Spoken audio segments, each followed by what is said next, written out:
Okay, we're live. Hello everybody, this is Evander Advent. Welcome back to what may be the end of Final Fantasy XIV Shadowbringers MSQ. You have all the characters for a trust trial against Hydaelyn in the Mother Crystal. She gives us the ultimate test. You have like the two trials, the two like pre-end trials are Zodiac and Hydaelyn. Gods of Light, Will of Star, Hydaelyn. From the far reaches of the ethereal sea has she ever called you. Last meet face to face. Though the signs that traverse the great expanse search for Meteion to trial the final days, was first prize to her challenge and prove yourselves equal to the task. She literally gives us the ultimatum that if we can't beat her, we have no chance at all against Meteion. Yeah, and of course, actually managed to get in fairly quickly today because like the queues have been getting shorter and shorter every day. And then that queue will take privileges.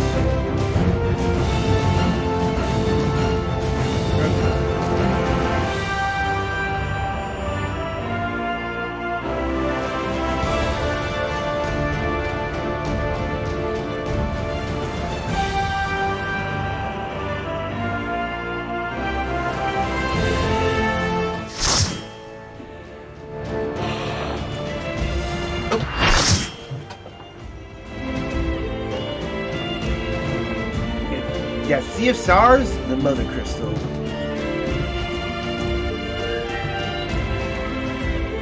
Like, you see this a Paladin Cecil in the face right there. It's definitely the beads that sell it.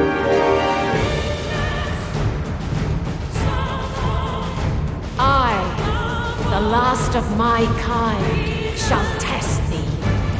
Come, prove thy worth.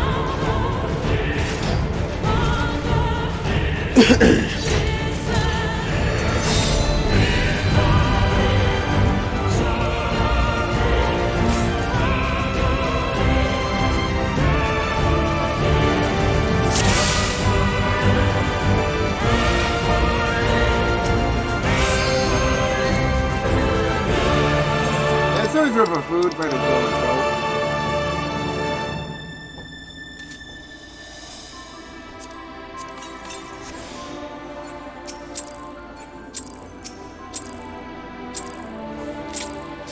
Have you the strength of will to alter man's fate?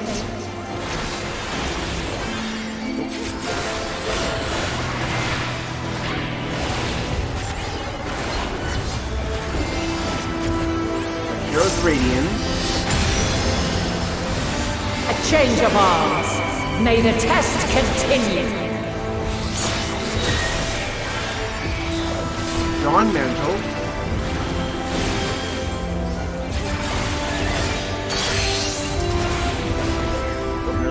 Answer. We're near or far. Okay.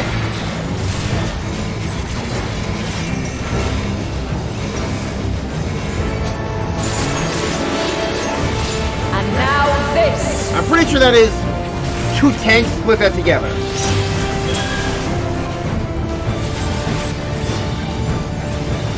That's out.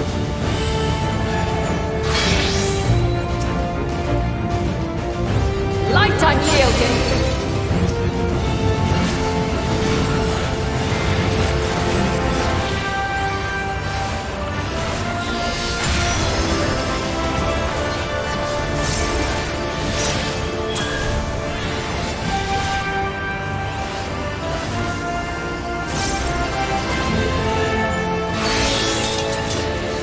It's a card. Besides that. By blade.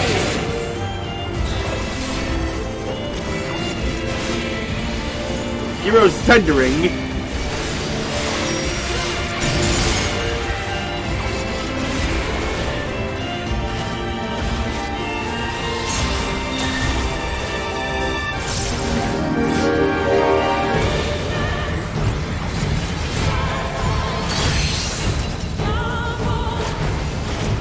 We're near or far. So it's inside her. Yeah, that was inside her headbox. Okay.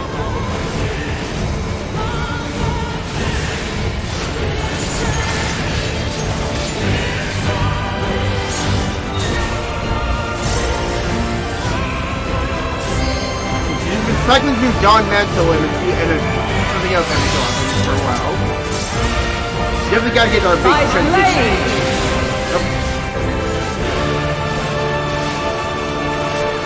There says rip already. Crystals because of they're the one who light. died. To me. And there we go. 6 crystals of light. Yep, we got the circle.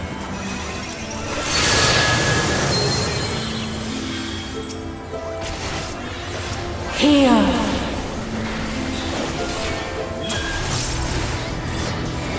The song of creation's end. Feel. I was too close to the middle. The sorrow Oh yeah, so it was of back demise. away. I thought that was knockback.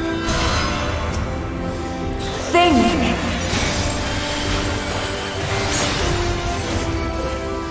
And find your way in the darkness.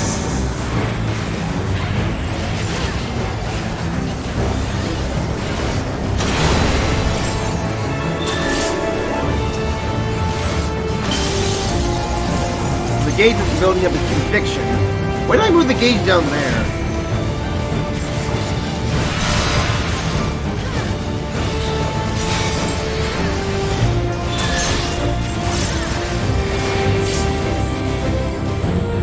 Follow your light. Or fly, my children, and never look back.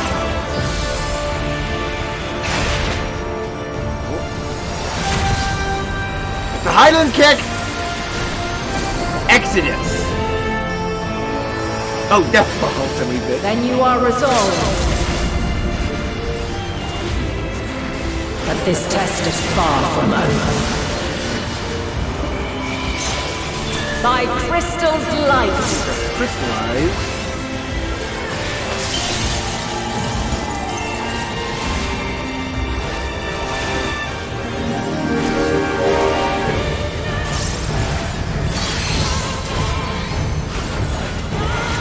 Where near or far.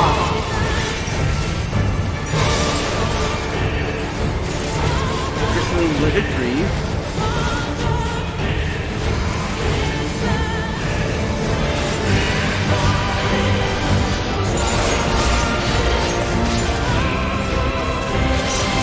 Where high or low. Hydaelyn.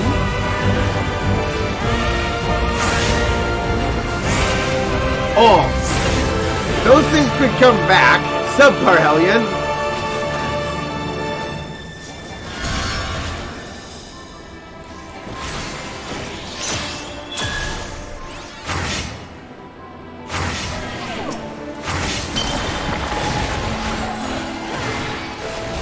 I did not see the overlapping spots.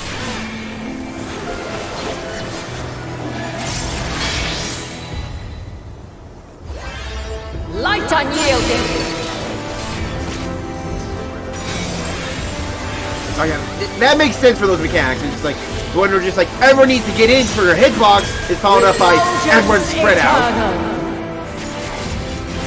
And then when we're everyone needs to get spread out, it's followed by everyone needs to stack.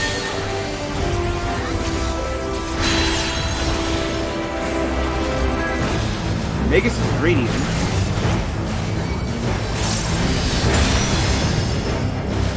Just a raid wide.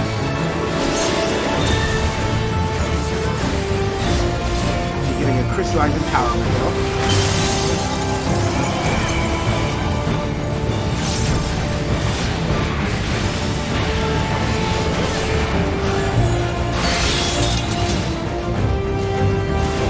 By blade.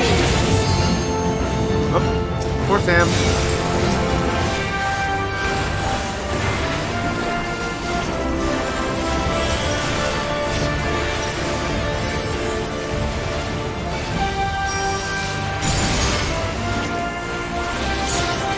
Succumb not to fear. Radiant candle.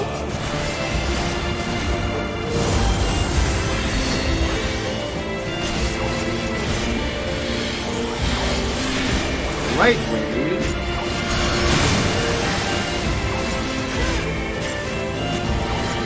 Echoes.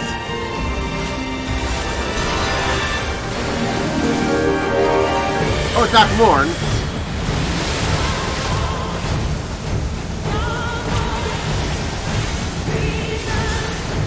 Also like how there's very clearly this guy's designed designated square hitboxes for those.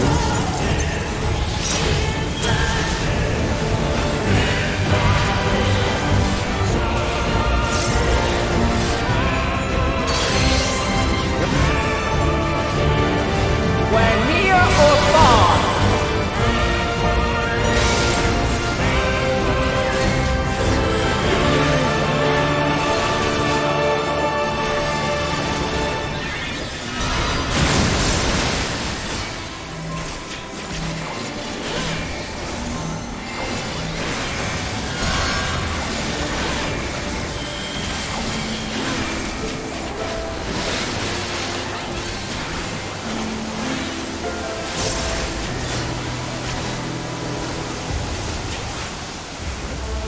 You're just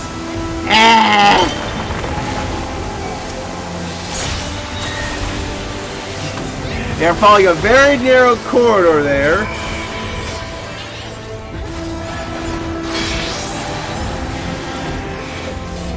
Light unyielding.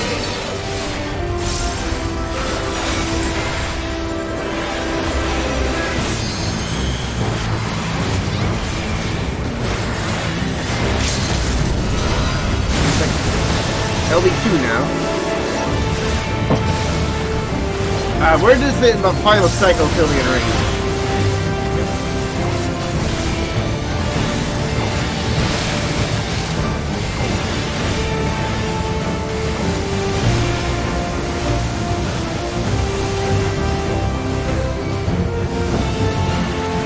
There we go.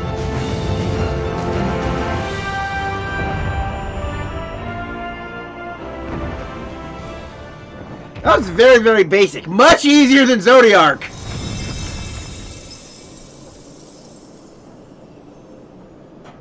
At last, man has the strength to.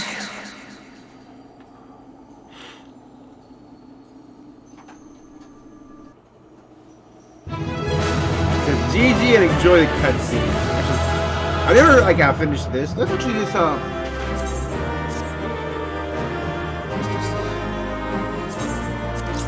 these easy ones.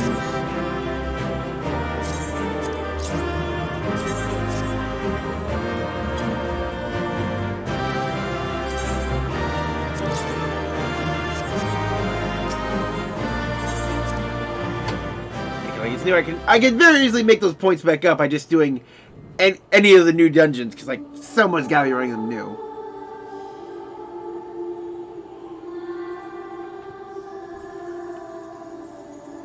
No, this can't be happening. Hydaelyn knows that this is her last role. She can't stick around forever. Though my power is in constant flux, I have always kept a reserve for this very moment. It was a true test of your prowess. You have done well.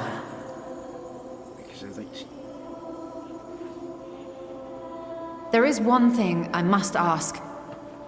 By sundering the world into 14 shards, the ether of all living beings too was divided.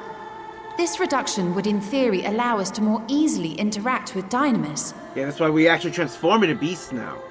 Having seen mankind brought to the very precipice of extinction, you wished for us to develop a means to overcome despair. You believed we had the potential, and sundered all creation to see it fulfilled, to deliver us to that swirling maelstrom of Dynamis in which our foe hides, and grant us the power to defeat her once and for all. Is this not true? It is as thou sayest. 'Twas the trial to which I subjected mankind, and it hath led to untold bloodshed and suffering. There was no kindness, nor justice in the tragedy I wrought. When confronted with the almighty Zodiac, my only recourse was rend him and the world asunder, that his power be diminished for a time. For a time. And so it came to pass.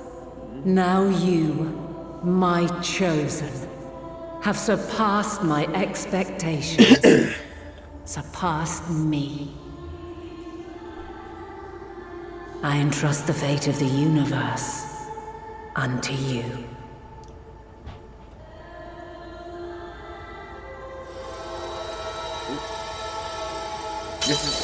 This crystal contains the memory of Meteon's passage through the stars. Deliver it unto the Loporrits. They will guide you to her.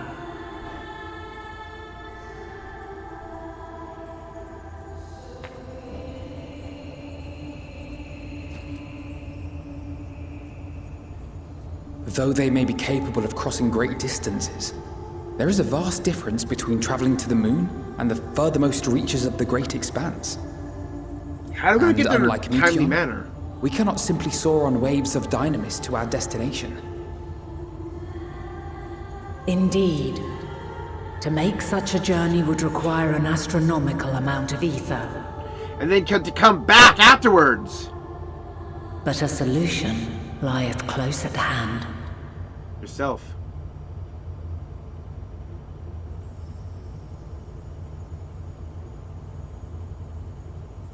Of course. Or... Yes, my child.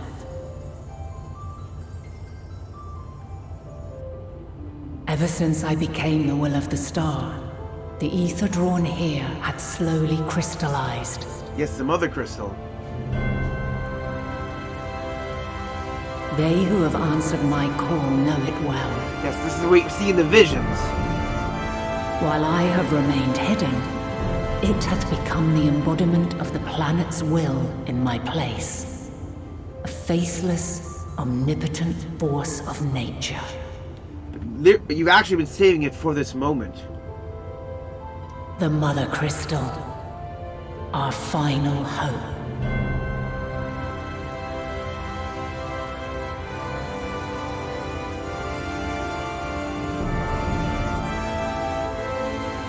Alas, I can do no more. The fulfillment of this task doth fall to you, my chosen.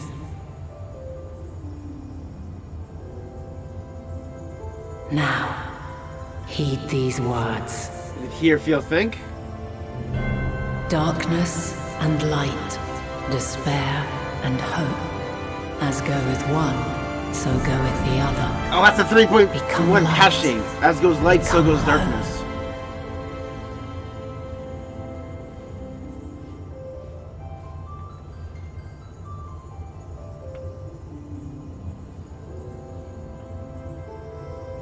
I have a gift for thee. Come closer. Ooh.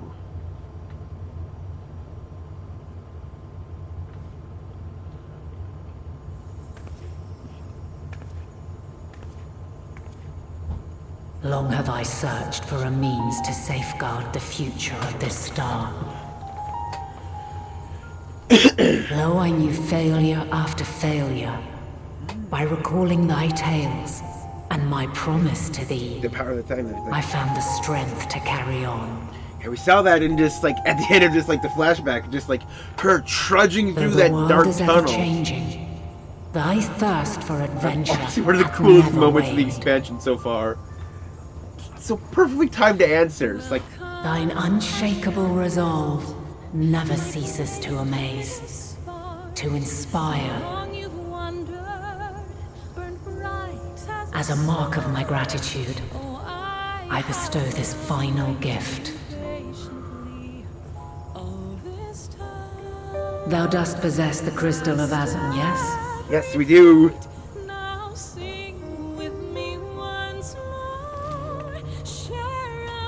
As Hydaelyn, I reside over the forces of stasis, tranquility, peace. The laws which impart stability to existence itself. feeling this is like... I will weave this self-same power into the crystal, granting thee mastery over matter, Ooh. to give form to the formless. Use it wisely, or it will not last indefinitely. It's supposed to be our, like, MacGuffin for the final battle. As thou hast seen on thy journey through the ethereal sea, souls are drawn to thee. Mayhap this trait will prove to be a boon rather than a hindrance.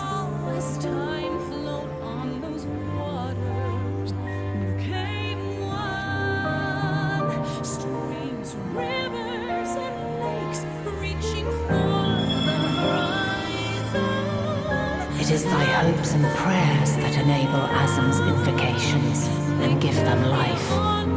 So keep them close. But pray, remember this. When the way forward is hidden, even from the mind's eye, look not to the invocation, but within yourself. These were the words of the crystal's original bearer. Ah. The person I used to be. The ancient I was. With that, my work is finished. Fulfill our promise. Right the wrongs committed when the world was yet whole. Silence the song of oblivion. Teach her a brighter melody. Show her our journey is far from over.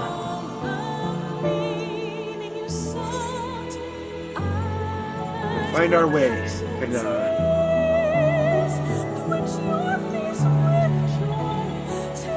Aww, she's crying. Of this, I have no doubt. For yours is a light brilliant beyond measure. Long after I have gone, though not even my soul remaineth, my love will be with you forever, my dearest children. Farewell, Hydaelyn.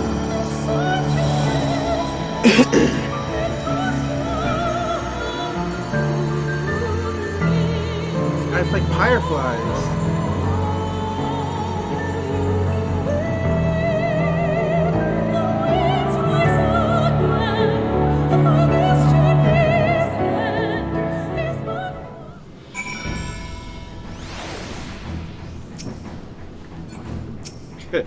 And we come back to glorious shout chat.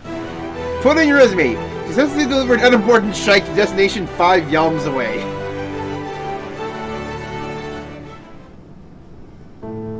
How much did you see down there?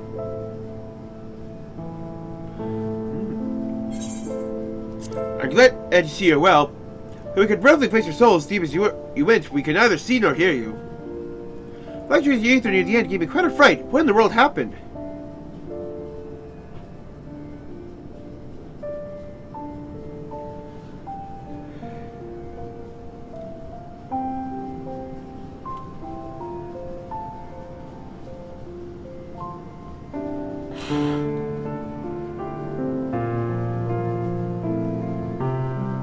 I mean to say Hydaelyn is...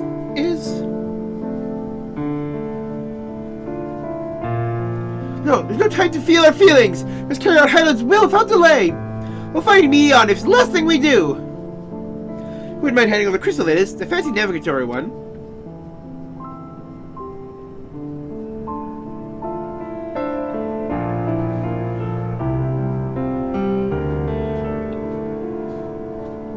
To the universe, we're conquering the despair of countless stars. Are you determined to see this through? We are. Should words fail us, we'll fight to the bitter end. I know that pains you to accept this. What I need ask nothing more of you. You've only 2 means to travel to the great expanse, the moon and the Shoreline Zark. All too rare I found both of them. There'll be no exodus, but I nevertheless beg you to honor the agreement we made. If we succeed, there'll be no need of an exodus.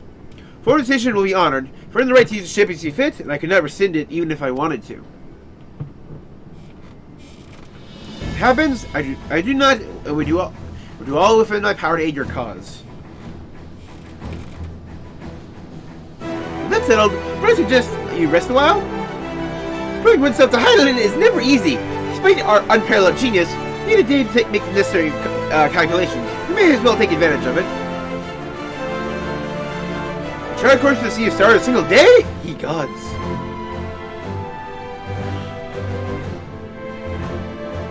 Should I head above ground for some fresh air then? And perhaps a nap.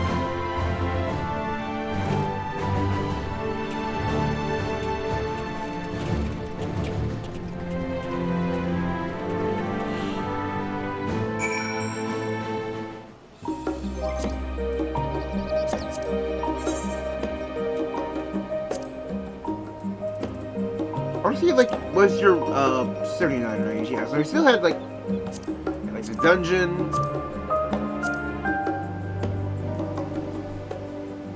Yeah, the Crown of the Immaculate. So yeah, we still had like a good fair amount of quests to do before we actually got to the final level.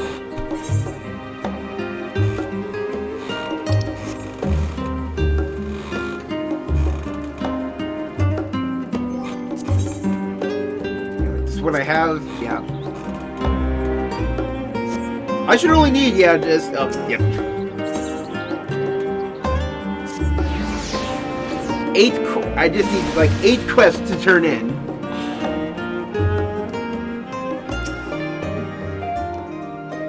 Aha! I've been expecting you! Heard about your referring to the Ethereal Sea. Students have ventured far and wide, never quite so deep as that. You experiencing any after effects of your prolonged exposure? Nausea, dizziness, hauntings? Well, have a pleasant sleep. If you do experience any unusual phenomena, please let me know. I'll add it to our records.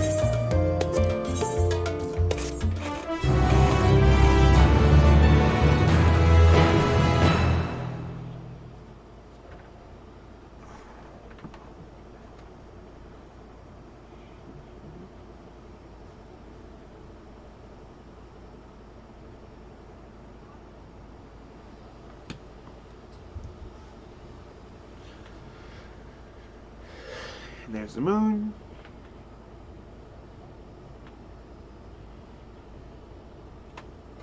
Oh, look at this.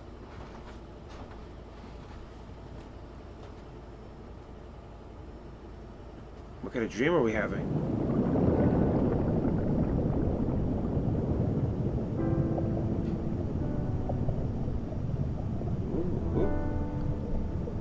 There you are.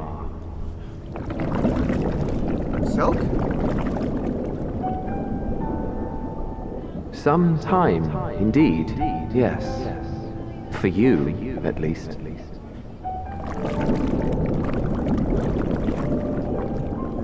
Because like when Hydaelyn spoke to us early, she Believe said me, I'd meant to get some proper sleep. But here we are, drifting along instead. It's like the ethereal sea Well, of the first, well. the ethereal sea of the source. You too. And one other. I'm And pretty sure that so was we episode. remain, to watch and wonder.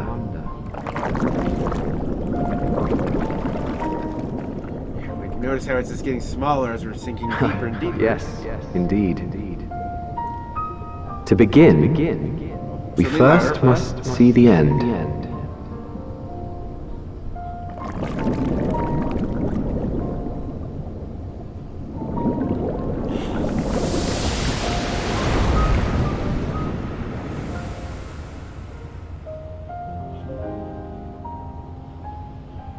Who was that?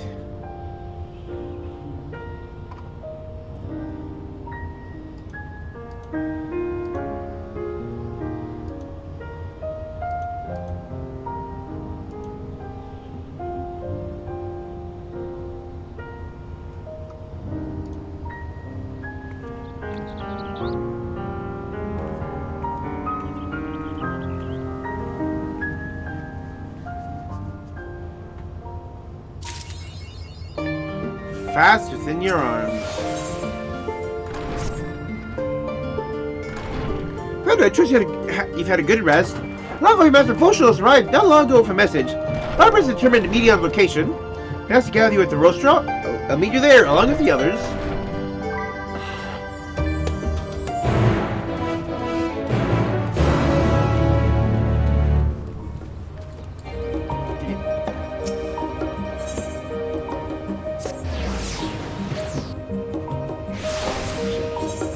Yeah, another thing I want to check.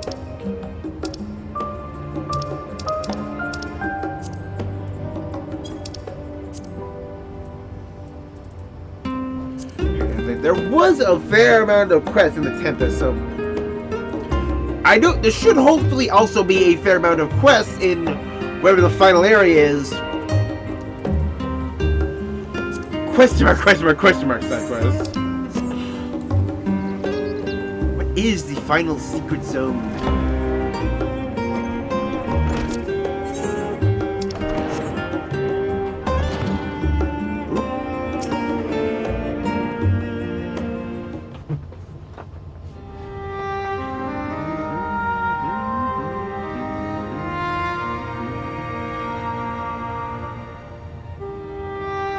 Everything appears to be present accounted for. Good. As you know, Labyrinth introduced the whereabouts of Meteion by the means of a crystal tweaked to us by Hydaelyn herself. The course location is a place far beyond the moon. The farthest reaches of the Sea of Stars at the edge of creation. A veritable Ultima Thule. Ooh!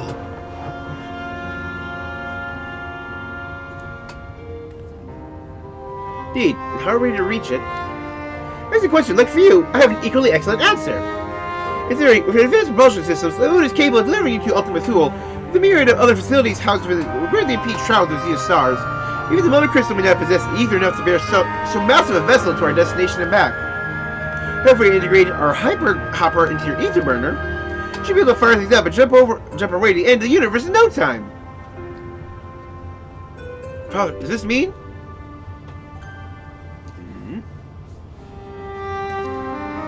Never mind, this decision is now made solely at my discretion, with the consent of the Forum. Reading the Lapis' proposal, the Forum was faced with a grave decision. Commit the Ark to this endeavor that would mean abandoning both our plans to evacuate to the moon and to resettle another star. The state, the proposition invited fierce debate. Yeah, because like this is like it's an all or nothing thing. Like we either like take our Ark and commit to finding and defeating Meteion and bring an end to the final days that way. But if we do that and we fail, then we have no guarantee. Our way off the planet is gone, and we're all doomed to die. Or we just like take the Ark, evacuate the planet, get out, but Meteion is still out there.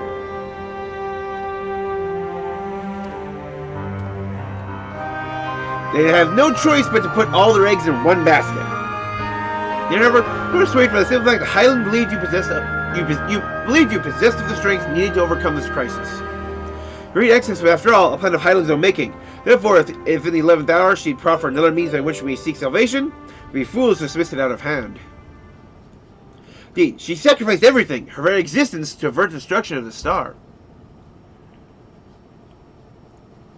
That's why we have chosen to place our faith in Hydaelyn, in you.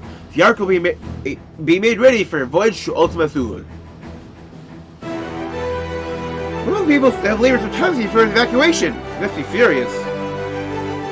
I'm going to be so sure. They did not forget your deeds on the Magna Glacius. Nor did your instrumental role in orchestrating delivery of adamantite go unnoticed. No, the people do not protest. Quite the contrary. They expressed unwavering support for you and your mission. Are the operates too willing to abandon the Exodus? Realistically, saying we are born of Hydaelyn's love for its theaters and its people means your survival. You'd do anything to help. We really have need of our expertise where you're going. No guarantee Ultima Thule is a place that supports life. In other ways, vexing problem or how no can remedy. Or no how. I think how no. Besides, Hydaelyn chose us to lead the way to Meteion. What else would she give you a crystal that we can decipher? More importantly, we were perfectly content to evacuate it there until you brought us here. Or no, Jake. Yeah, and we're never at this place, so what choice we have but to save it?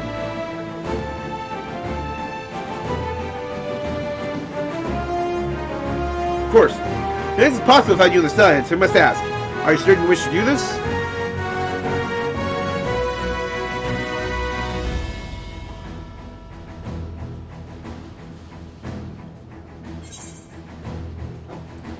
You could stop us if you tried. Yeah, otherwise we just go take that ship and run off of it.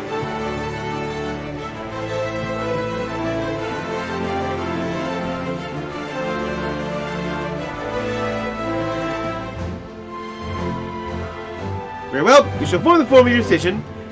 Begin preparations to voice the arc of the Hyperhopper.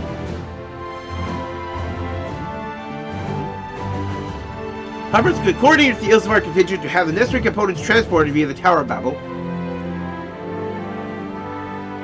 Of course, it will take time until the work is complete.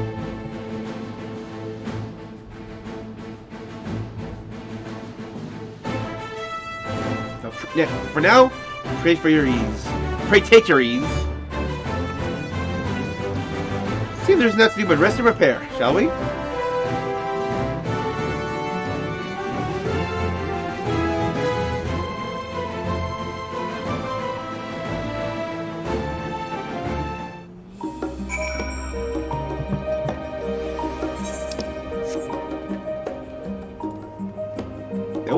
One thing. Oh, there's that there. Okay. What I definitely want to point out is one thing we have not seen.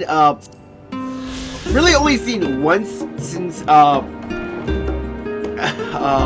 first act of the story is Xenos. After we killed Zodiac, he ran off, and then we showed up once again for that chance encounter on the Magna Glaucius. That was it. That's all we saw of him. I just like our reunion will have to wait. We'll fight again some other day. I feel like they are leaving Xenos as his story is not the end. Is not for the end of 6.0. 6.0. Yeah, Endwalker. They told us this is about concluding the saga of Hydaelyn and Zodiac that have been built up since 1.0. So yeah. And it said they also, like, not going to be any extra finale. So Xenos is not going to be, like, the trial in 6.3. What I think they're going to do for Xenos is they're going to have Xenos be set up as the next antagonist for just, like, going forward.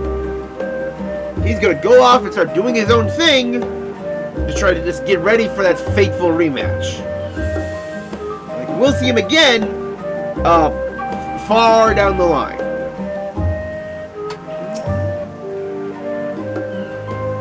Yeah, because, yeah. He truly was used by Fantasy. Fantasy just like, I have this crazy plan, I want your help in doing it. If you do it, you'll get this ultimate rematch you've been craving for with the Warrior of Light. And he's like, yeah, sure. And he just sat there the whole time. He killed some people, mainly just to take off his boredom, but everything done was Fantasy. Fantasy built the towers. Fantasy came up with all the plans. Fantasy summoned anima. Everything. Except for the killing parts. That was still Xenos. But yeah, then we got to the moon. And Fantasy took over Zodiac. And just like left the Xenos there in the dust. And he's just pissed. I'm positive that Xenos is being saved for the future. We'll probably see him one more time in an end game at the an end cutscene, like maybe the post-credits cutscene. He's gonna actually come up with his own plan to get his destined duel with us.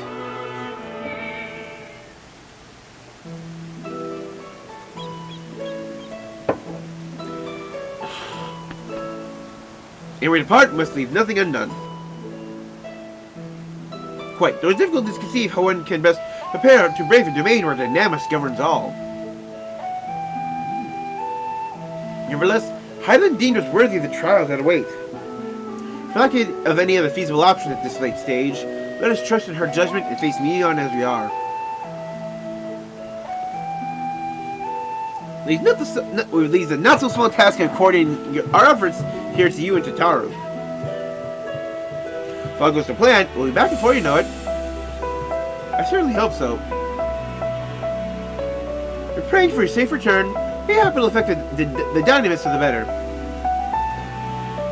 That's settled. We should get some rest and make the most of our time we've been afforded. Taru, what is it?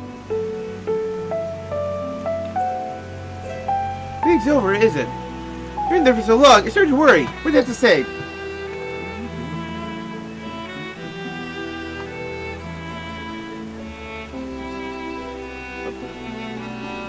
Here's your creation, I see.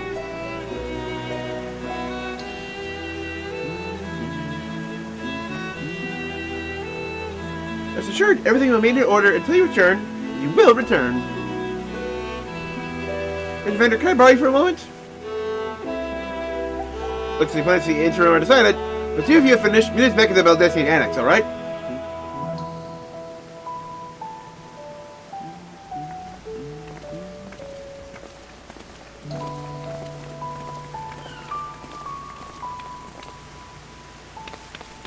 Come meet you at the Agora. I have something to show you.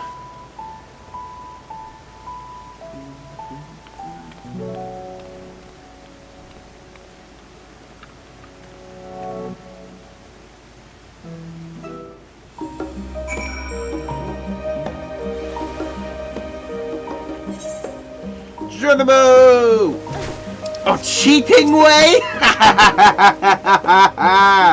Oh, that is good.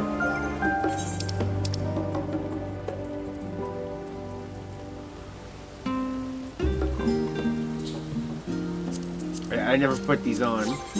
Yeah, like, why the hell did they only give us... Actually...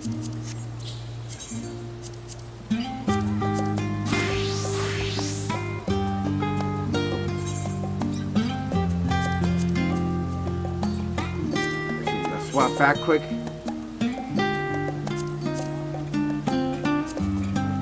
For a quick repairing. Oh. Why'd I try to go there to repair?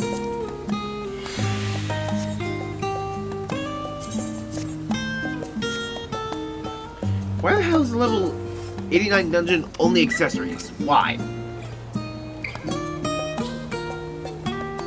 Welcome, Vander, to Taru's Boutique. I've always done my best to provide the styles of fashionable attire, but here specifically, I made extra effort to strive for the most functional yet stylish clothing one could ask for. Not that I'm playing favorites, but you are the warrior of light. Faced with this unprecedented crisis, I knew you would need an ensemble unlike anything I've created before, and I wouldn't be able to do it alone. After enlisting the aids of the world's finest artisans, I have finally completed my career-defining masterpiece. When inspiration struck, I saw a golden opportunity that's begging to be seized. Help us with the nearing refugees, I decided to set up shop here in Charlian. Of course, I wouldn't charge you for any of our works, perish the thought. This is for the job gear. Varsud, how are things coming along? Varsarud. Everything in his order, Mr. Sataru. Okay, just try to get a look at them.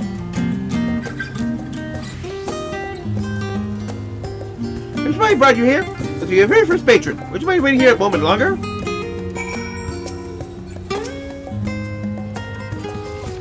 All you made cannot be skipped. Ooh, conversation time.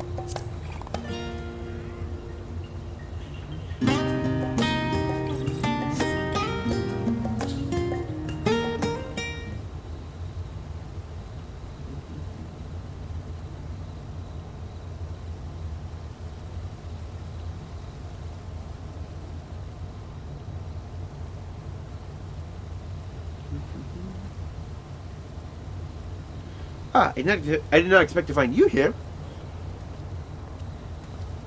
Oh!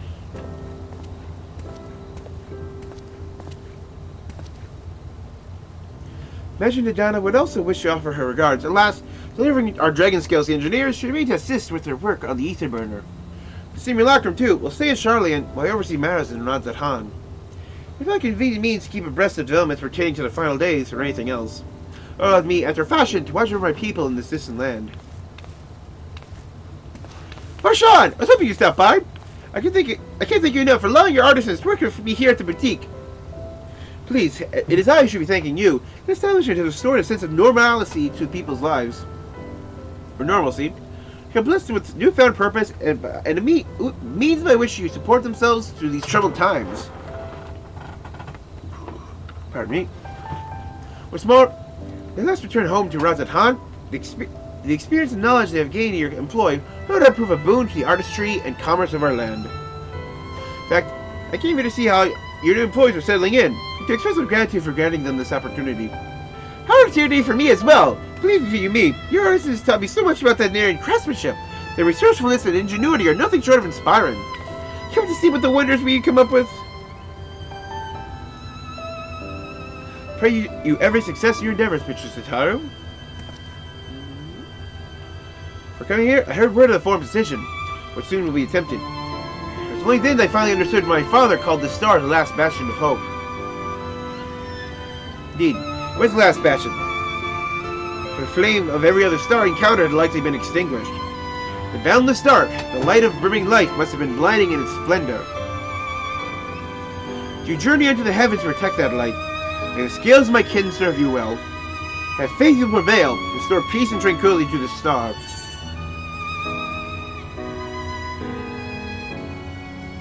Would that Hydaelyn be alive to see it. I'll not see a sacrifice son squandered, nor shall I rest until Razathan is returned to its former glory. Forgive me, but I must take my leave. Fare you well. Remember, the people of the star have not yet given up hope, and neither must you.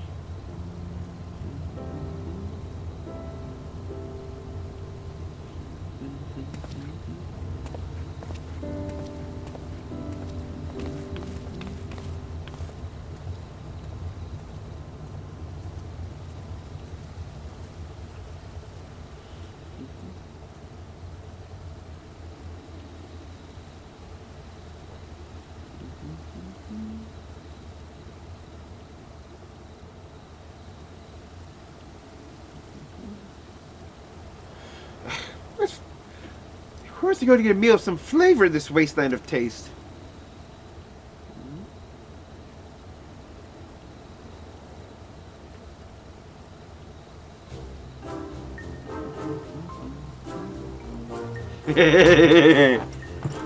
Of course you show up.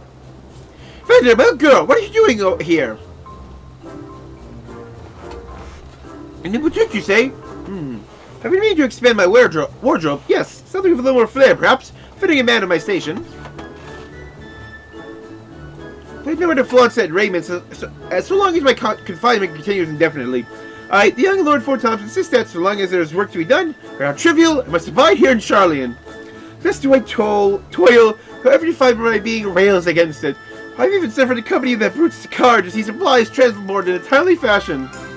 The chief was the one granted leave this morning to participate in some supposed covert operation. So I suffer instead for his otherwise welcome absence, a burden of extra busy work. Without Honoroy here, there's no way to prepare my meals. Here hopes of finding a nice cafe perhaps. Alas, the surely the delicacies I stable were lacking in every respect. So we either send to the last stand where they actually have good food, or I tell them about Archon Loaf. As much as I want to just play the butt monkey and tell them about Archon Loaf, I'm gonna throw him a bone and tell him about the last stand. Cafe over on the pier? Their cuisine doesn't appear all that appetizing, but if you vouch for the cooking, then perhaps they'll give it a try. Thank you for the suggestion, and ta-ta for now, old girl. It may not look the best, might even be the best to you, but here in Charlene, it is the best.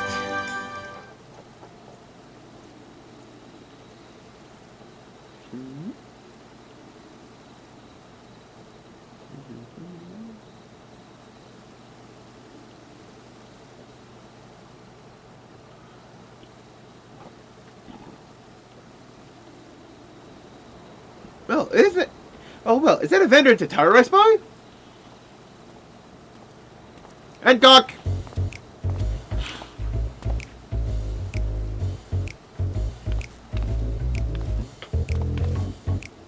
Hancock, what are you still doing here? You're returning immediately after dropping off your cargo. Yes, it's my usual plan, after all. Any expertise required aside from the delivery of goods is well beyond my purview. What manner of entrepreneur would squander an opportunity to study the markets of the northern seas? Right not, I'll turn straight race to Kugane once I have finished. Yeah, of course you'd find a way to turn this crisis to your advantage, yeah. He's just doing a little market investigation, just seeing what they have, what they're selling, what they're like, and getting some ideas for heading home. She wounds me, the industrious woman running a new boutique. Not blind to travails of those who fight in the front lines to deliver us from ruin. Indeed, I have every confidence they will succeed, and with it myself and my business ready for their return. If you believe in them so devoutly, why not put your money where your mouth is? Fair enough, Tataru, fair enough. There's not like more I can do to help ready the arcs and assure us for the maiden voyage. On your return, I shall host a grand celebration in your honor at the Hokkaido Inn. Accommodations are quite costly, given the reputation of the establishment. Thanks to Aldar Trading Company would be honored to foot the bill. Will there be lemon cakes? I'm just gonna ask that. Oh, a woman of tart taste, I see. Has so many lemon cakes and much, much more. Finest delicacies the world that Lord Lolorito have to offer.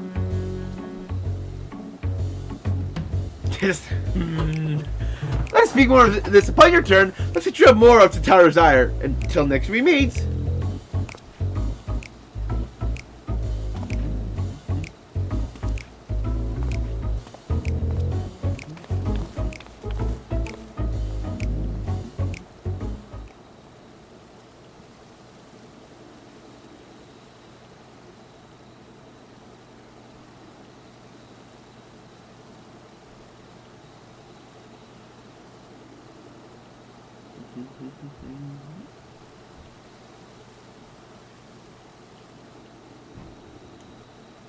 Who's gonna show up next? Founder, decided to spend your time in the orchids, did you? Hey, Biggs and Wedge! Wedge is glad to see Tataru. To Tataru, since he's got a crush on her. Biggs, Wedge, I think working the arc proceeds apace. It does indeed. Collaborating with the greatest minds of Charlie and Razat Han has been a rewarding experience. Let's say nothing of what we learned from the Loperates. Arc is unlike anything we've ever had the pleasure to work on. Even Nero has rendered speechless on more than one occasion. I can't wait for you to see it! Never guess who paid us a visit before we came to Charlian. Alpha! I think he sensed the coming danger and turned to check on us. There's always one to turn up in time of need. I suppose that's why he decided to join us here in Charlian. Good thing too. I don't know how he does it, but he's a natural brightening your day just by being there. Hard to believe we had the means to send you off into the great expanse, though. The farthest known reaches, well, everything. Heard I'd live to see such marvels, so here I am. More often than not, you're the signs of the catalyst that sparks the need for these great innovations. Just think how much I've missed out. I'd have missed out on had I not been a member of the Ironworks. Awful lot of work, to be fair, and the privilege of being worked like a cart chocobo. Ha! There's that too. As busy as we've been, I wish there's more we could do for you, Vander. No matter what happens, we have to keep believing for a brighter future. One filled with even more adventure. I got an itch.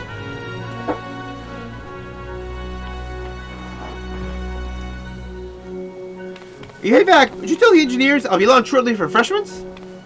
We're kind of you, Tataru. I'm glad to hear it. On that note, Wedge and I should get going. Still a few more supplies to gather before I return.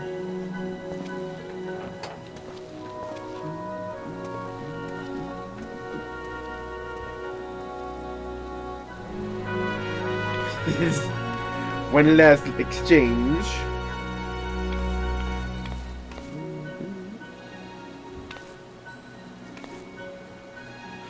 Sorry for the wait. Break this way if you please.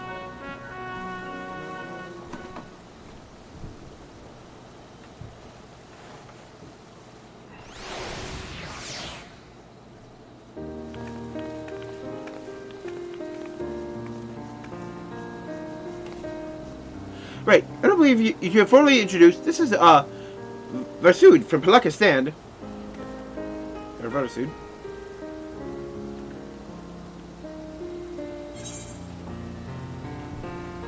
Haven't we met before?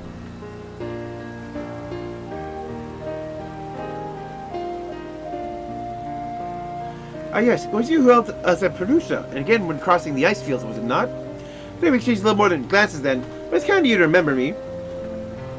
Thank you, Mr. Satoru. Many of my friends have found gainful employment in this foreign land. It is only natural to feel fear in the face of calamity. Such times, we must look to one another for strength and succor. We don't know whether we will come to call this place home or return to Thavdare.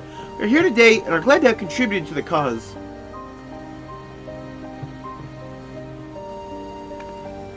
And contribute they did by helping you making your new garments as durable as possible. Put our hearts and souls into them, and have every confidence they'll keep you safe in the battles to come. Or maybe this is why we didn't get gear from the dungeon. Gods, think of how far we come since our humble beginnings at the Waking Sands. Rising stones and falling snows, you certain insufferable someone's Ruby Bazaar. We're always fortunate to find friends along the way. Even when you were swept away to the first, Grahati was there to grant you sanctuary. I'll never forget the relief I felt when we all returned to us. I thought my heart would burst. Yours has been a long, long journey. I've been privileged to watch, often with bated breath, as you persevered time and again. For all the joy we've shared, there's been much sorrow as well, but I've long since learned you can't have one without the other.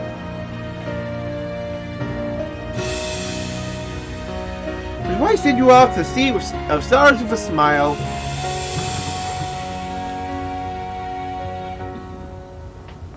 You can be certain I'll be the first one to welcome you back on your return.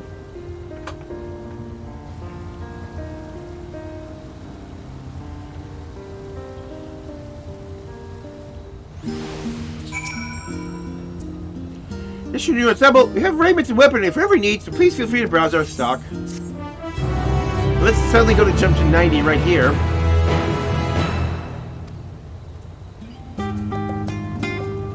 The weapons and gear obtained can be equipped at level 89, however all items stats will be subject to item level sync.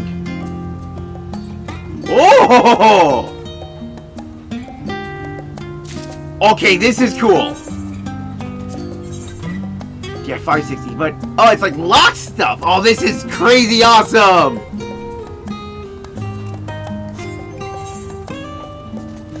So it's like level 90 gear that you can equip at level 89. Oh. But yeah, just like, yeah. Conditions not yet met. Oh, this is sick.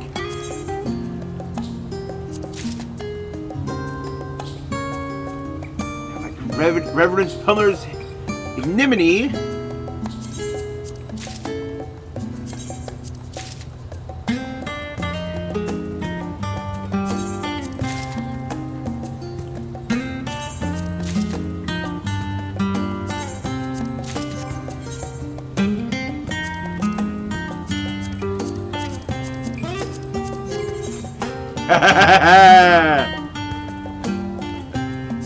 Let's go look at like the face. But yeah. Woo! Wow, that's actually full from just all the spares and stuff.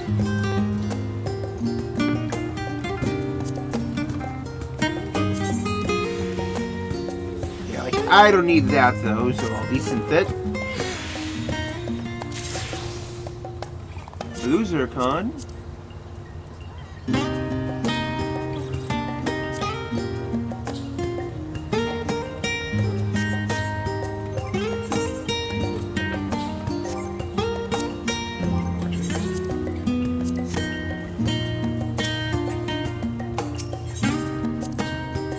Actually, sell a bunch of stuff.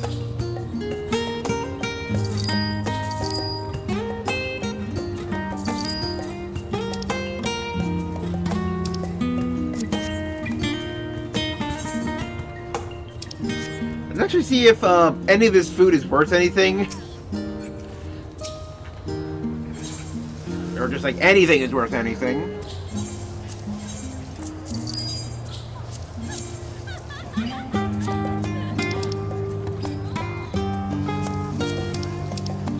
And I know like during early access I all the dungeon gear I got from like the first 2 dungeons, I had better gear already, so I just de-synthed it.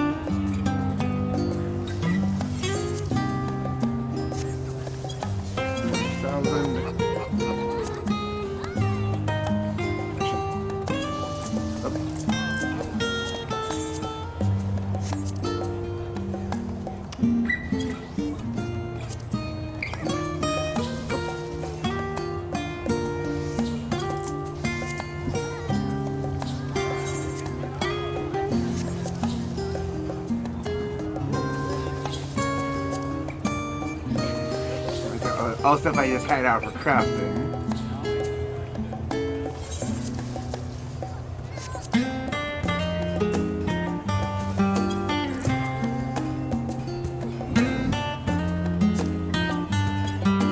And yes, I'm undercutting. I don't care.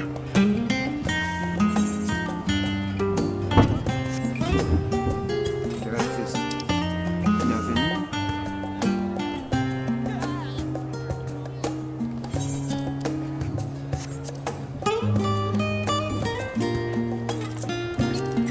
If it doesn't like immediately sell, I can still.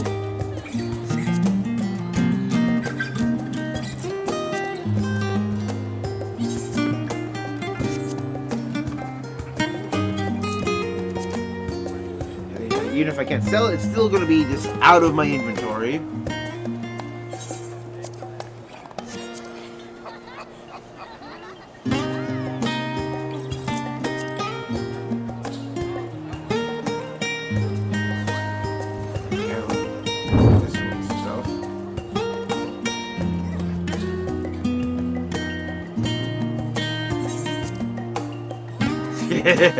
I would stick of Archon Loaf.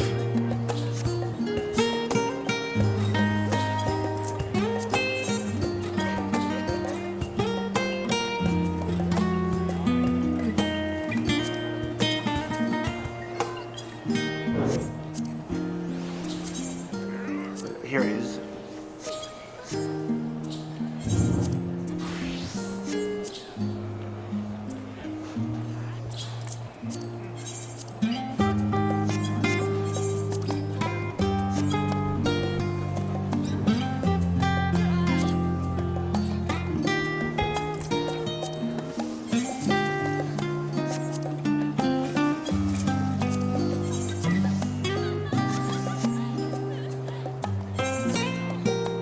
Yeah.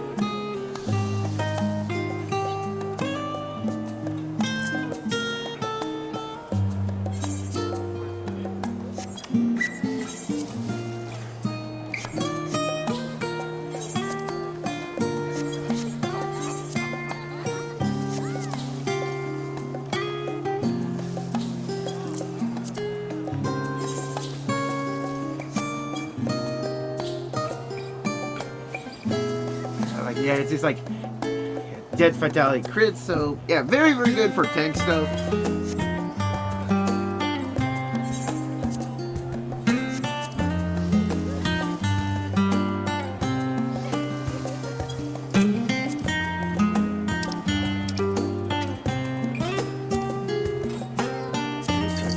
So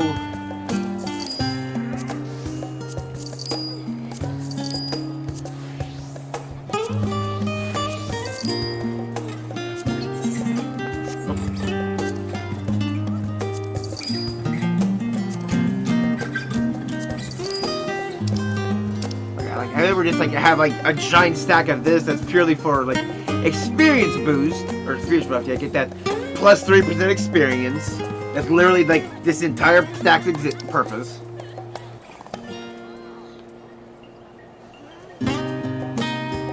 Actually, sell all of that. Like, all you need is grade 8 now. You only need the highest level stuff.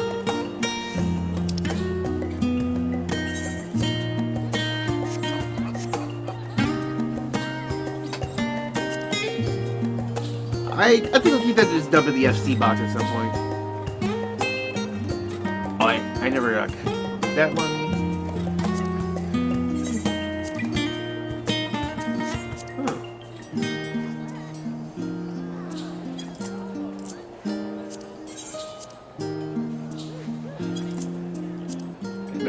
And I could sell a stack of 2 of those.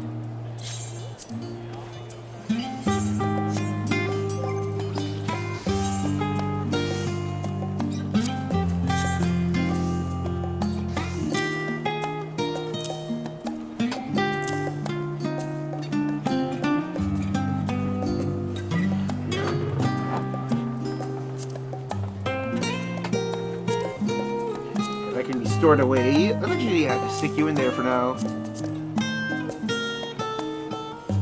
And let's stick all the weathered stuff in here for. Oh.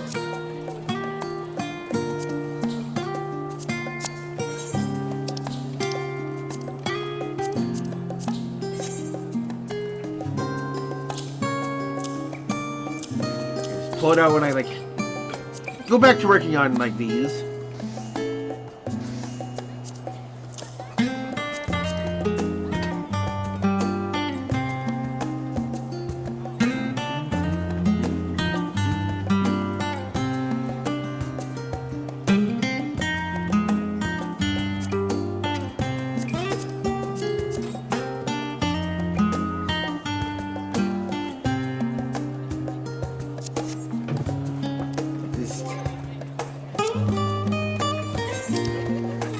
Storage.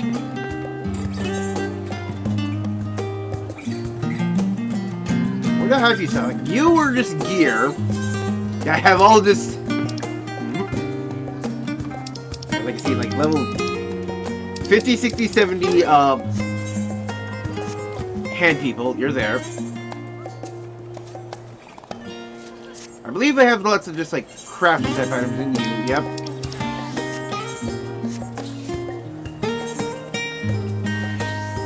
I believe I have yeah, I have just 70, 80 gears sets here.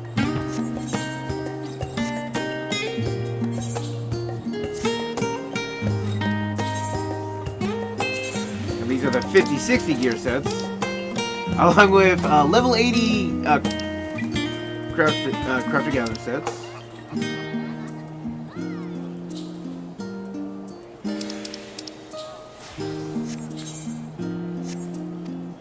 I wish I could take all of these sets and just dump them in my armoire.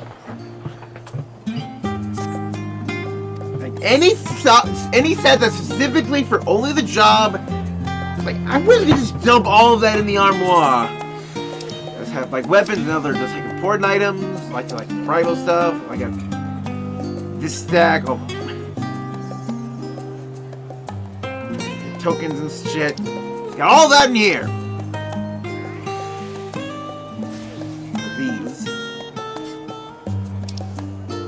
All my little crafter stuff. I have all of these as well.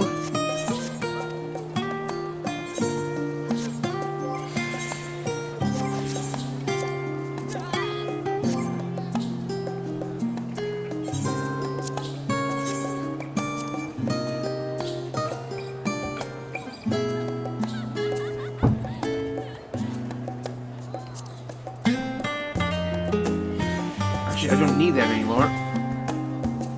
But maybe actually I'll keep it for put in my wear, because it's just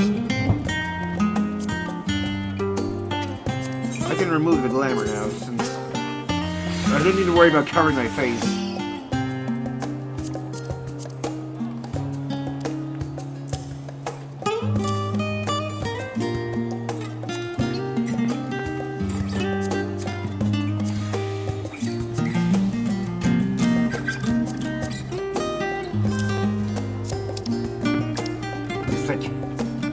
So little room. I just have use there? If you're Olivia card, I can just drop you.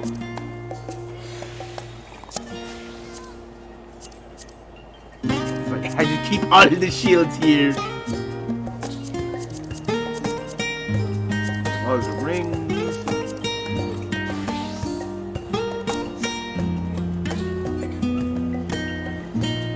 If that stuff's already going. The fact I can just take it now, I want to literally take everything I can.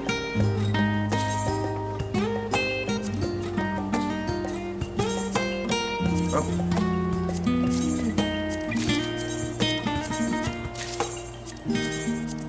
It's just the hero shield.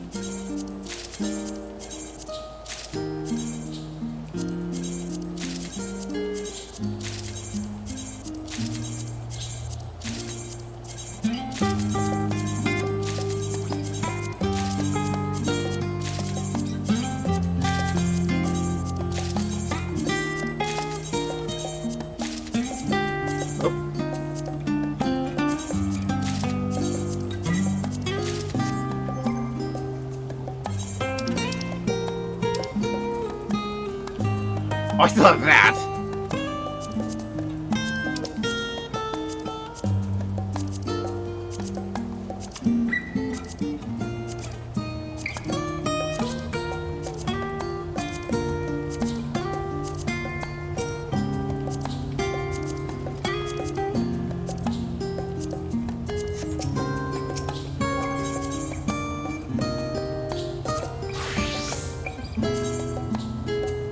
Nothing else to put on.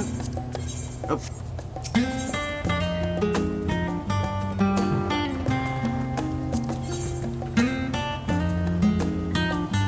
Abel's lands.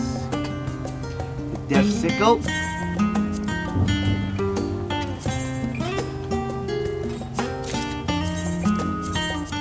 The Burning Fist. Murasame. Uchinokami. Percy's bow, Taktos and Terpsichore,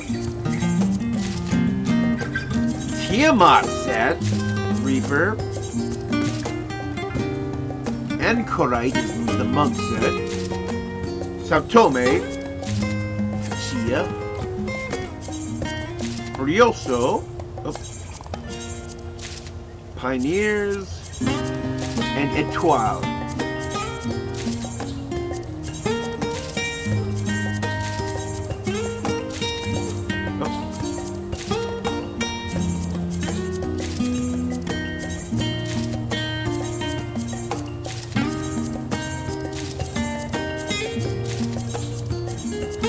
Getting everything. I don't care.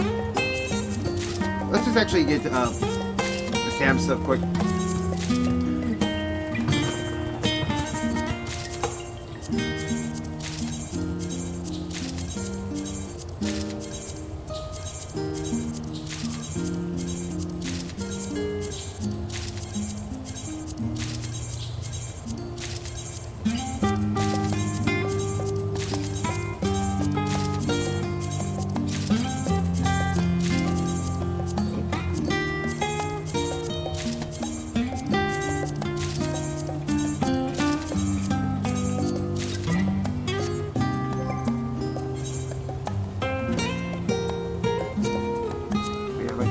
This whole idea of self-item syncing gear is phenomenally awesome.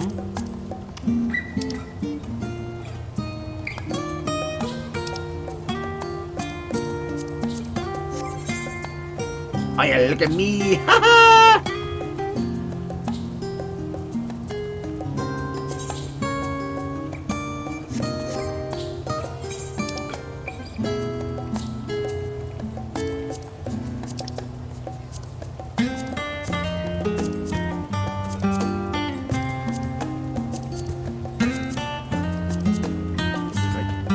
Lots of menu bits. In fact, I can actually pick all this up now, though, rather than like having to do that every time you like get to max job.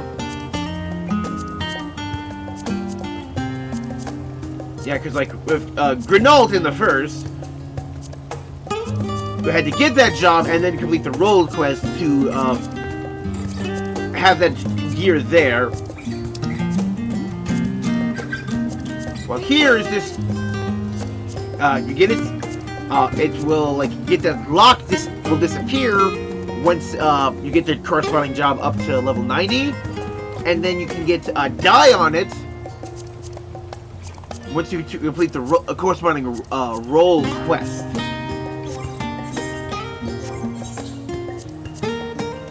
Only have 6 more slots. Ooh.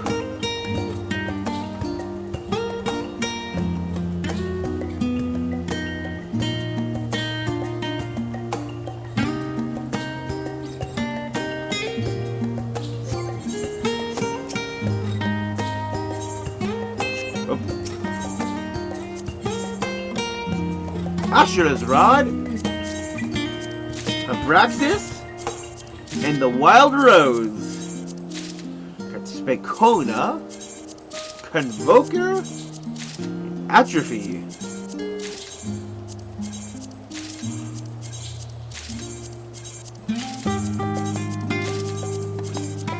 I always find it interesting to just see what they name the job to every expansion. What the new job gear is.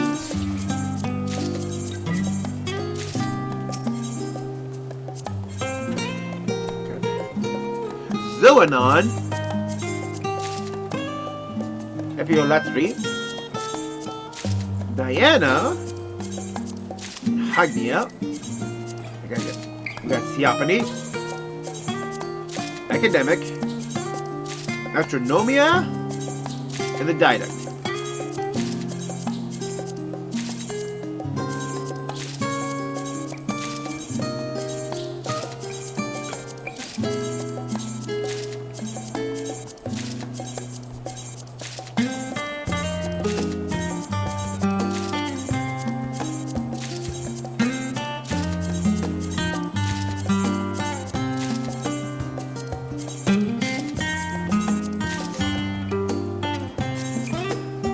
And like 5 more slots.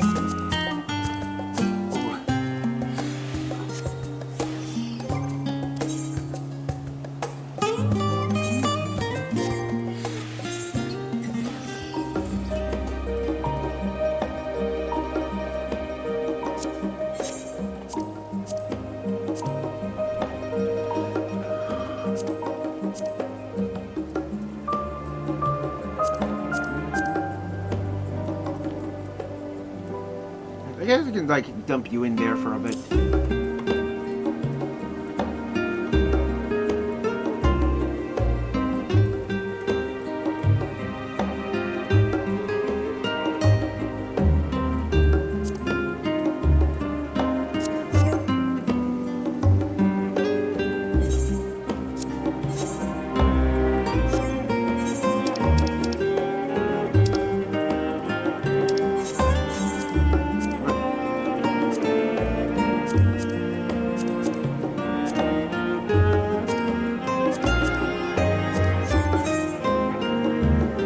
All I can do.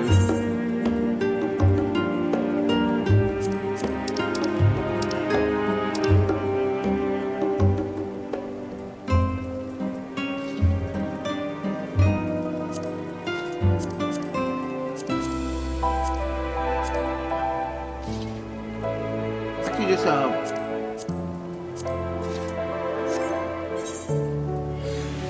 yeah, let's actually make it easy by keeping out all the healer gear.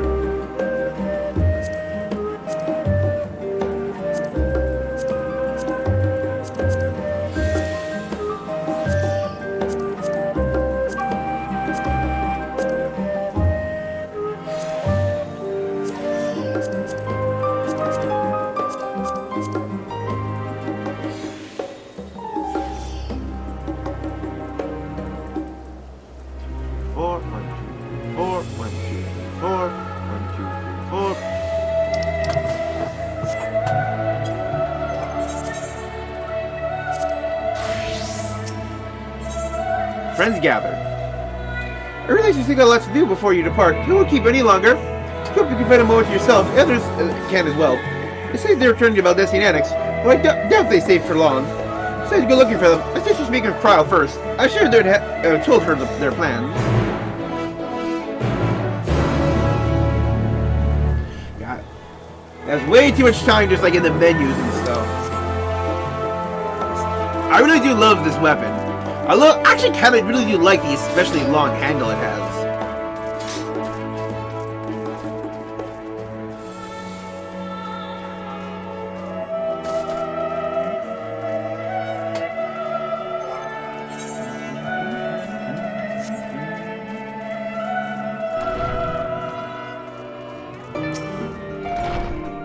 You're back. I think you received your gift from Nataru.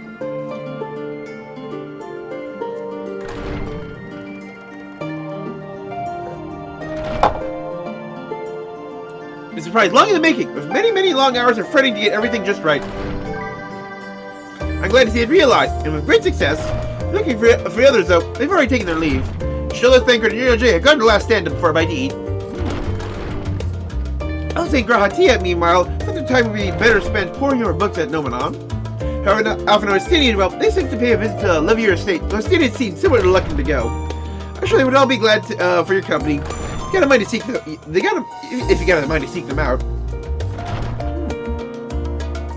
You should be feeling peckish. I'm just hitting the last stand for sure and the others finish eating. But what else? It'll be full short headlong into battle fatigue mess, so do remember to get a good night's sleep. I see lots of people actually in like these gear sets.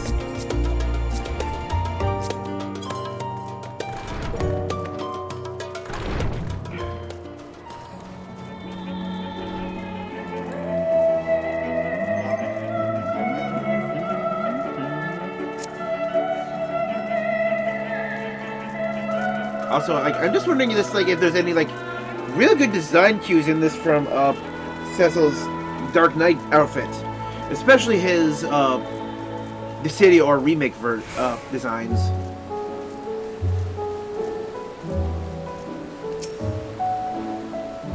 Better couldn't make your trio to a quartet, have you? Please have a seat. We'll see about getting you a drink.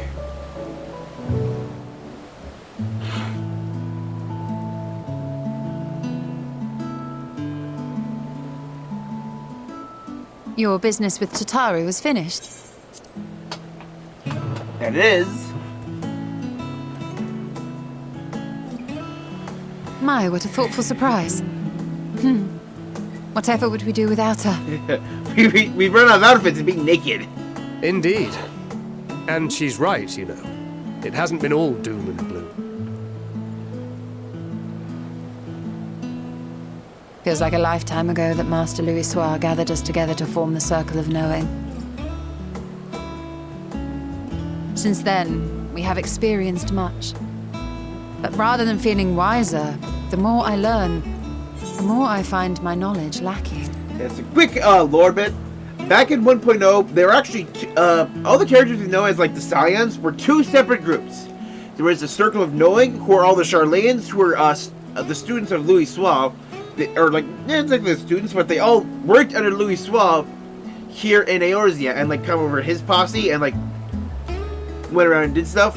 Well, Manphilia ran what was called the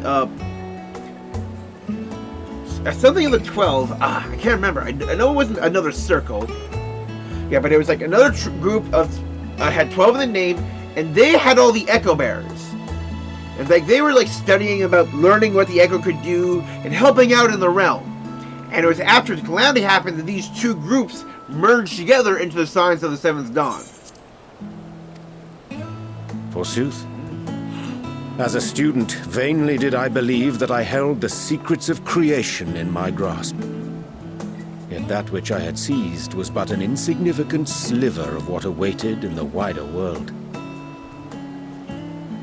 Every encounter, every experience hath served to open mine eyes, enlightening and humbling me in equal measure. Even from those whom I called enemies have I learned many a valuable lesson. Yeah, when Elidibus is leading you around in 3.x. What will we learn at the edge of the universe, I wonder?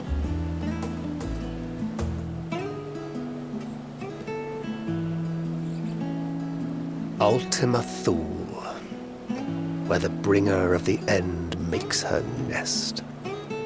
I was like, we just keep calling it her nest because she's a bird.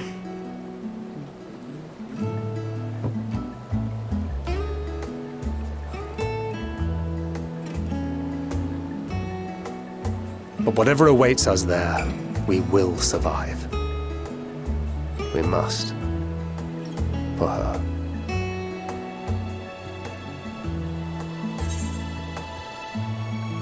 Nothing that's improved, not Terrain, nor Manphilia.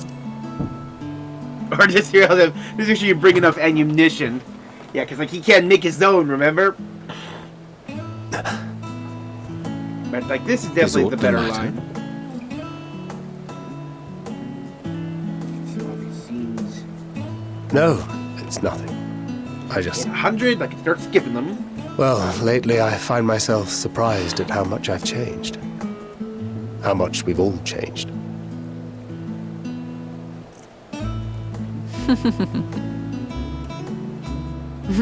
We've come far together, and if we have aught to say about it, we'll go further still.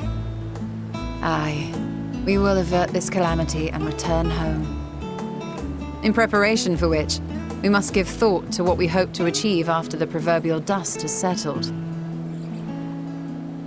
What with the primals and Ascians all but dealt with, I suppose we'll need to look for new hobbies. In all seriousness, though, in uniting to overcome a common foe, the disparate peoples of the world have found a way forward together. It's a truly gratifying sight to see. Indeed. Though it was many years in the making, we have successfully set in motion the gears of fundamental change.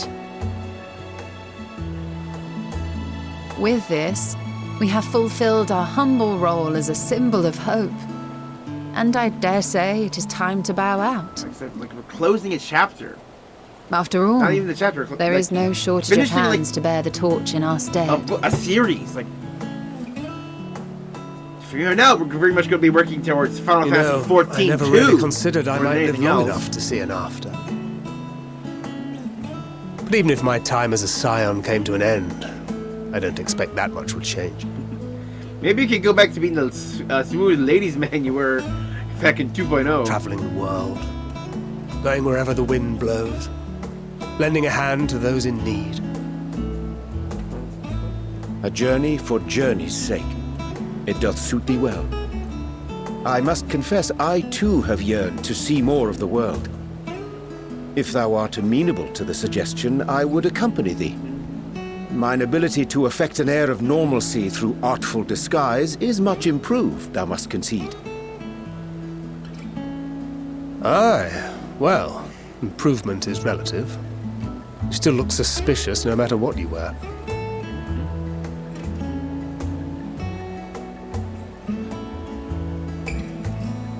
What of you, Hydaelyn? Any grand plans?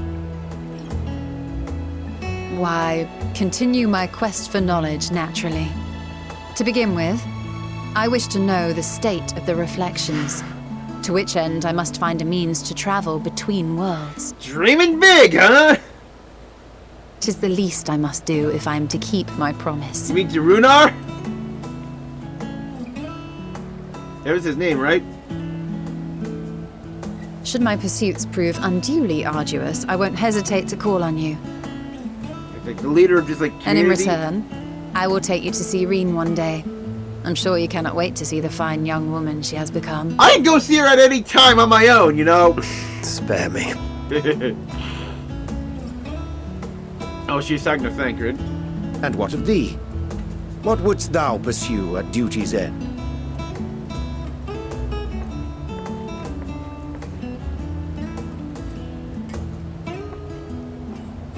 Here's yours. My apologies for the wait. Well, shall we make a toast?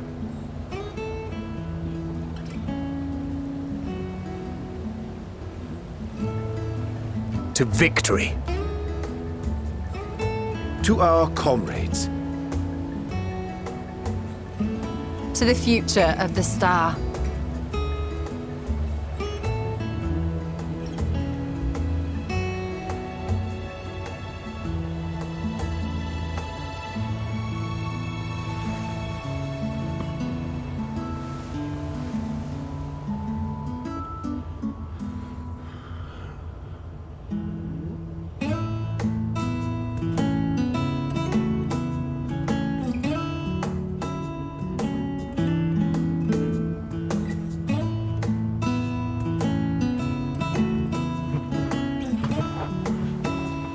Yeah, we're just getting like all the social stuff out of the way. Just talk about what we'll do next.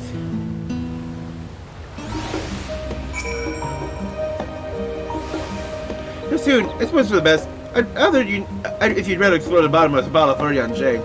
Here's the others who are looking your company spell. You can find them, that is. Case, as long as you make the most of your time, that's all that matters. Yeah, I'll say an alpha note.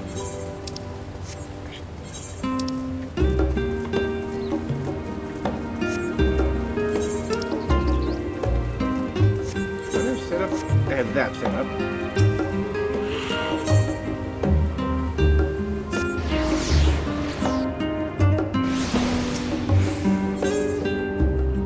Here's the home point.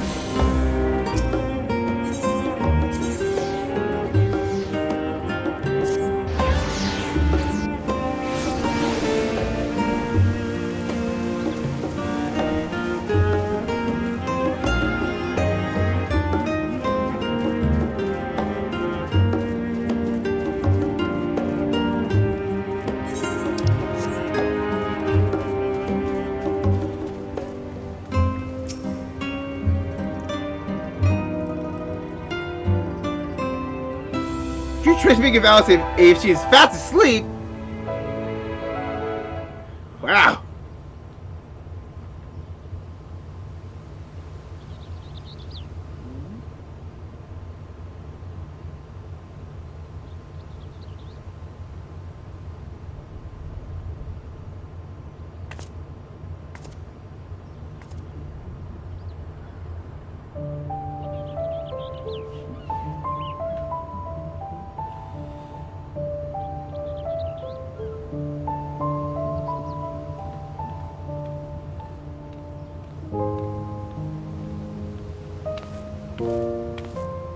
Oh, Carl is joining us.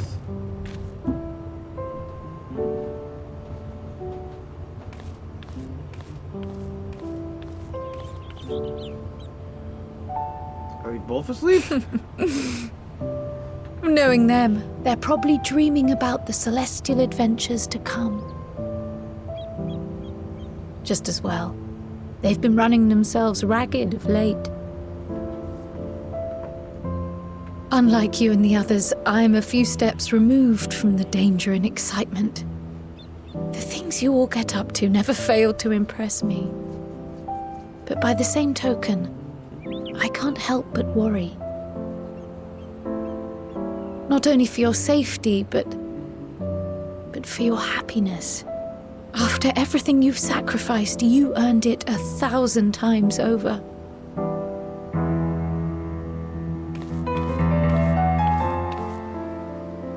From the simple pleasures of tucking into a hearty meal or collapsing into a comfortable bed, to the grand triumphs of visiting legendary lands or finding true love, you deserve all the joy in the world. There is so much that life has to offer, so much to be treasured and shared with those we hold dear. So promise me this. Come what may, you won't give up on your own happiness. When you're out there fighting tooth and nail, it's all too easy to forget. But in the end, your passions will be your greatest strength of all. Remember that.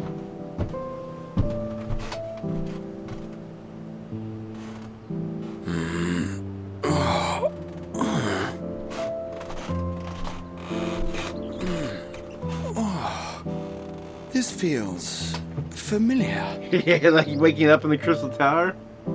Well, 'tis good to be...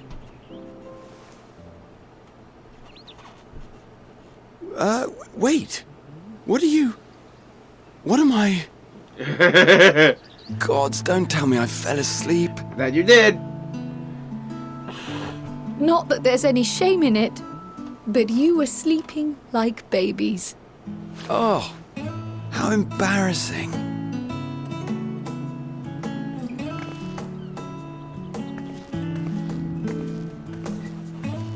Not a word to anyone. Understood? Not one word. I'm told that sleeping in proper beds of your own choosing is a much more effective way to prepare for battle.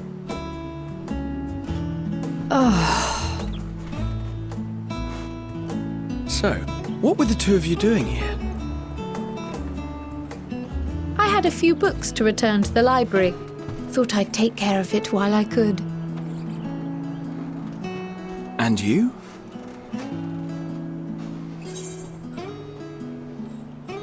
enjoying a little peace and quiet.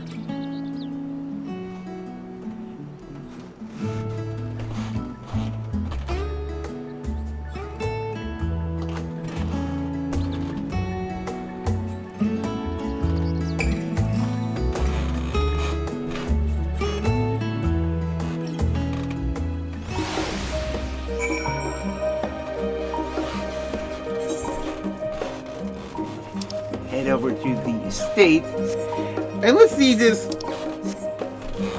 What kind of interaction is going on between Alvino, Hydaelyn, and the mom?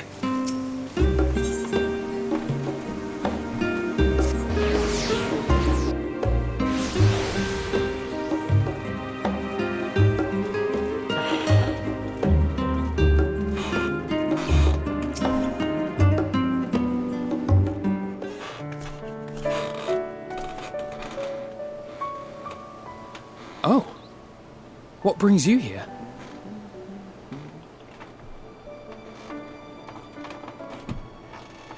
Ah, so you were worried that the Levier household might again be gripped by turmoil.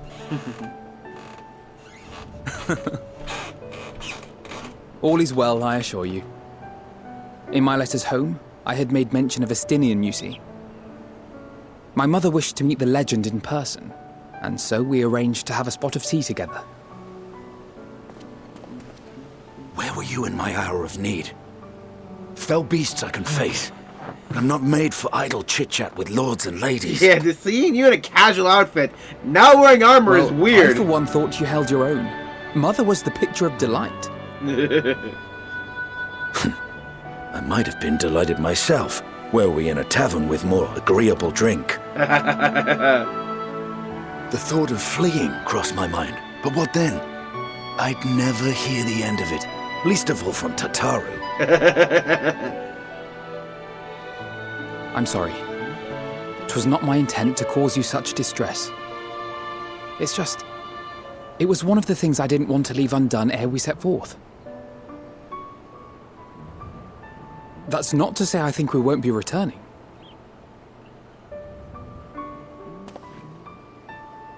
Yet, given what lies ahead, I did not wish to leave for later that which I could do today.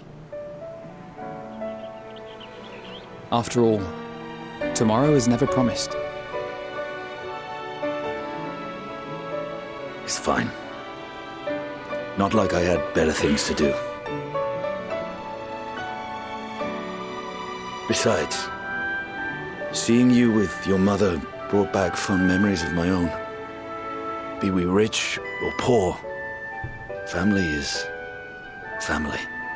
Because you were an ordinary village boy until Nidhogg raised your village to the ground. Well, it's past time we were on our way.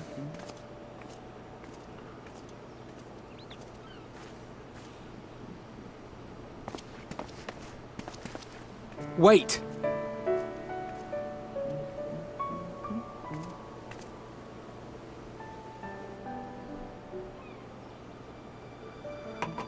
Since I left home, I've made a great many mistakes. Mistakes for which I can never make amends. But through it all, you didn't give up on me. To have returned here with you at my side, it means more to me than you know.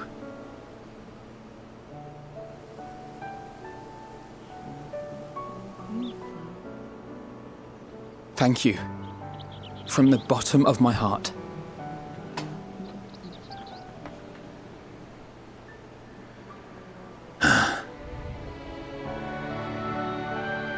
Forgive me, but it needed to be said. I'm the one who owes you thanks. Were it not for you, I would not be alive today, nor come to terms with Nidhogg's spirit. I am ever grateful.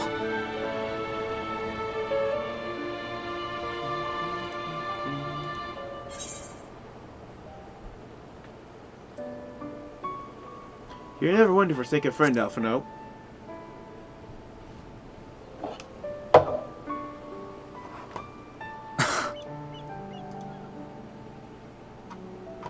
No, I'm not.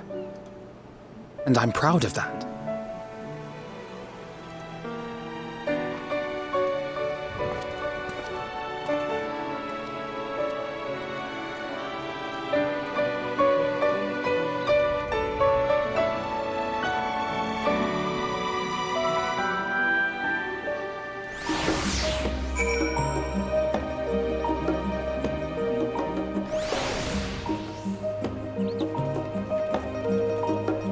Now you got that's set.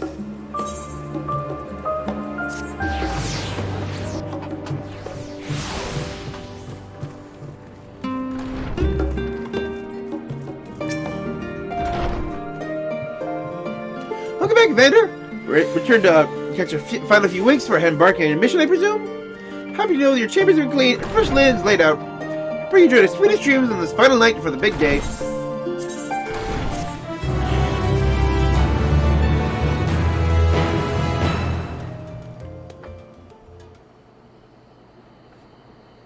That night at the Royal Menagerie in Alamigo.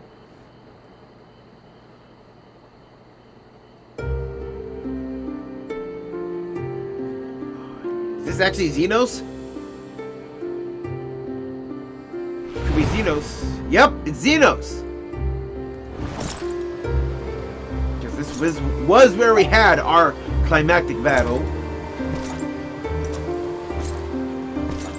His hair like that. It's good.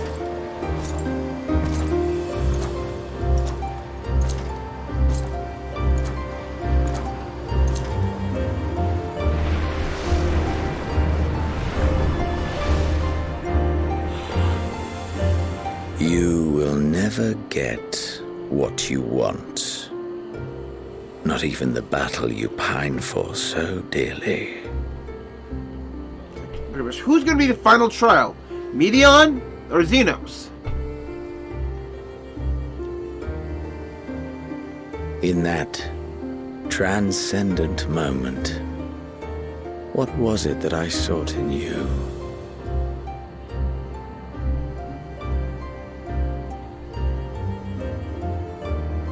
And what was it that you sought in me?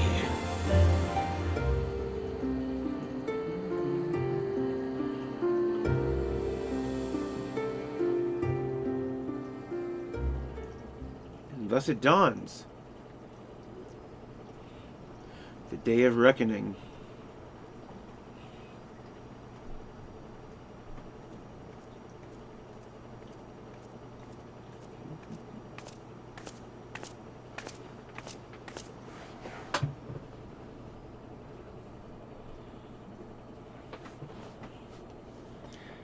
It's like deep breath.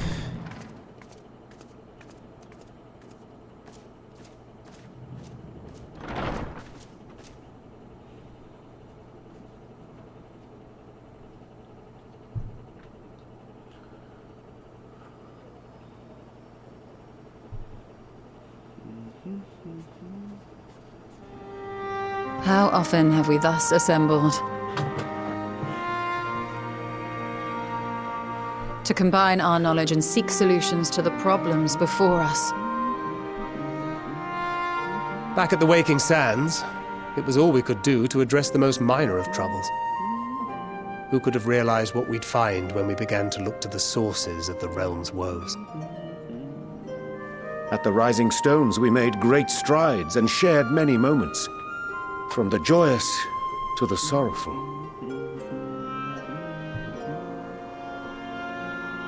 We've had occasion to call other places home too. Be it Ishgard or Kugane, we were fortunate to find sanctuary wherein we might take stock and continue our fight.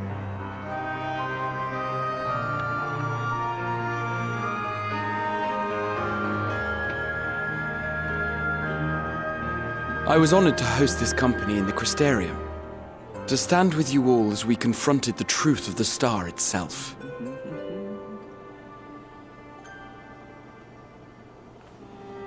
And now from this place, we go to fight the most important battle of all. Fate of the universe.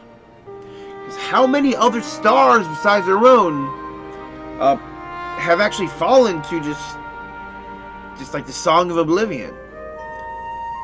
The Forum has sent word. The Ark is ready. We could have been like the only ones who The were out there in the naturally will be cosmos who commanding the actually vessel. managed to like make it. They will see the 8 of you to New Ultima life Thule. spawned, or just like civilizations that are just like once small and primitive, or even radioactive forms since then. Only it would have now fallen.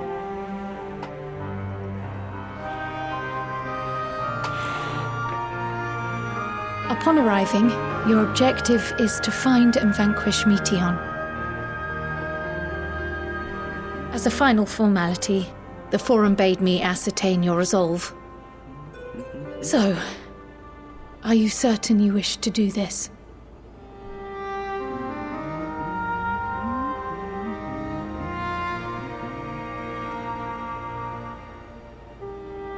We are.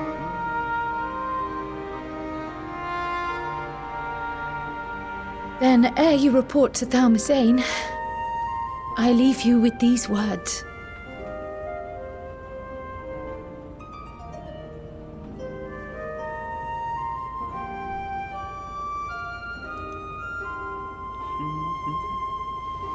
You must triumph. Of course. What that means will differ for each of you. To make it back home, or to simply avert doom, or perhaps something else altogether.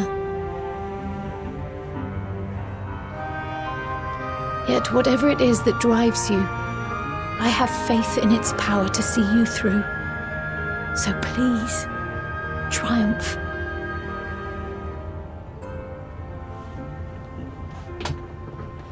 Triumph, as we who remain behind believe you will.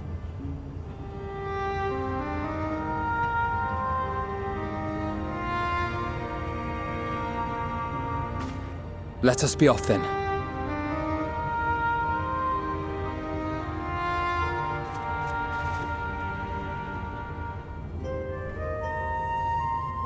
Wait! Got your own words to say.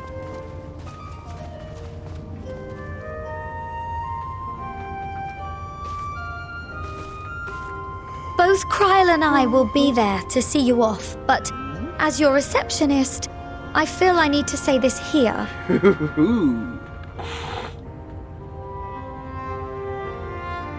Safe journey, all of you, and be safe. Tell us safe twice, but don't worry, we will.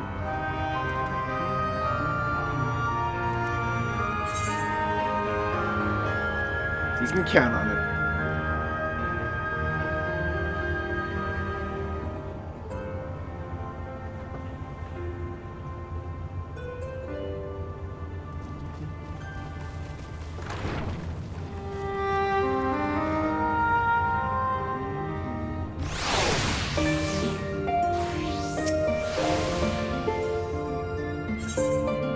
Onto the heavens.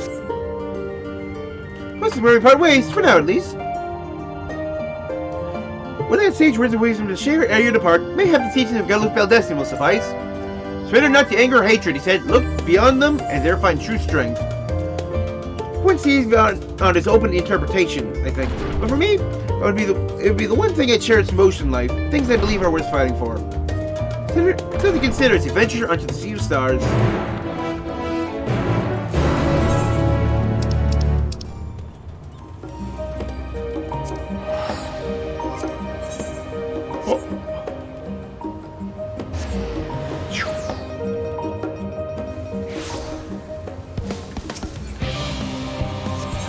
Oh, we got a few more quests.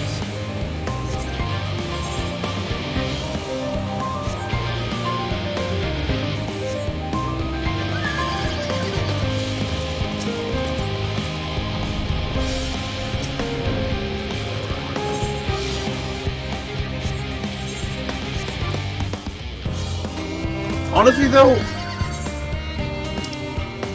Unless I need the extra push, I'm like we're close to the end where.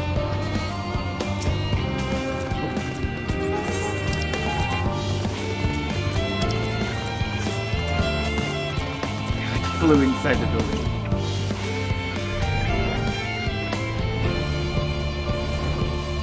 I want to just like,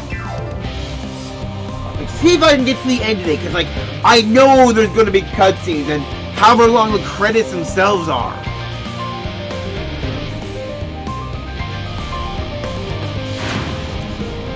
Unless I need to get a little bit more, and like however long I'll actually be in Ultima Thule.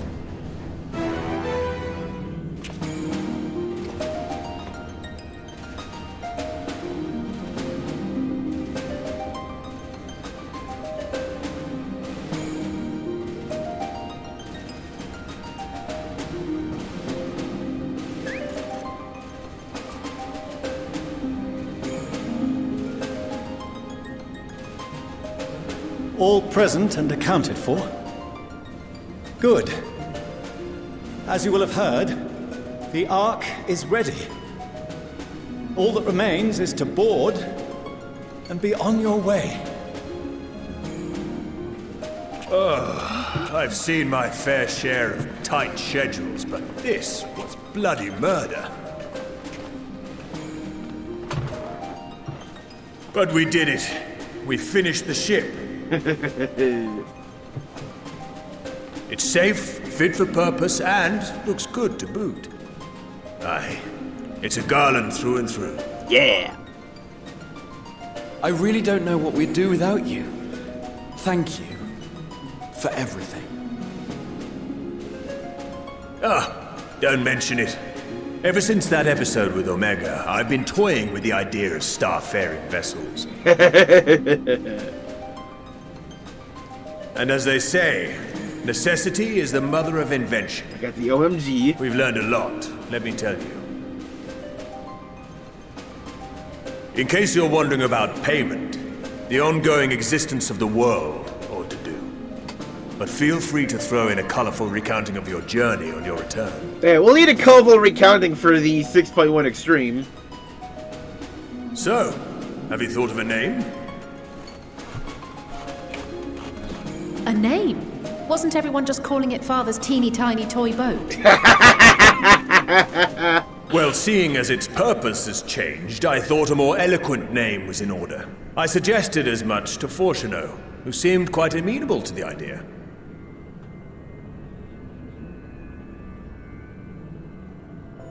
As you know, this vessel is the culmination of heretofore unprecedented collaboration. And though said collaboration is owed to the Scions, there is another whose noble deeds made our work possible.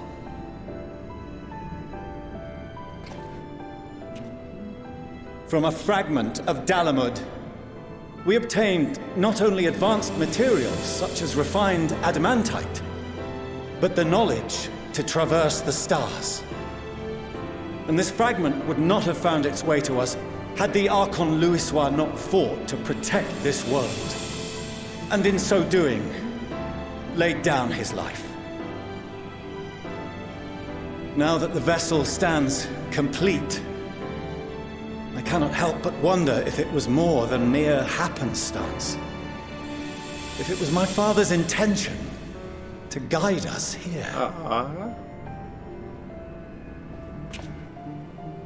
In the hopes that his guidance will see you all safely home, I name the vessel after that self-same fragment of Dalamud he delivered unto us.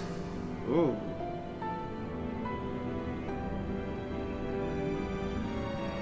The Starship Ragnarok.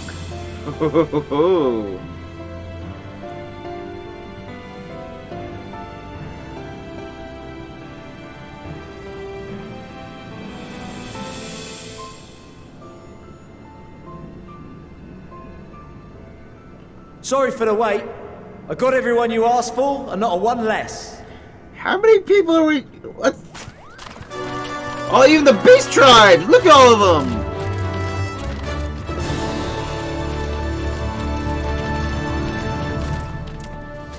What are you all doing here? Kevin? Oh, I invited them. The representatives of those tribes with religious inclinations. You've done a fine job of readying the Ragnarok, but for it to take flight, we'll of course need the power of the Mother Crystal. Ah.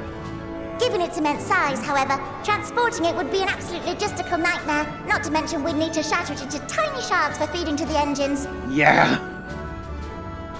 But a brilliant idea came to me. We convert the crystal's energy into force. Are we gonna power our ship with primals?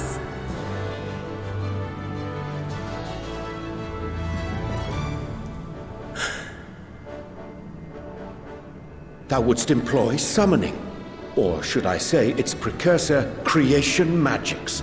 Yeah. Oh boy. Oh my god. Care to explain for our benefit? We're gonna power the starship of primals! As you may have witnessed at Bestways Burrow, the Loporrits are capable of creation magics, which they use to shape the moon's environment. Yet simple though they make it seem, 'tis a highly advanced and exacting art. To perform it correctly requireth that the wielder holdeth the object in his mind's eye in clearest detail. Otherwise he Hence gets the weird ancients' illumination. meticulous management of concepts. It's like, yeah, they kept the blueprint for the idea. Drawing upon this art, the Ascians conceived of summoning as we know it. A derivative that replaceth the complexity of concepts with the simplicity of zealotry to make manifest a creation.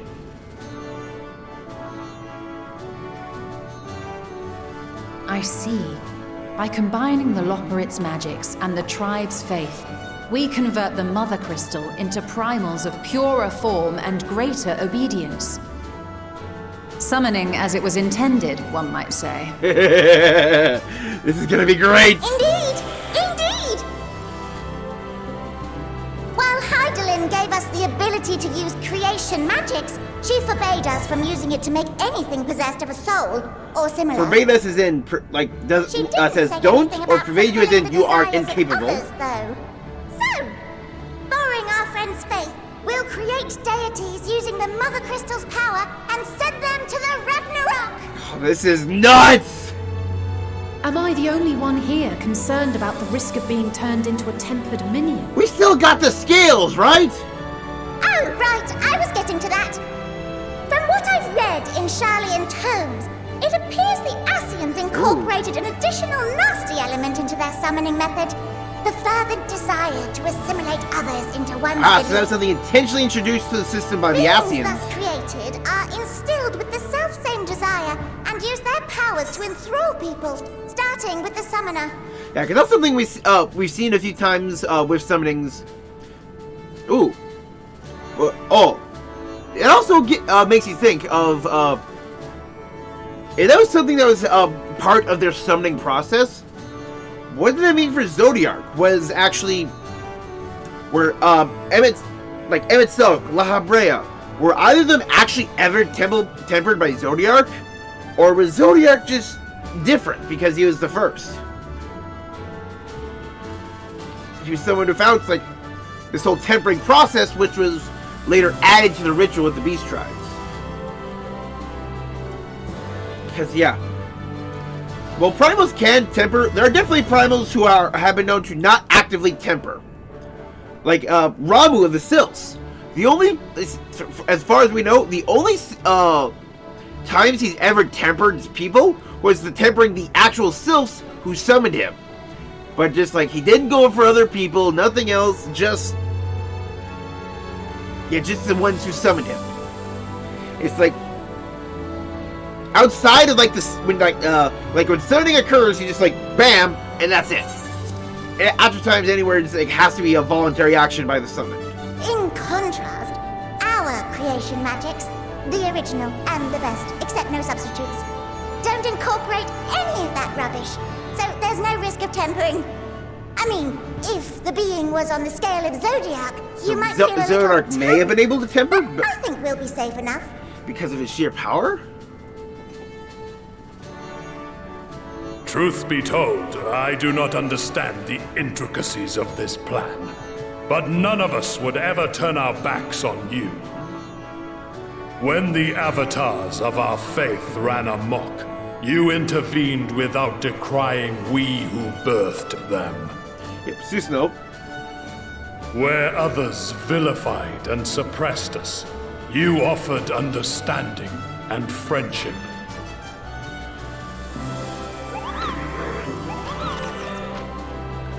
In gratitude, we will share with you the true expressions of our gods. Not malevolent deities, but benevolent saviors. Alright, you lot, we're heading to the ethereal sea. Stay in sight, else you're liable to get lost. Lead the way.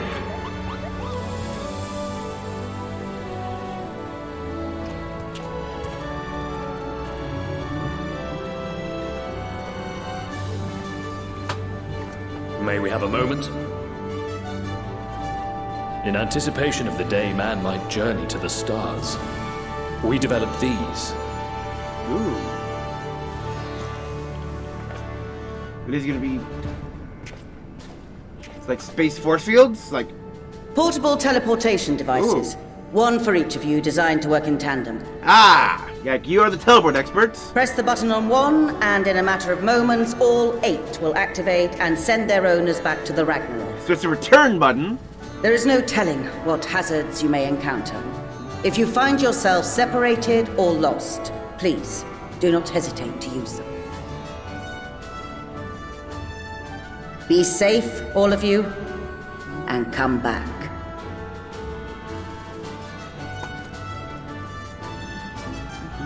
You as well. I pray you take care. Looks like everything is in order, so I'll go ahead and board. A few of my fellows will remain to assist with the summonings, but rest assured, the vessel won't want for competent crewing.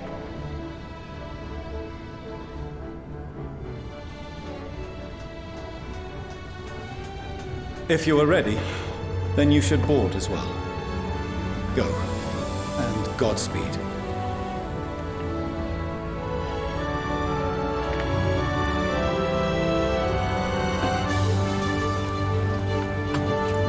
Like the time for just like the final dungeon and the final trial could take anywhere between half an hour to an hour, depending on how many times, how difficult the final trial is.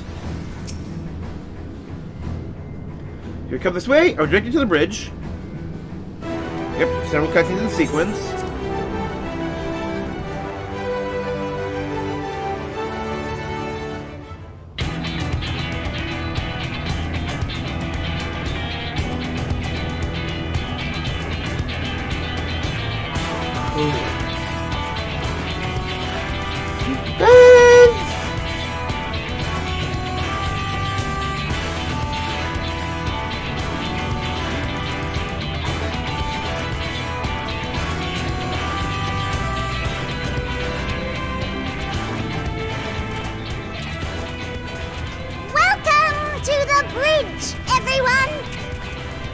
I hope you have everything, because I can't be bothered turning back.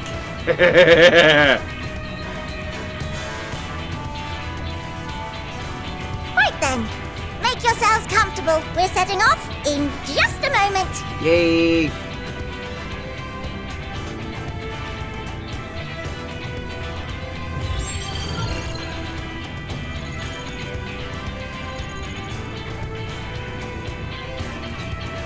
It's incredible. Here comes the rumble. This is Fortuno. Can you hear me? The preparations for the summonings are complete. In accordance with the 14th phase of the plan, we have moved the Ragnarok to the launch Of course, the site. 14th phase. The gates are open. You may depart when ready. The one thing I'm wondering is we'll get like a callback scene to the 1.0 trailer, which is actually As ready as we'll Re-released ever on be. YouTube a few Let's get days going. before early access. Did it? Come on. The shows birdhouse star's the- got more fire in its belly. The one who would become the Warrior of Light, Again, with feeling. having a vision of the Battle of Silver Tier Skies, and like when the Agrius crashes into the lake. Oh. This is my time.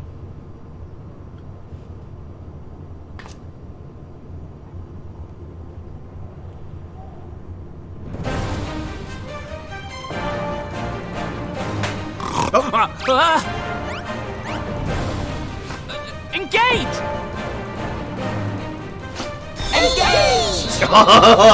That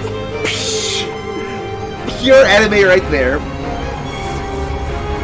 Oh, I just realized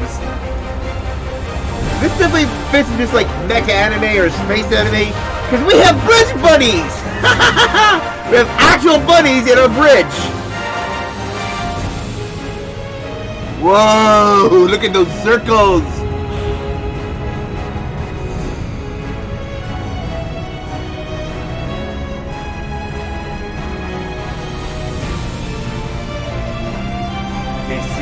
Nuts! Like, in the 1.0 trailer, like, you get a vision of, like, I think it's like Mudcurves or something. It looks like the primals, like, forming there. You can see Titan and Nephrites just form and seem to scatter out and about from the crystal. Hopefully we can see them, like, something like that, but flooding into the engine. We actually see the primals. Oh, like this? This might be it. Yeah! There's a pillar of light. That's what I was talking about. Yep, this is it! This is the callback! Yep, exactly that! Ifrit and Titan! Exactly that! That scene! But just... Yep, there's Lakshmi... Ramu... Leviathan... Ivana... Bismarck... Rugamog! Woo! There's Garuda...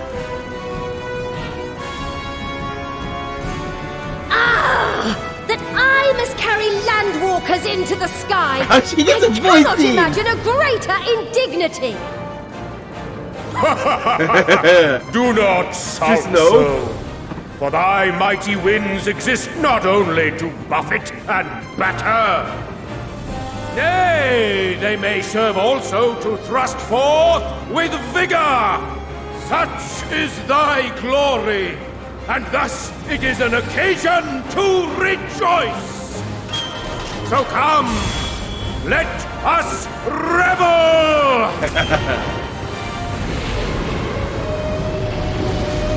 He does that motion. We actually get like the primals chatting with each other. That's kind of awesome. She's like, I am so done with So long these as boys. the wind blows freely, I suppose all is as it should be in creation.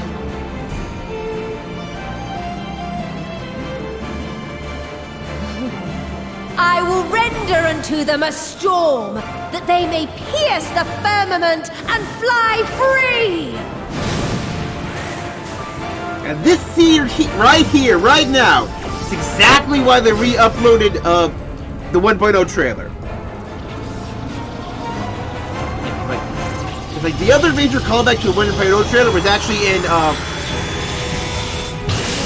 the Shadowbringers trailer, where they wanted the Crystarium to look like kind of like the city that was in the area that's depicted in that trailer. Maybe it was not that trailer, but yeah, Crystarium is meant to depict like an early concept area thing for Final Fantasy.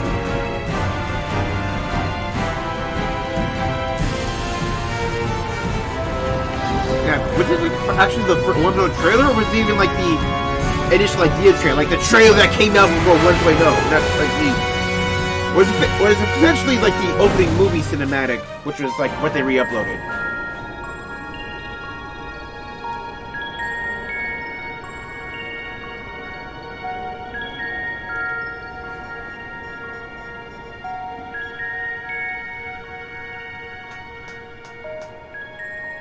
Still in one piece? Good. Sleeping Way? Report? All's well. Fantastic, even. Thanks to the power of those primals, the engines are roaring and we're ripping along. All values are also within projected ranges. Time to destination is 8 carats.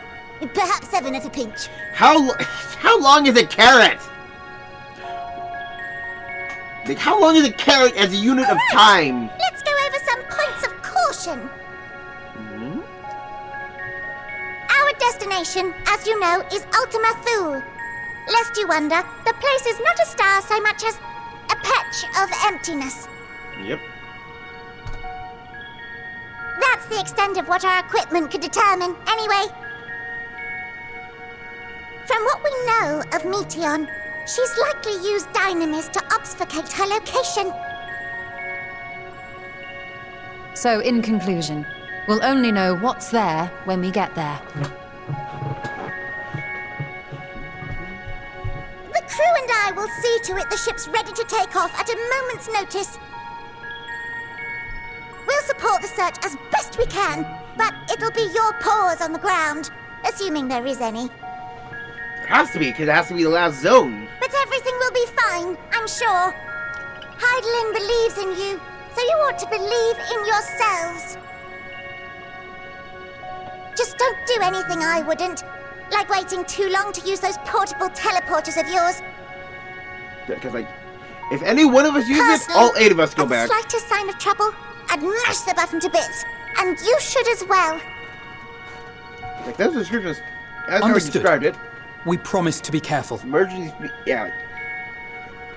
So always teleport to all of I us. suggest you brace yourselves. Ooh. We're about to arrive, and the vessel will shake a good bit. Yeah, just like atmospheric turbulence, or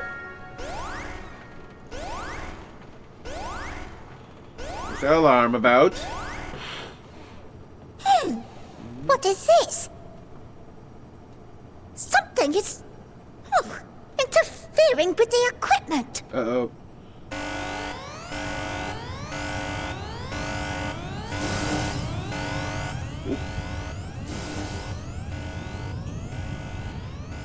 Greetings. Meteion.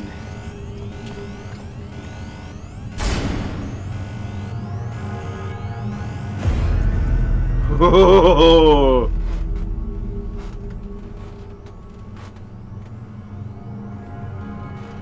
Greetings. Can you hear me? All of them. Meteion.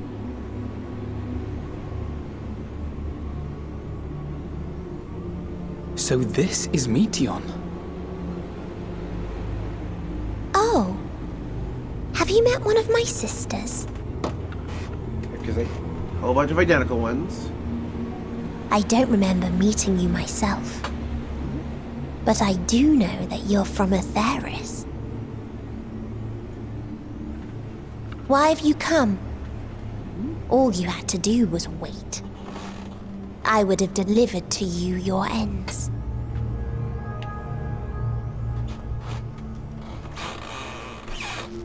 We didn't ask for that.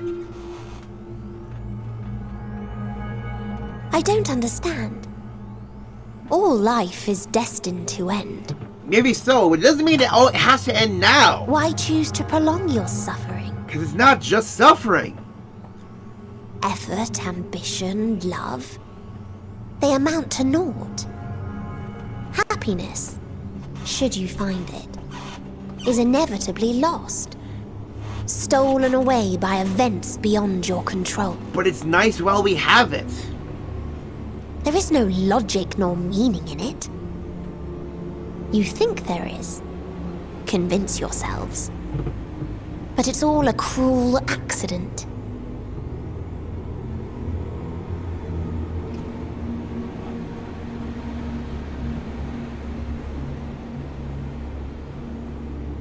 Come now.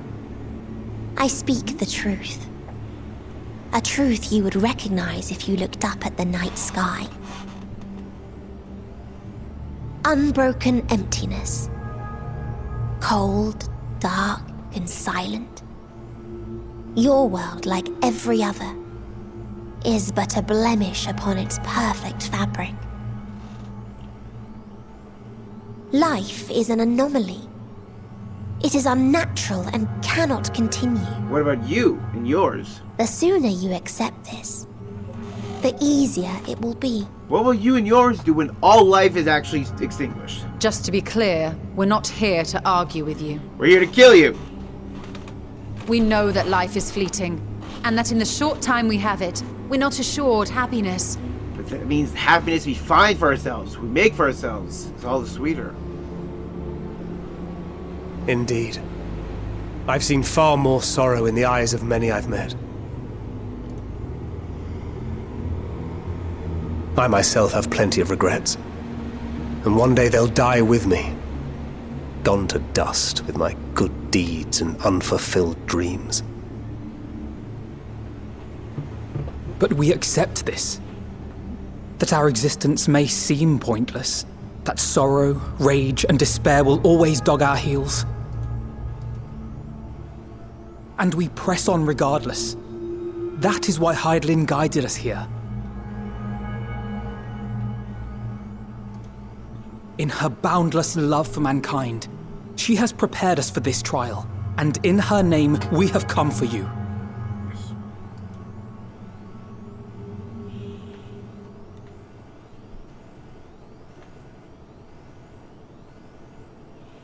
Yes, I sense it. A burning passion like unto fury. I know it well. For the same passion once burned in many a star How many before yours. stars have you actually ruined with your Song of Oblivion? How many civilizations, worlds? Suffocated and extinguished now.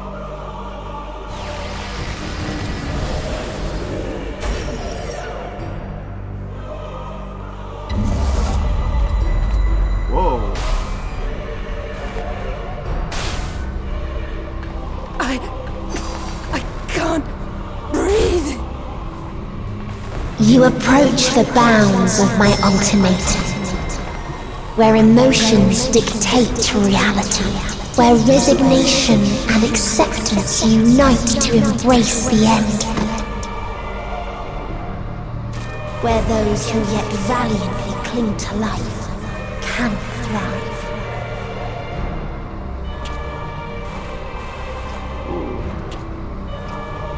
Thancred.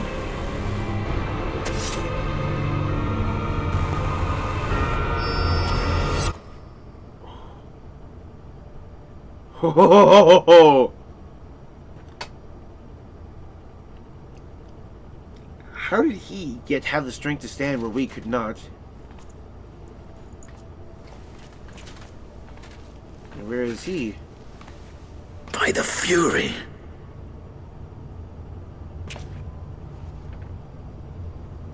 Thancred? Yeah, where did he go? Meteion has gone as well. Mayhap he awakened first and gave chase. Well, something happened. Everyone, it appears we are at our destination. My head is itchy. This is Ultima Thule.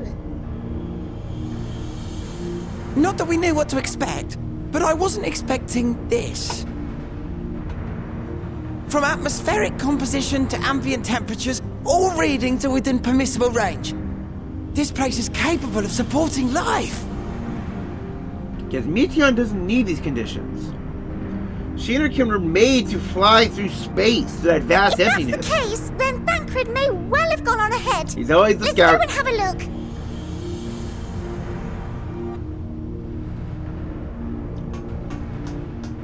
Meanwhile, I want the rest of you to perform a full inspection of the ship, as well as a biological scan. Okay.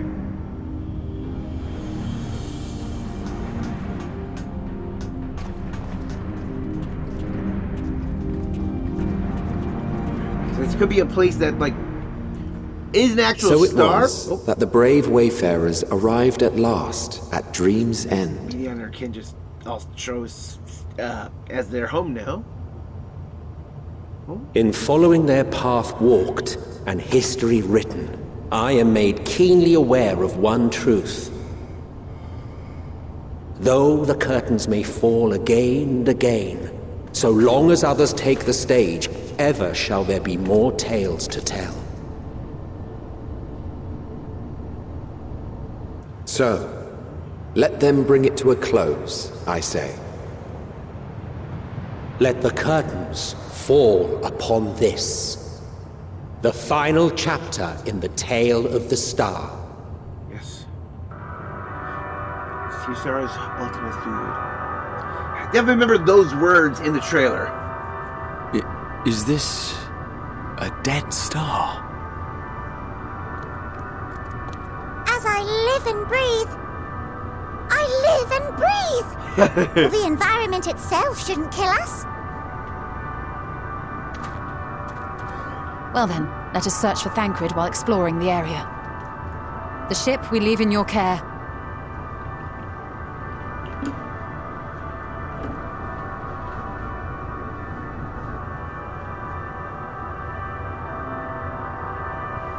Now, one thing I'm curious about, is this going to be, it's for the ether currents in this area.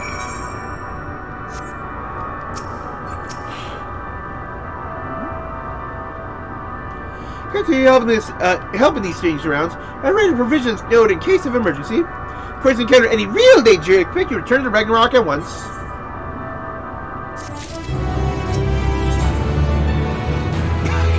A strange new world, and they use this. What the hell?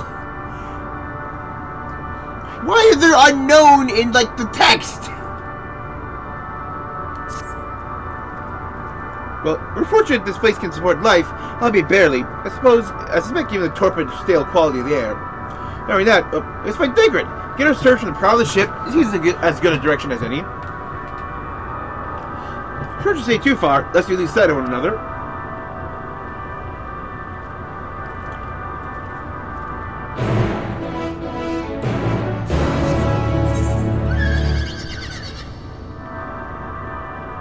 Base Omicron.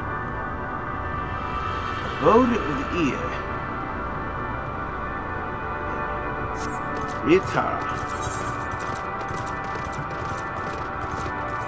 Pop this. That there are ether currents.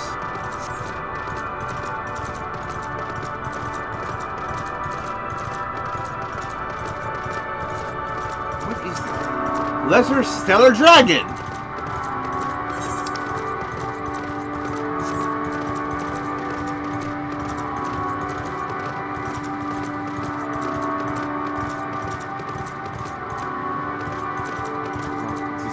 Petrified force. Stellar Dragon. Ruins, but of what, I wondered? If I something to help us understand the nature of this place, a relic, an inscription, anything. Will we be on the Dragon Star?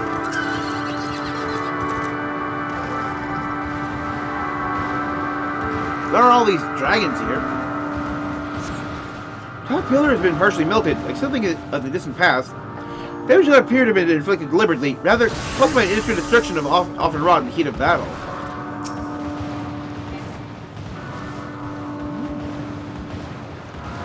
And so this is a statue made of ash, solidified ash.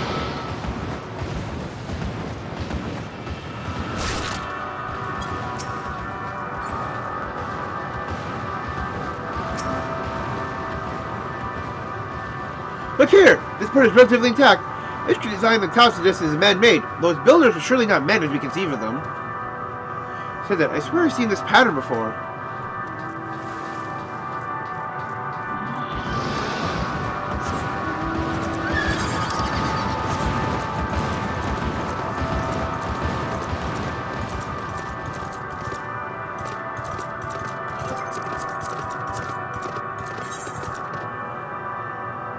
We have shared fates here, right?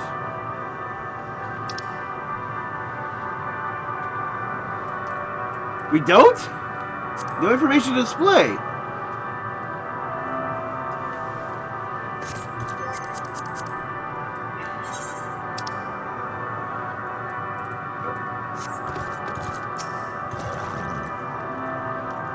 I thought this still might form a better view of surroundings. Poor decision in hindsight.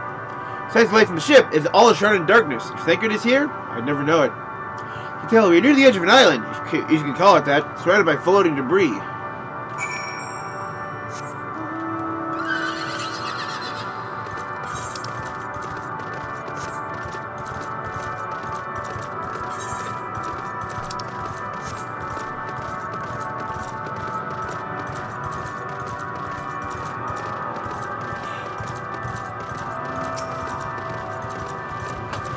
I can try to avoid hunting down ether currents unless I just need to fly or be able to find anything.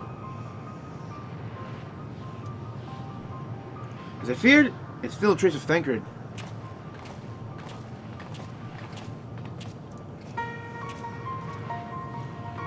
Nothing but emptiness as far as I can see, which unfortunately isn't very far.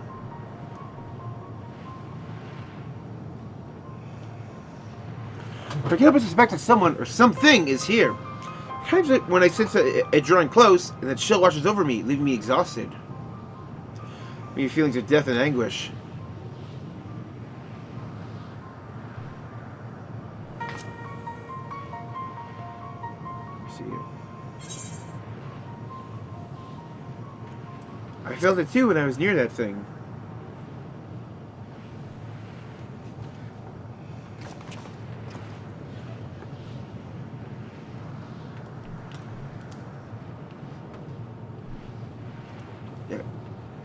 What are you talking about? There's nothing there. Only we can see the dragons?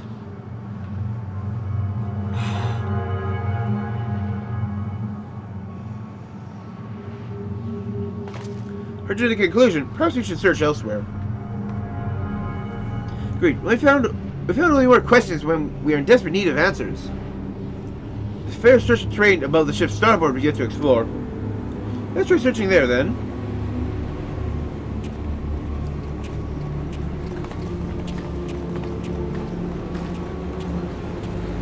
Vendor, a word before I join the others.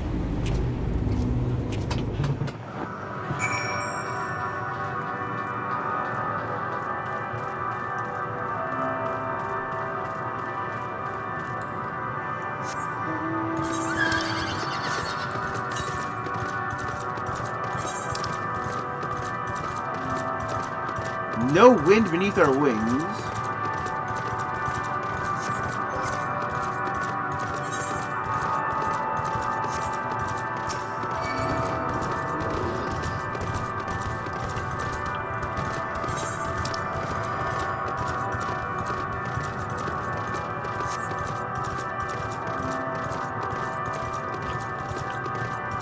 Definitely, I swear, we are on the Dragon Star now.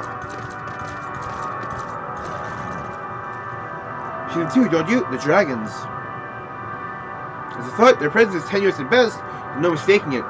Like your body of Midgard's Solmar and mind of Nidhogg is what allows us to perceive them. Could these be apparitions related to dragons that now live on Aetheris? Better to leave such conjecture to the others. In any case, we must be careful, and we soon find dragons that can see as well. If they can see, death and anguish. What happened to them, I wonder?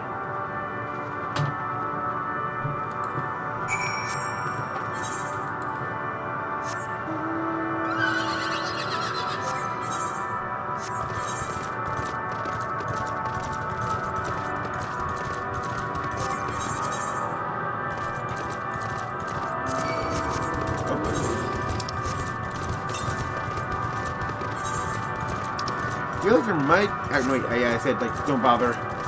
Got distracted right away. At least, yeah. Get little bits of sound.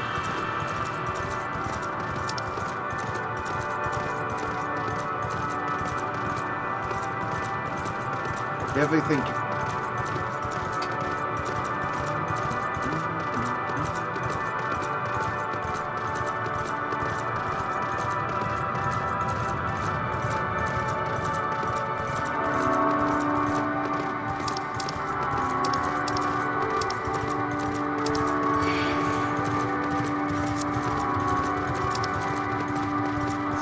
It's all space Durgans! We have to be on just like the Dragon Star. Because all dragons on Aetheris are descended from Midgardsormr, who came from another star with its 7 eggs, and those 7 eggs became the first brood, and then they all had their broods, and that's how dragons, as we know them, came to be on Aetheris. Now, we learned in the Omega raid that on the Dragon Star. Well, first, we call it the Dragon Star because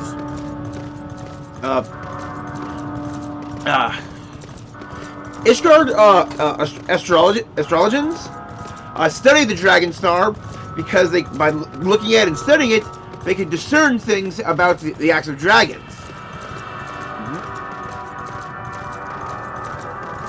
And yeah, so we got confirmation of Omega that yes, the dragons come from the Dragon Star. Got like this nice ghostly white dragon over here. And they were Midgardsormr kind of kicked Omega's ass when Omega was set upon him, and just like GTFO'd, and Omega chased after him. And that's how they both wound up on Aetheris. Dragons here. At least you can see them. What's left of dragons? What you see is a memory of a world that once was. A world suffering a slow death, whose denizens cried out for the release of oblivion. What? Their world is dead? It is. Not a single life remains upon that husk floating in the vast emptiness. These creatures are shadow and shade, perpetuated only to suffuse dynamis with their unending lamentations. So they're just despair generators. Our friend Thancred, where is he? A strange question. He is at your side, is he not? Ooh. Oh yes. He is here and there, and everywhere within this space. Ooh. What's... He would tell you himself if he had form to form words. What did you do to Thancred?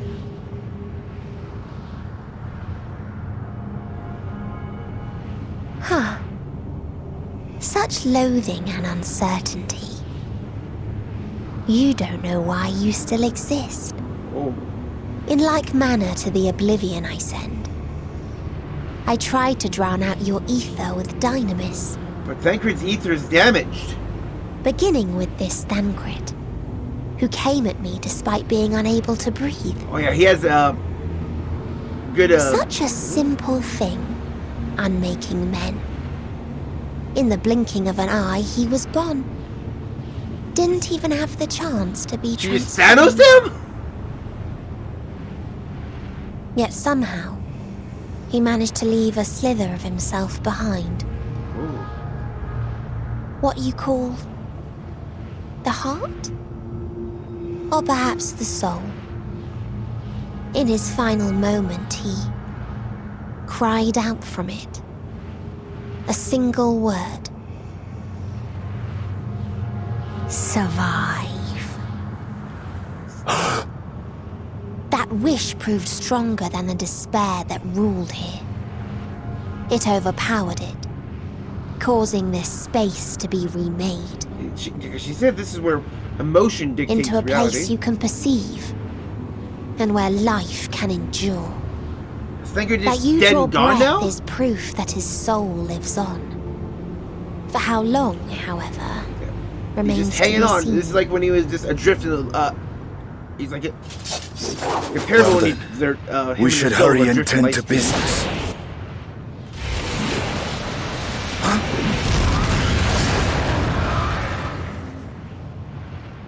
Nice dragonfire dive though. It's futile. You will never reach the true me. I told you, emotions dictate reality in this space. Such changes as you might work will not alter in its nature. You may see, but you cannot touch.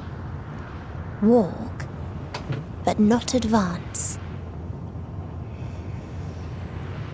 It's like, if you want to get here, don't get anywhere. Don't think, feel.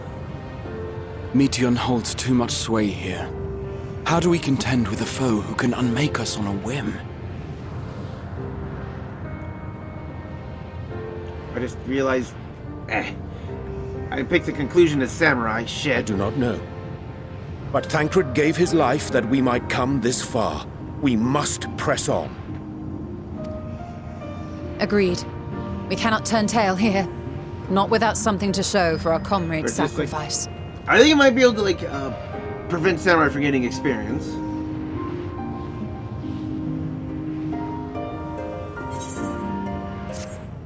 Yeah, like, there we go. Now I'll just have to skip the scene.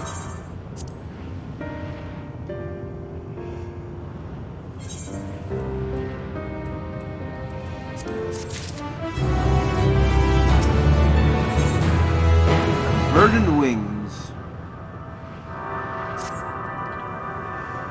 Soul without body.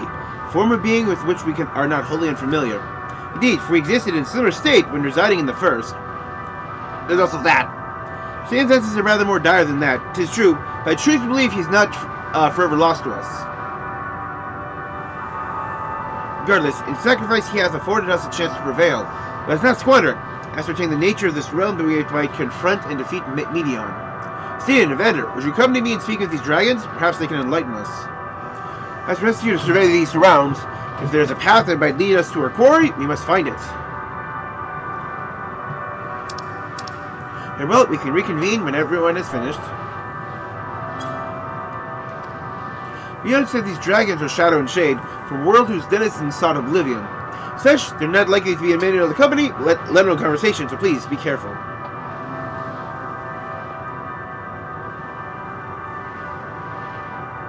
Let's split up and gather what knowledge we may.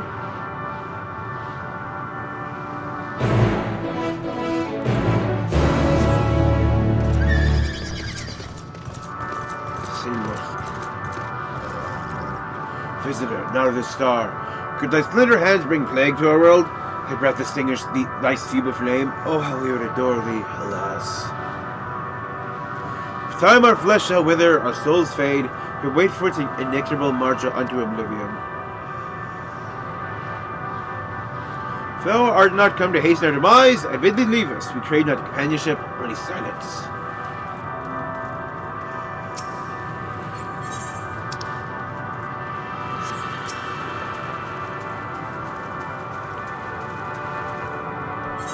Like, so many of these names are all just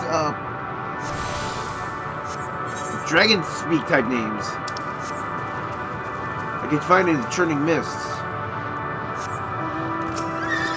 Musk.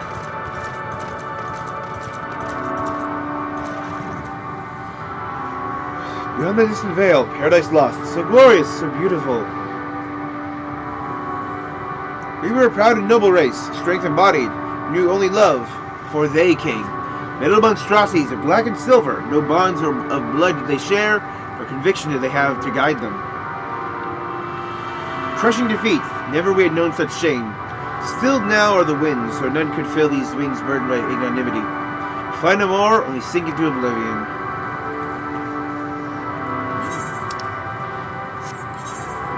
So like this dragon world until this like Omega bots came. Yeah, well, Midgard Stormer was able to, like, kick the ass of Omega. He was able to kick the Omega ass of, like, I guess the Omega he fought. I guess all the others weren't as powerful.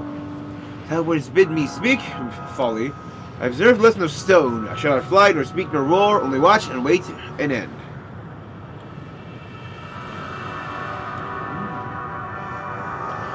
But one sight yet stirs my blood, tempteth me to raise my voice in lamentation. On Nall, the cradle of unsung dragons. No words, no songs are possessed of the weight to describe such tragedy. Go, if that be my will, I shall remain.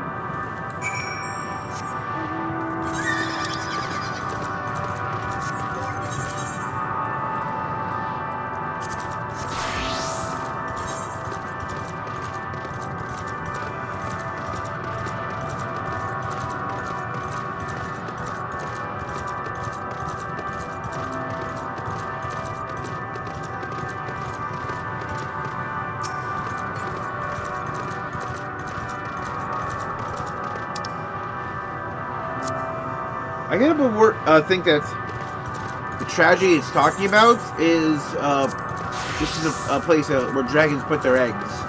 This is a place for the young. Yep, look at all these eggs. And life extinguished. They led you here as well, did they? It was described to me as a source of the rose and proof of their end. I think I'm beginning to see why. Hatching ground, or was, I've seen similar in Aetheris. Yggdrasil's kind must once have lived and thrived in a place such as this. Richard said his father was driven from their ancestral home by war and strife. This, then, is the fate of those who remain. Have a look around. We have these eggs have more to tell of what happened here.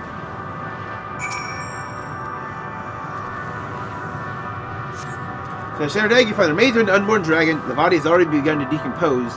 Gelatinous, half-dried membrane covering the corpse suggests it failed to emerge.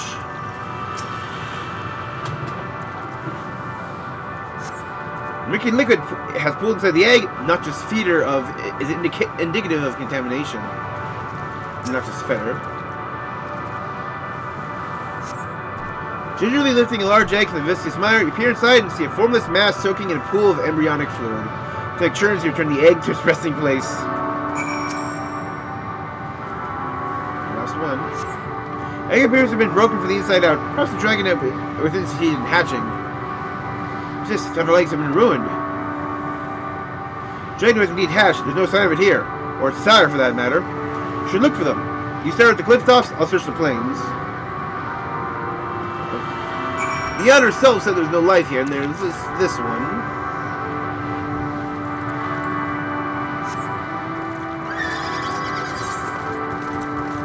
But yeah. They're just population devastated and just like their hatcheries where all their young were kept just smashed and ruined.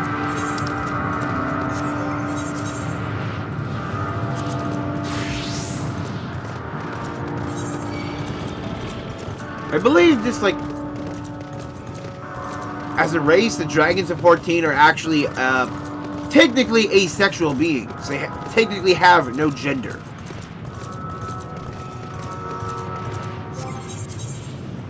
Ooh.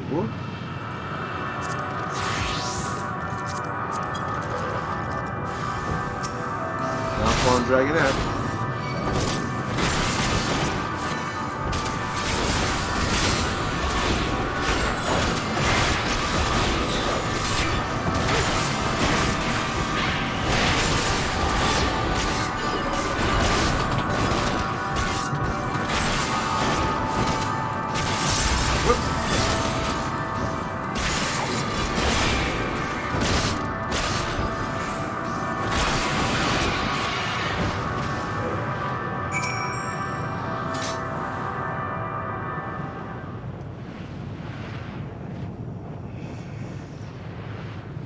The boisterous howling hath been quieted by the hand, I presume.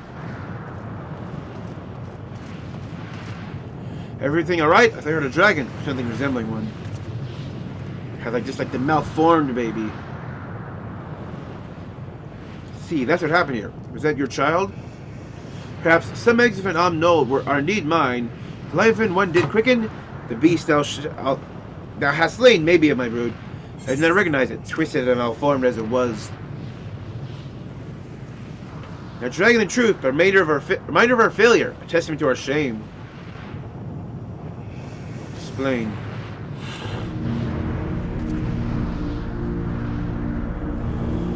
They descended from the heavens, cold, heartless machines, and with them rode war and death. Fire and fury, rage and rancor, we gave answer. It was a long and bloody battle, and only the beginning. Until chaos and destruction swept over the star, in the end, the invaders were victorious. And when they looked upon their prize, they deemed it unfit for requisition. We were abandoned to our ruin. So they came to your planet, just fought you in an epic war for the world. But then they won, and it's like, oh wait, we ruined this planet. Shit! And then this left you to die on this barren wasteland that they made. Survivors sought to put away their shame, to rebuild, a futile effort. Pure soil replete of ether did we once cultivate our nesting grounds. Our lands were barren. Any eggs nurtured in such desolation were fated to rot. But few survived to emerge as abominations. have no new progeny. There are dragons among you capable of journeying to other stars. If there are, many would make the attempt, each bearing a clutch of eggs. Richer stars are home to the harshest rulers. Rival dragons incited contest for supremacy.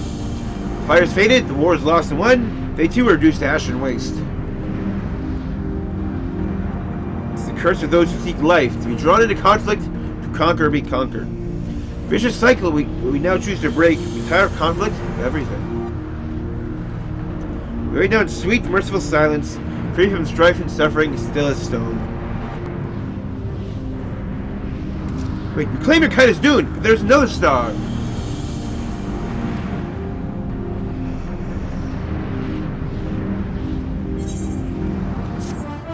Wait that we could fill these shades with hope about the dragons who flourish on our star. Yes, they might have been a test of will. Fallen silent, leaving the city to sigh with frustration. They want only to brood in silence, to be left alone with their grief until time itself comes to an end. Sole reward for senseless bloodshed, a pain I understand, wish I did not. What fools we were. But now isn't the time for such thoughts. Let us want to hear what we learned. Come.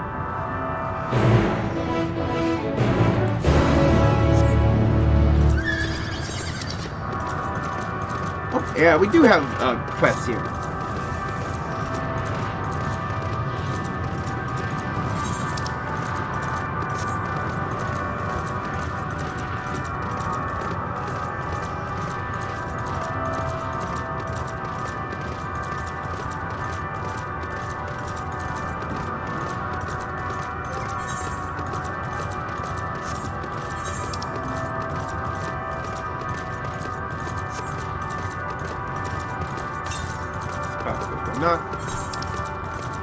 Somewhere around the knoll.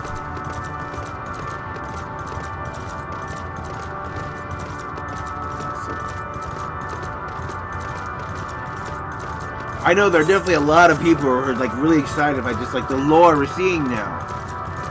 This is the Dragon Star. Establishing any meaningful contact with the dragons?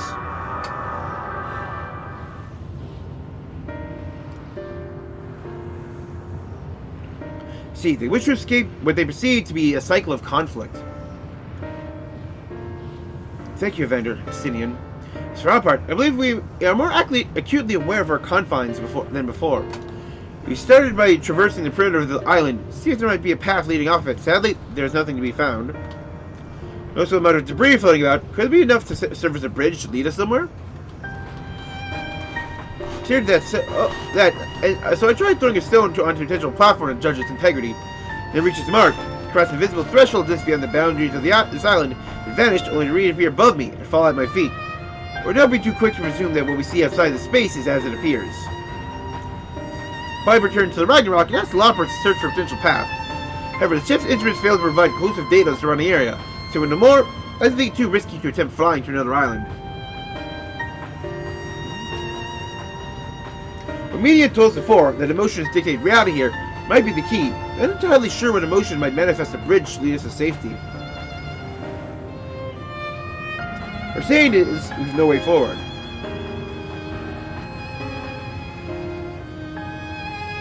At present, if it is indeed emotion that governs this land, perhaps it's not Meteion's for the dragons that holds us here. Tired conflict have chosen the path of oblivion to escape it. Rather, they have chosen the path at all, meaning there's no way for the dragon to remain here on this island to advance. So in theory, this is hardening though it may be. These aren't actually the dragons themselves, these are shades of the dragons who have already died. As the case, what course do we have? They're not like to be persuaded to help us. The reasoning is built on a history of turmoil and strife, without irrefutable proof the future is not as bleak as they believe it to be. Yeah, persuasion is not the answer. Meteion meant to unmake us then and there on the Ragnarok. She would have succeeded enough for Thagkr's determination. She conceived he was strong enough to overpower despair that otherwise rules Ultima Thule, or shape it to a degree.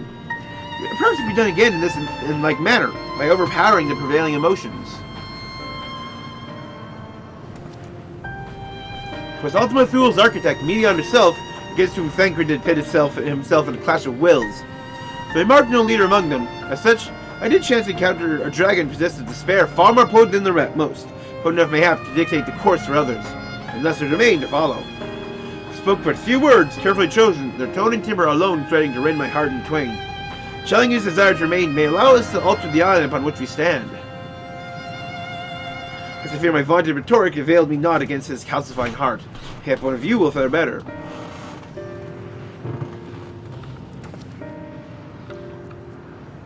I shall guide thee. I'll end, they call him, in the dragon tongue. Thou wilt find him nearby, eyes fixed upon the water. What do we have to lose? Let's get going.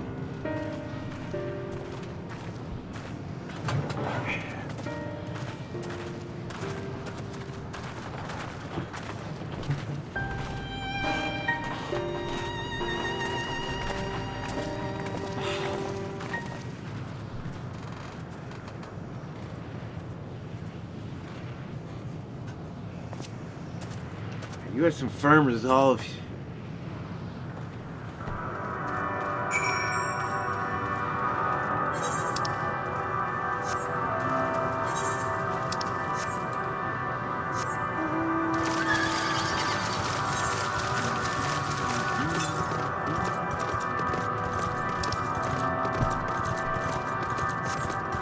I guess I could search for the ether current here.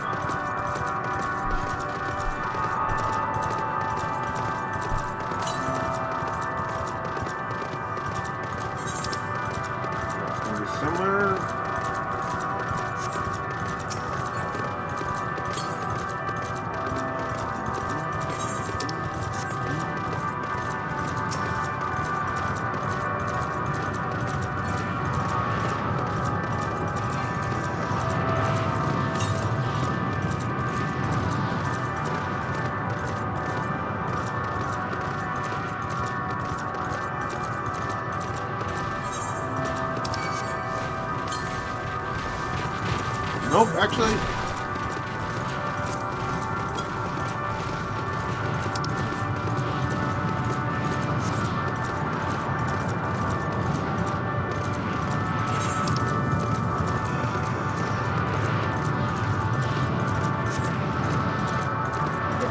I might as well spawn this one here. Who art thou? Dates, no matter whoever thou art, I beg thee aidest my nest brethren. Who has perished to be spared greater pain, we shall not heedeth them. Too young to die, I'm still learning mine words. Aww.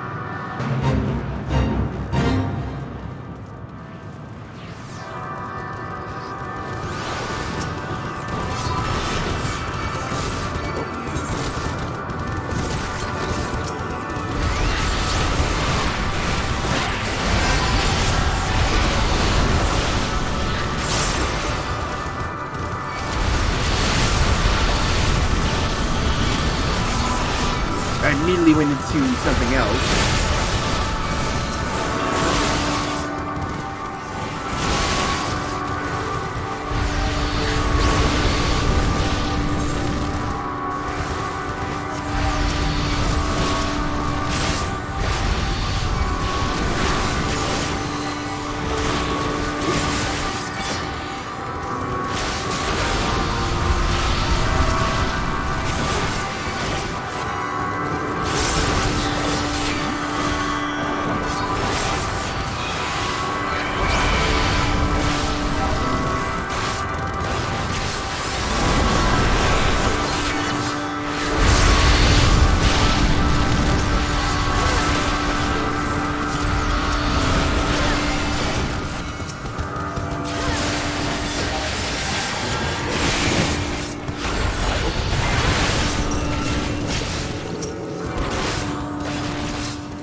I don't have grit on. There we go.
Yeah, now I see it.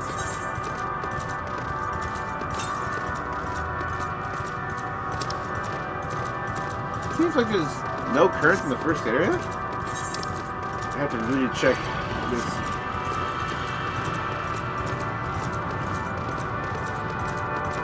And judging by what it's seeing, I don't think we'll actually have enough time to finish tonight yet, because we still have like all of this area to do.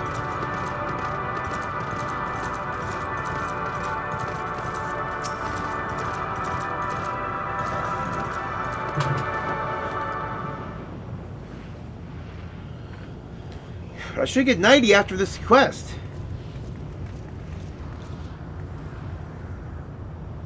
He remaineth as he was when I first approached, entombed in melancholy.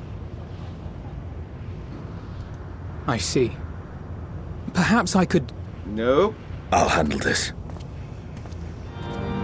Oh! This starts playing. Waiting to die like all the others. I wonder how much of this is Obsidian, how much of this is Nidhogg.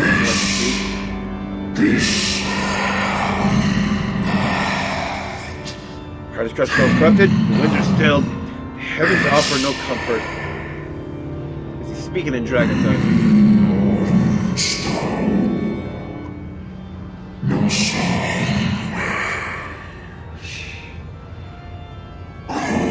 Nothing left for our kind. Long lives the curse as we await the end. Still as stone shall become.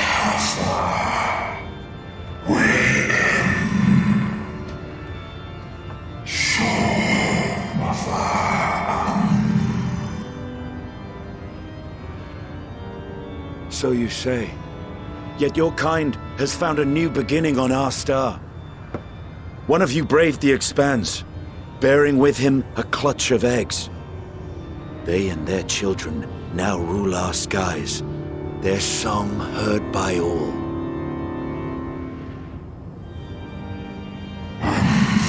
Again? On another star? He's gonna just flex his dragon power. It's Pundy, do I smell the blood of my brethren? Yeah, he's gonna talk about how there was a second. They joined the discord and war on their new home? They were, but now they've made peace. They were. They suffered much, and repaid their suffering in kind.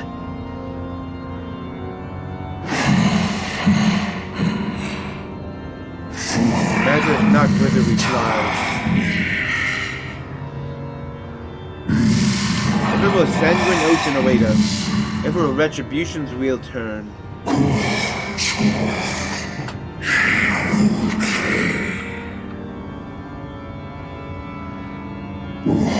So, and last with my trident of dragon, I break free of this wheel.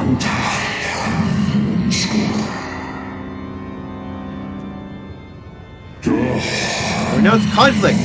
Die myself and the other, never again to be touched by the flames of hatred.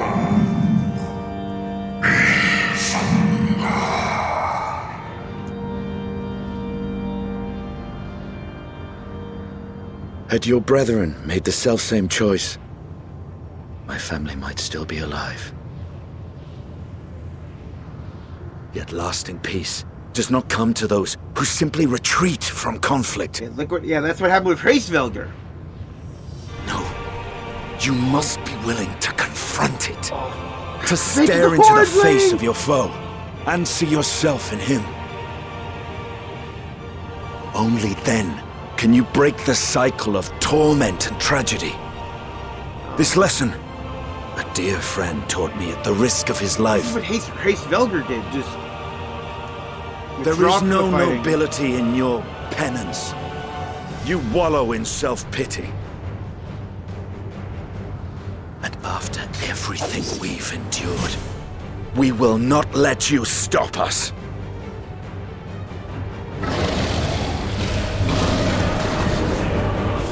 Whoa. You're a Meteion bird. Estinian!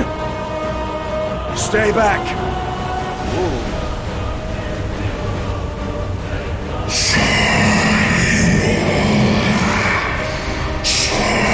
His test of resolve. His will against their despair.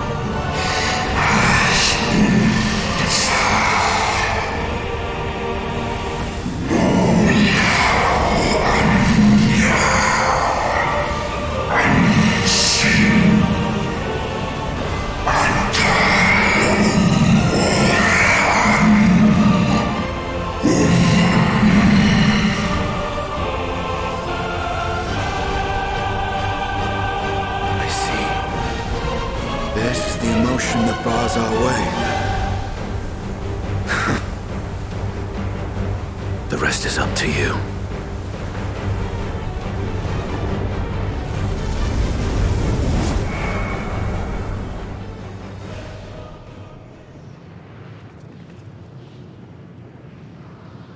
No! Not Estinian too!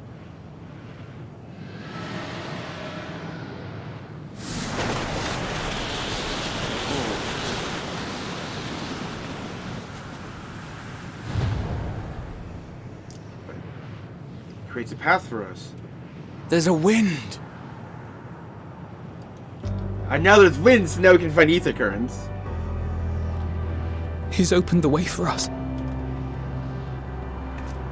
Sacrificed himself to remake this place, like Thancred did.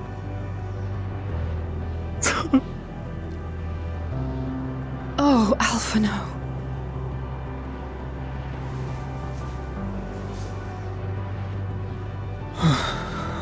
Come. Let us follow the wind. It will not lead us astray. He would not.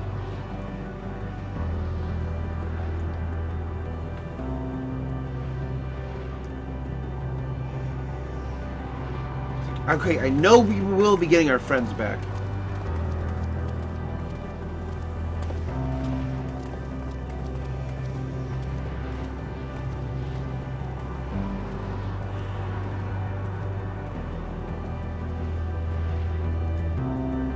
I think this is actually the MacGuffin power that Hydaelyn granted to us. It says, like, a power over matter, a power over creation. Sound and fury.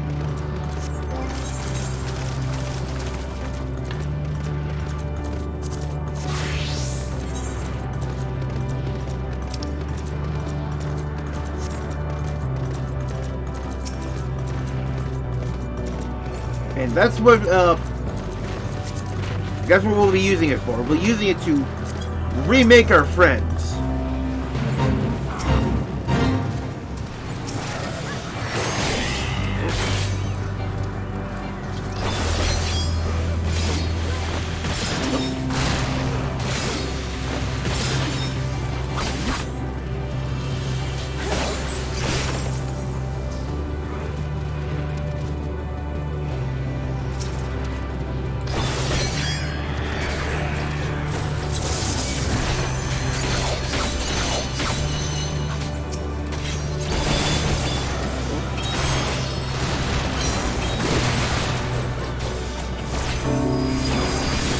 Think a Goken's coming?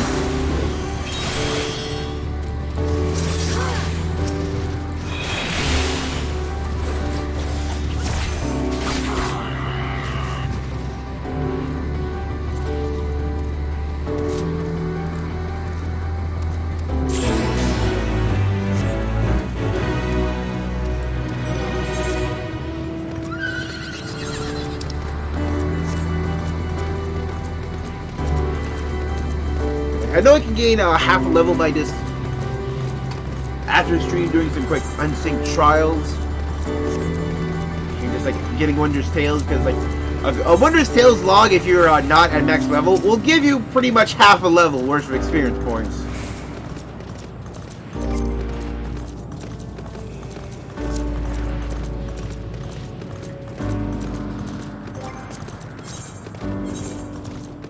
You're looking at 5 million. Yeah, it's literally half a level.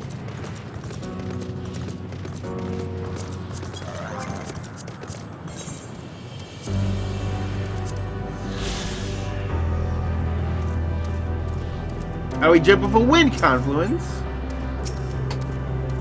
Look there, the wind. This thing's doing, I'm sure of it. We should ride its flow and see where it leads.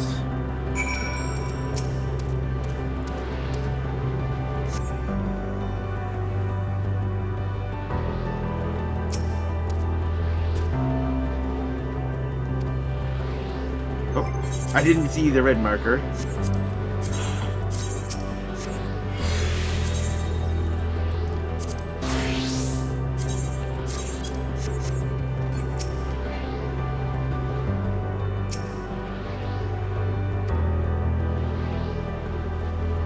Actually not quite done yet. See?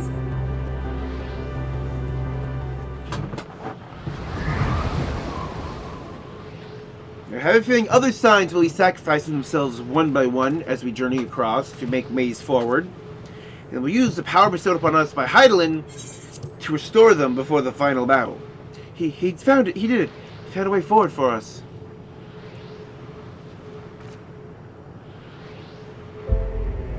Okay, only their bodies are have truly been sacrificed now. Dragons remain trapped in the prison of their own making, lamenting the horrors of war. Stephen knew them better than most. He's a man of honor and a dear friend, willing to fight to the very end for what he believed was right. He's still fighting Alphino, just like Thancred. Sacrifice is why we can survive here. We have a chance to stop her. In spirit, they're unwilling to give in to despair. We must neither. I'll say it's right. Let's press on for their sake.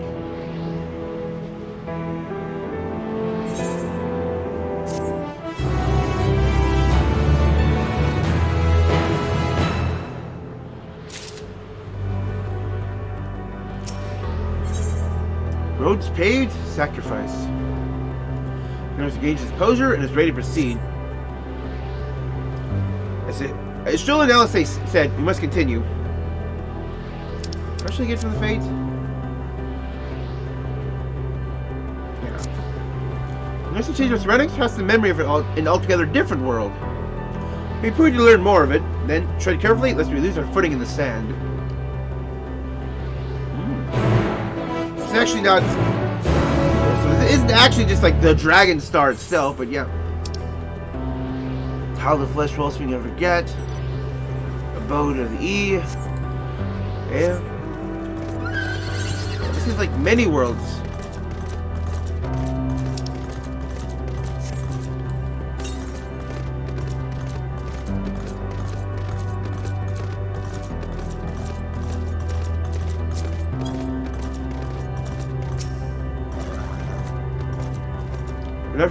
For the violet crystal embedded in surface would appear to be ordinary stone. Curious script is etched upon them. Less is not a language with which I am familiar. Can't say I recognize it either. Alright, the dragons, what I recall, perceive their knowledge in song and eschew the written word entirely. So we assume this is the work of another race, one we have yet to encounter. You had to claim the dragons' world suffered a slow death, seeking the release of oblivion. Their life found here, like as not, doth wend its way towards a similar end. What do you suppose that is over there? Not sure. It's hard to make out a distance. The surface seems to bear the same crystal as this monument. There's a chance we find whoever built them both. We should go and have a look. Come on.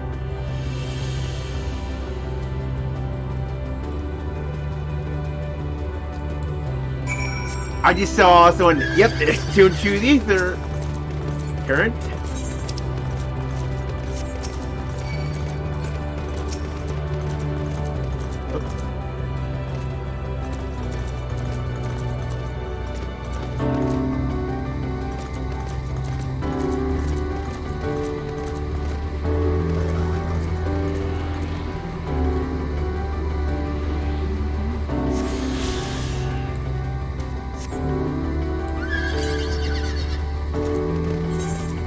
southeast, likely by Hollow of the Flesh.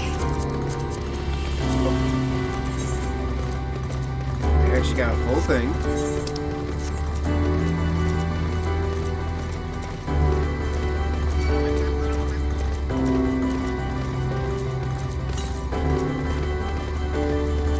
Oh, to the west, it says? Ah, it's likely up here.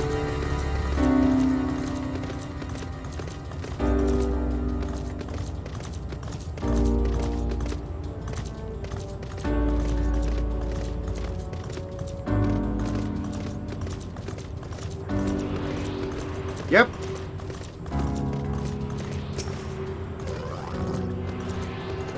Let's bring another car.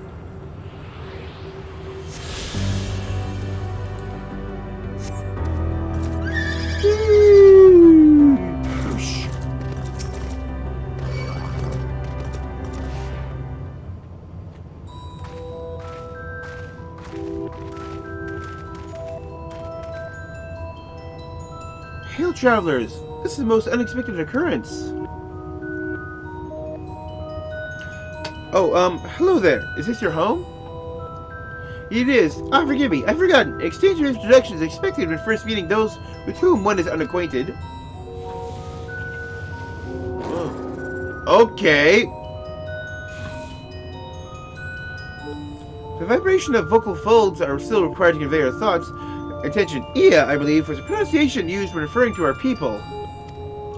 Not entirely applicable given our present state. You are welcome to use this appellation. As for nomenclature to address my individual person, I believe it would be pronounced, Kafkud. Kafkud. Yes, Kafkud, of the E. I've encountered beings that communicate intermittently through thought, never one that's wholly without voice. Some we are having this conversation via the medium of ether, or dynamis, as this case is fused with vast quantities of it. Fascinating in either case. Can your response to my presence is positive, then? As well, for there's something I wish to ask of you. Like ourselves, we Ia are ether-based life forms. Therefore, they surmise that your bodies are composed of biological opposition to those we once possessed.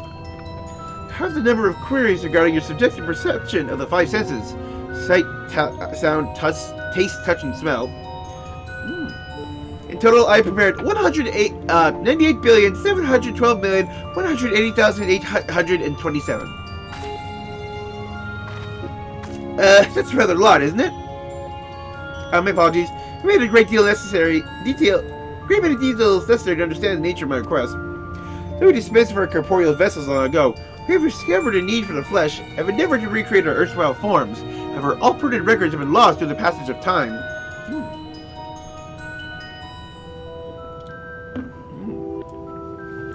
Take, for example, the nervous system.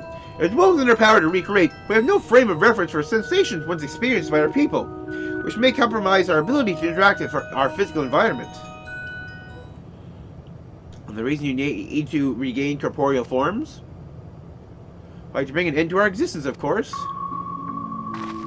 Once again, Death Seekers. The need is perhaps too strong a word. It would be a simple matter to unmake ourselves through the use of etheric extinguishers, such death seems inadequate. There are traditionalists among us that believe proper death requires an inescapable sense of impermanence in one's final moments, experienced found only with bodies of flesh. So, they need the experience of death, not to just blink out. We should very much like to hear more of your plans. In exchange, we'll answer any questions you have to the best of our ability. Such deep information should indeed prove useful. Just, his head pops off. Very well. To ensure efficacious exchange, I hereby invite you to our home. Yes, the abode of E, where our traditionalists prepare for our demise. I assume your consent to answer questions is indicative of a tacit approval of our plans, in which case your cooperation is greatly appreciated. It must cost you, however, be mindful of the E of wandering in desert. Their desire for bodies of flesh can be described as overzealous. Now, if you were to follow me, you're going rather smoothly, not like complaining, mind. If so, we mustn't forget their aim is oblivion, much like the dragons. I fail to see why civilization so severely advanced would choose to unmake all they have created. At any rate, we'll find no answers dallying here. Let's be on our way. And judging by how much you have been talking already, you will likely be the one to sacrifice yourself here to make it to the next island. Dead inside.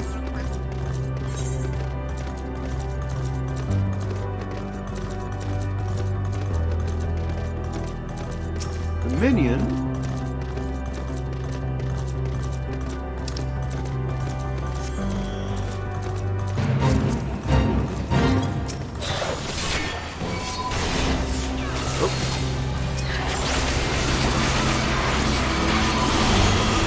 This.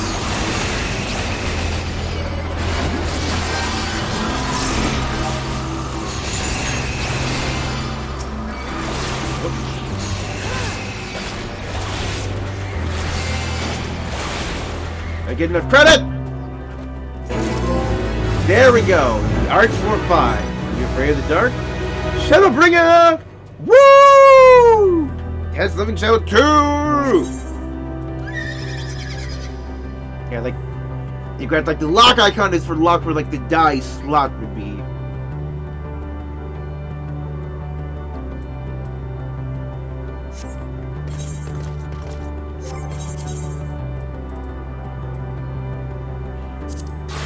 And now pretty much, oh, wrong one. I need to move that into place. Try to do that again. Now we'll display a Sam until I actually hit something that requires, let's see, it's all synced down.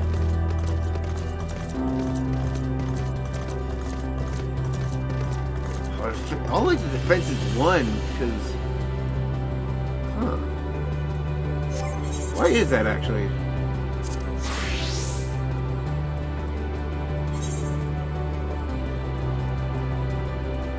Why is it all 1?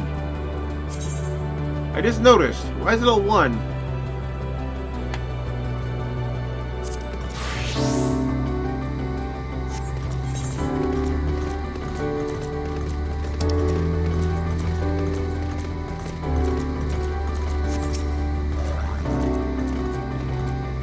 Among your boat, most of our computers you'll find remain idle in their domiciles, though your crystal expressions indicate my phrasing is unclear. Speak, of course, of the violet crystalline constructs hanging from the stone structures there. They remain idle. What for your work to regain corporeal bodies? It's a good question. Understandable given your finite nature. No desire to pursue our research, for it is no longer necessary. If, in our idleness, we are struck by sudden inspiration, we rise to pursue the inspiration to its conclusion. I am present for your arrival, and I continue to engage with you still. Those not currently in a motile state, rest assured they are not object for you to disturb their respite. You only need to cast your thoughts towards one of their crystalline domiciles to communicate.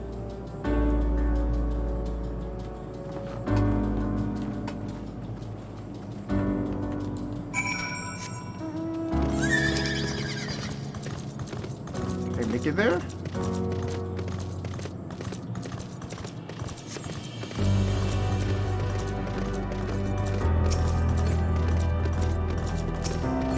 Aluminium.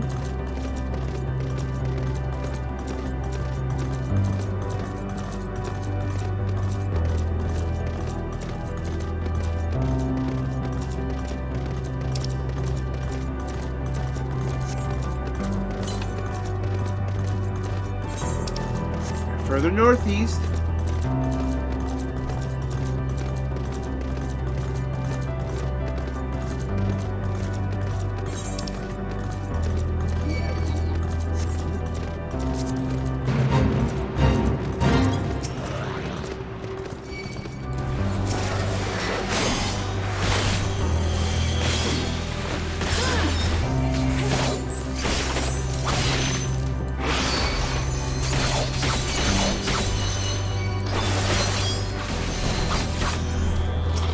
Damn.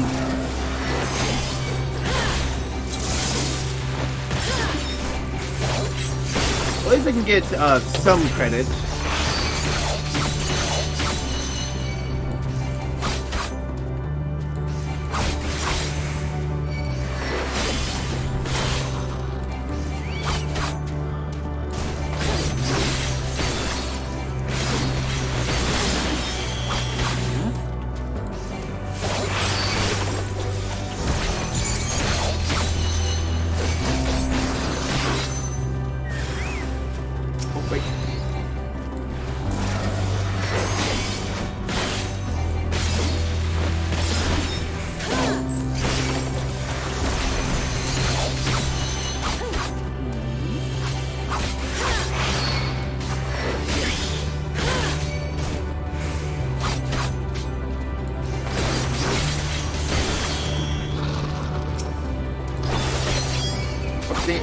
I didn't need to reset there.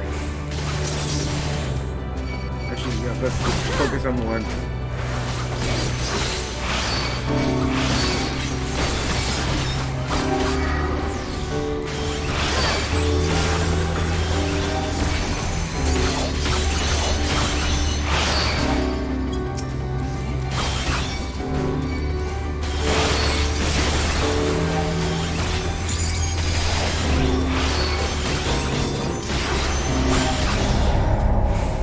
Well, at least I got gold rating.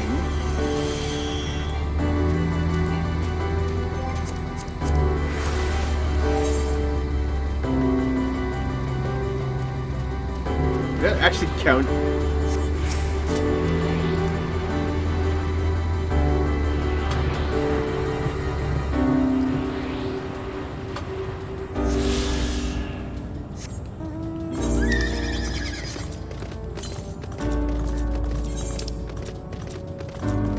Staring into the void.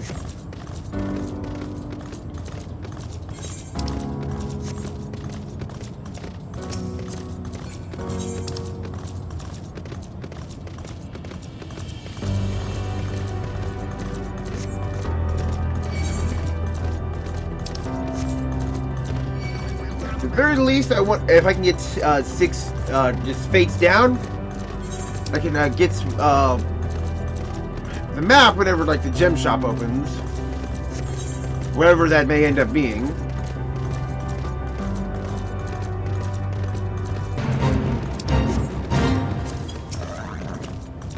Dark-eyed other.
Oh, a little help!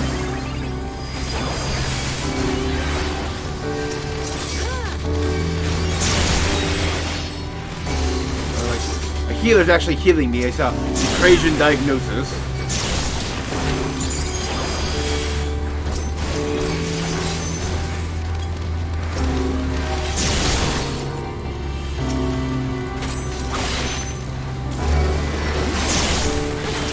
Get back to single target.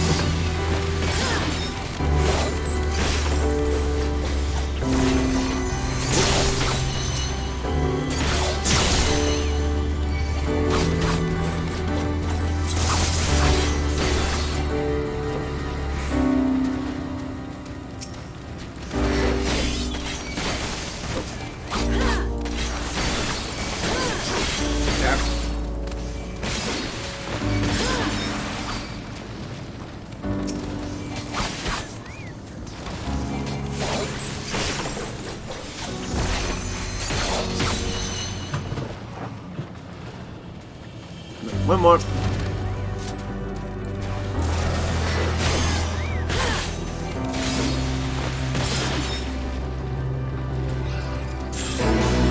Yay! In your face. raid is almost done. Nevermore!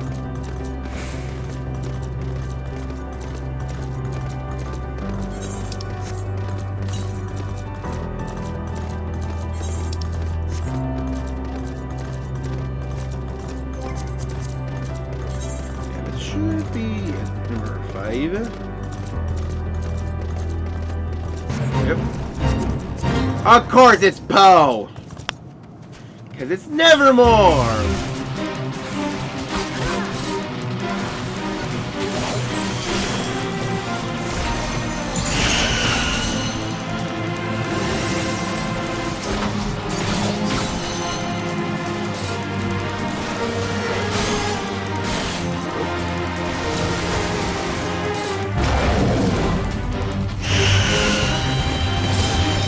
Here we there.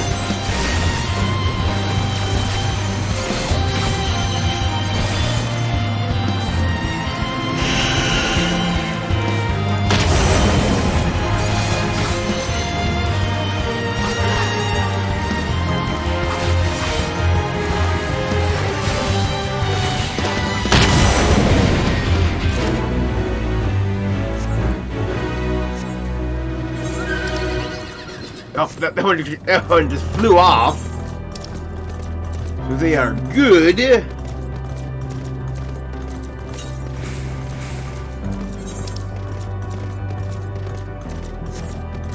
Probably by Legia.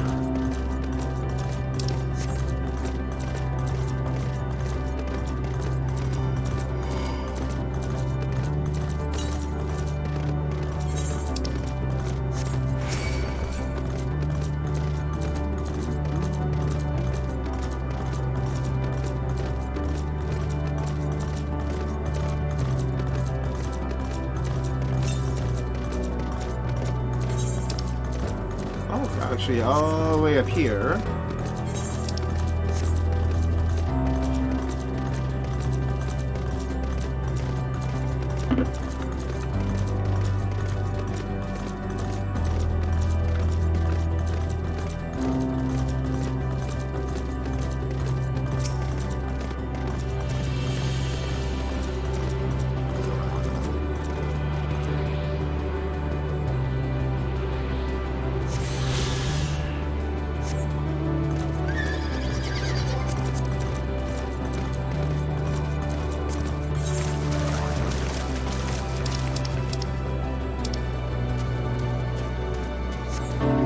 I actually hope we actually can finish up with the level 89 quest soon.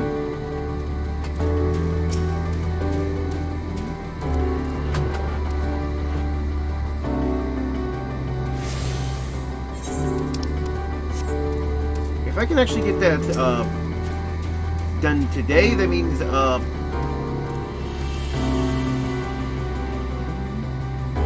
can like freely finish leveling Samurai on my own time. He wishes to speak. Very well, pray a moment if you would.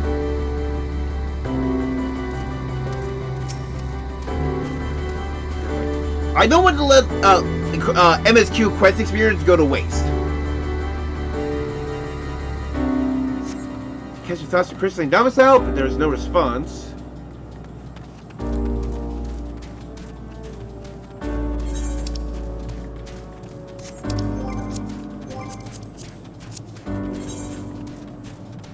Sea of Stars.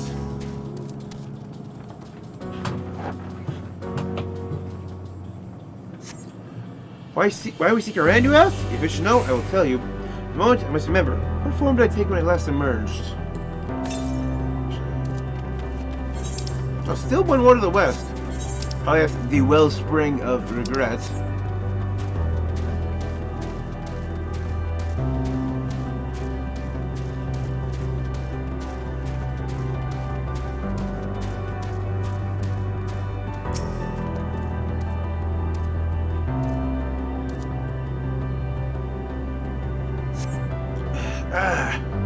Strange morning comes and goes, soon fades into silence. I have a feeling that we might not get to 80 to 90 until we get to the final island.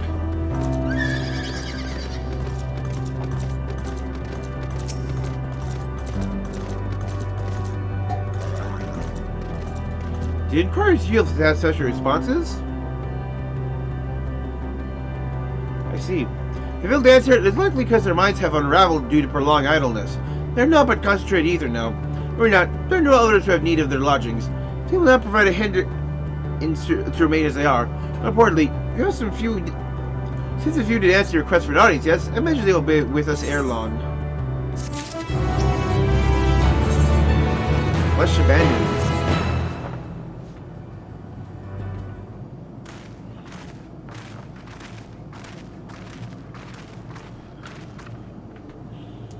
No luck, but everyone else fared well enough. Quite a few Aya have awakened. There they are.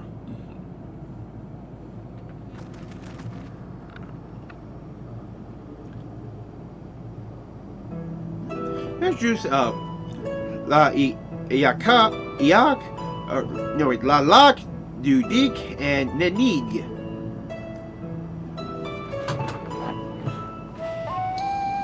It's been too long, Kafkud. I dare say Saturn IV has since completed an orbit. Indeed, until the travelers brought to my attention, I had noticed how unraveled some had become. Travelers? Of course. Once you wish to know why we seek to regain corporeal forms. Truth matter is as plain to see as the neighboring systems. My single account would fail to satisfy the requirement for scientific objectivity. First, I did bid you welcome them, or bid you that you awaken them. Awaken you. No one who struggles to tell who is speaking. Nay, thou art not. In the absence of corporeal forms and their versions they afford, the absence of similarity in voice is unavoidable. By the way, Kafkug, have you already observed the requisite custom for the travelers? What do you expect to do when receiving guests? A matter of proper form.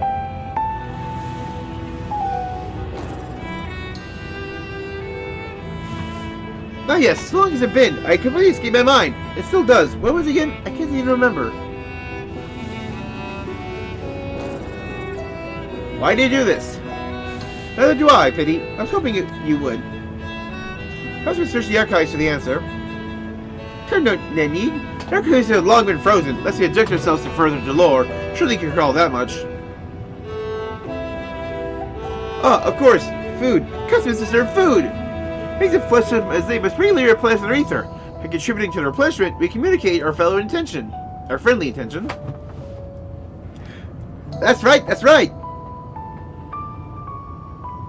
We do invite you to us in a communal repast, after which you may engage in leisurely conversation. If you had a chance to learn something, I see no reason to decline. Do you even have food? Excellent. If you would care to follow, we shall feast on the purest ether.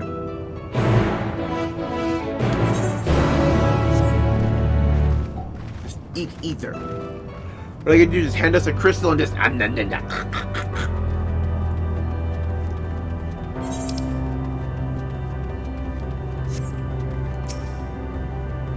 Facilities were a pleasure ether. No particular name for it, but we traditionally sometimes use the word restaurant. Now then, if you take your place with your comrades, the space will still be washed with purest ether. You can absorb as much as you like.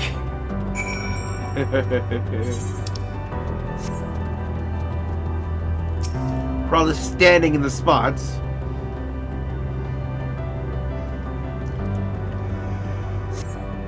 We should have for a rush of sweet ether. Nothing seems to happen. Perhaps we need to wait a little longer. Let's wait again. Or the thing could be, busted. Wait stuff again? Again, nothing seems to happen. As I suspected, as ridiculously as one might recreate the East home world, this is Ultima Thule. One cannot simply generate ether here. As recreations, our friends are oblivious to this fact, to the very truth of their existence, much like the phantoms of the recreated Emerald. However, appearances may seem, we must ever be mindful, it is the memories of the dead with whom we deal.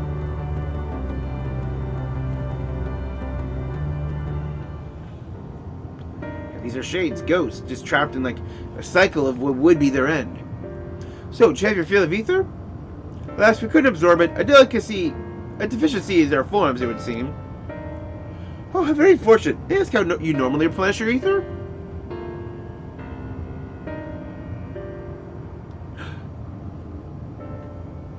Through your mouths, you say? How very primitive and quaint! Think their mouths serve not only to expel sound, but to draw in sustenance besides. Such life forms have long since vanished from our systems.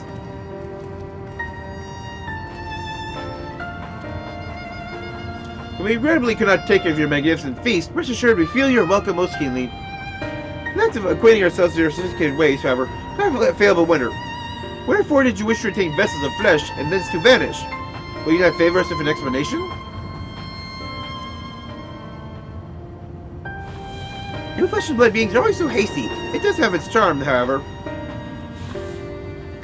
Very well, we shall indulge you. Oh, in the beginning, when the ape yet possessed corporeal bodies, our ancestors dedicated themselves to the pursuit of knowledge and technological advancement. After setting all limitations, we believed we would eliminate sorrow and abide in true happiness. From tangible such as land to intangible such as labor, there exist myriad hindrances to progress. Most confronting of all was the flesh itself. Our natural lifespan was distressingly middling, you see, too short to enjoy unhurried lives, yet too long to be considered disposable. Furthermore, to simply maintain the integrity of our bodies demanded considerable resources. We managed to solve this problem. After long years, we discovered how to become non-corporeal entities with everlasting lives, untroubled by the failures of the flesh.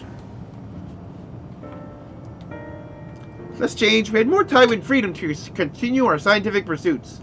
We went on to make ever greater strides in our quest to transcend all limitations, so we finally decided to challenge the last of them all, the limit of knowledge. That is to say, deciphering the laws of creation.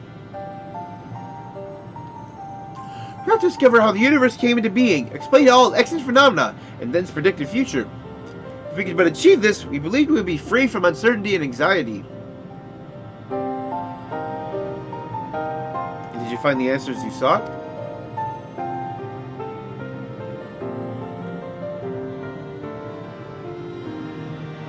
Yes, we did. Our efforts revealed to us the fundamental truth.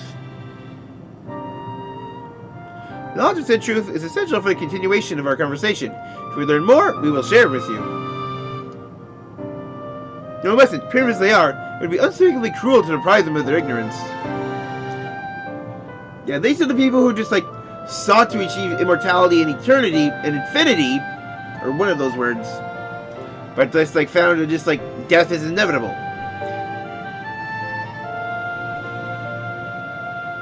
And just, despaired. They are possessed of corporeal forms. Their lives are readily ended. Those who have gone before, is there a duty to warn them? What thinkest thou?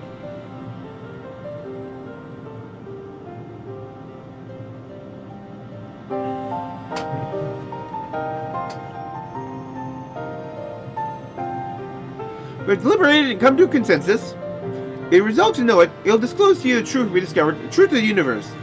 Set the stone pillar just outside the bounds of the abode, a place called Elegia.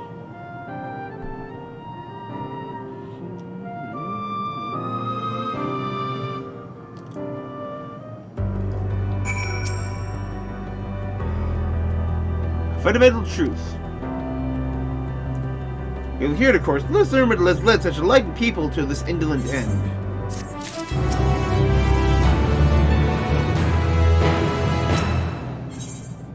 Yep, where knowledge leads. Here we join the what trifling matter I would fain investigate. Vander Grahatia, might I trouble you for your assistance? But of course. Or maybe you'll be the one to pull the sacrifice. My thanks. We shall head outside the abode, if you would kindly follow me. I know not what mischief you're plotting, Urianger, but I trust you have our best interests at heart. He always does. Rest you shall go on ahead to Elegia. Lest you worry, we won't start without you.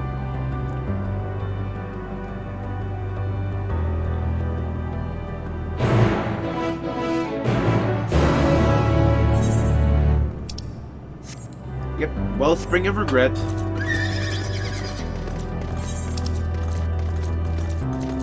Oh, grace, yeah, it's way too high up.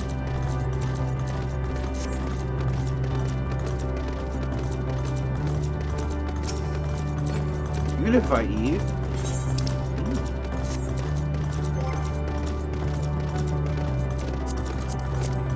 I like NC chat. Gathering is ruining my enjoyment of dungeon content. It's just so fun. I don't want to do anything other than gathering. I can't wait to start fishing and crafting. I can't tell if they're being serious or sarcastic.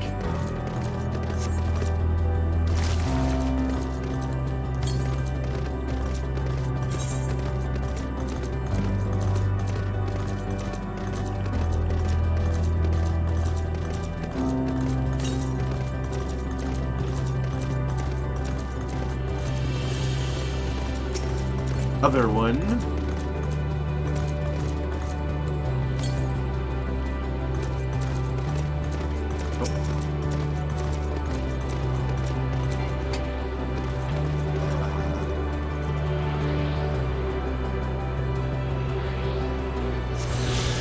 So it's just like circle, or like circle, lowercase o colon. Just, oh!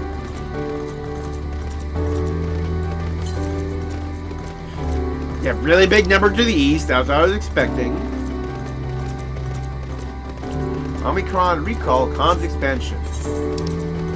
I have a feeling that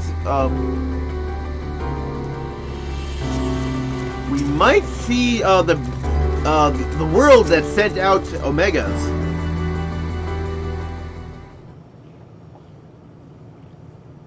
Alright, this place shall serve. Is this a spring you wish to investigate?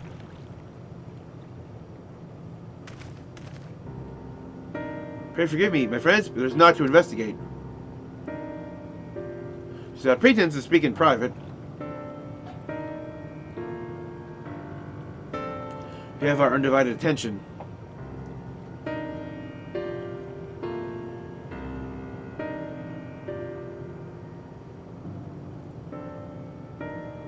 As established, here in Ultima Thule, those denizens of ruined stars are recreated in their twilight days.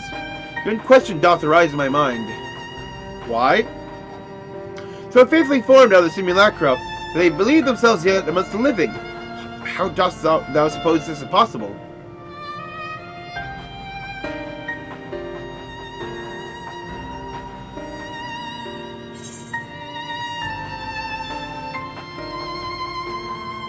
Meteion has taken their hearts unto herself. She said she's collected all their despair and anguish together.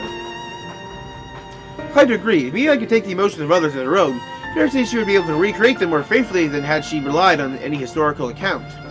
With logic, she must envision them while they still lived, the dragons and Ea both.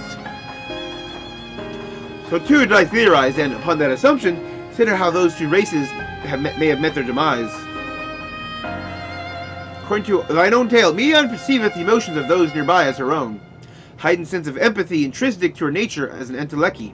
In the course of her starfaring journey, she encountered beings who strongly desired a cessation of their existence. She would be powerless for that desire. That was how she became corrupted. Even as she possesseth the power to grant it. The power of Dynamis. It is my supposition that, overwhelmed by their longing for death, Meteion did unleash Dynamis and usher the dragons and Ea to their doom. Of course, such was not always the outcome. Full many stars did she find already lost to ruin. In order to create a terminus, however, a firmer desire for the end is essential. Therefore, should you struggle to find your way forward, pray ask yourselves this: in the place where you stand, whose is the soul that yearneth most desperately for oblivion?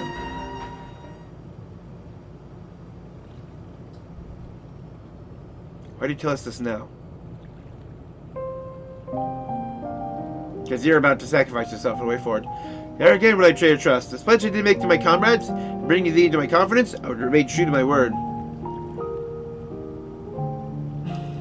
Smile we give him. For as thee, let's consider my fitting reward for the secrets I harbored for the Crystal Exarch. Whence place my faith in thy chosen path, walking at thy side, full knowing that we are bound for thy demise. I ask now that thou returnest the favor and abide in faith as I fulfill mine own destiny. Say my debt has come due, how am I to refuse? 'Tis indelicate of me, I know full well, and I can but beg thy forgiveness. Yet even if I must needs go to such lengths, I cannot well feign ignorance of the answer I have found within. Answer the question, in what moment might I stand strongest?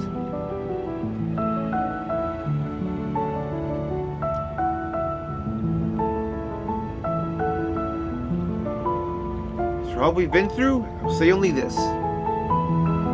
Do what you must. Do what you must and see your conviction through. I shall, my friend, I shall. Without further ado, let us go to join our comrades.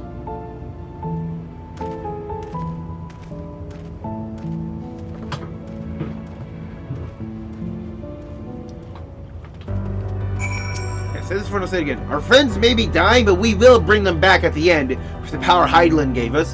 That's BF2 to Elegia.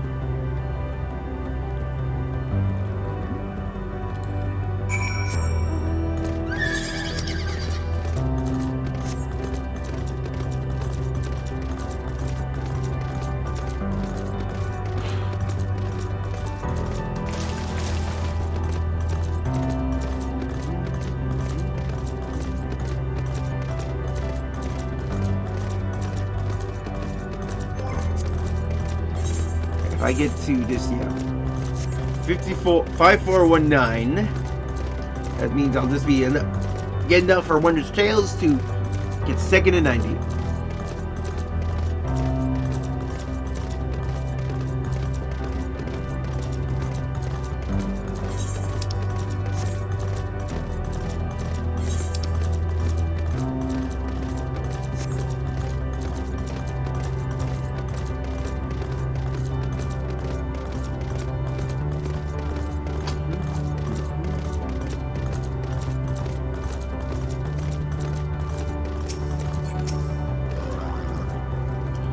Everyone is counted for, shall we then?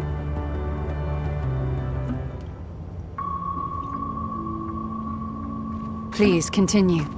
Tell us about this truth you discovered. Very well. Bear in mind, however, that the purpose of this conversation is not to impart scholarly knowledge, for such requires that you comprehend the subject matter, which you will not.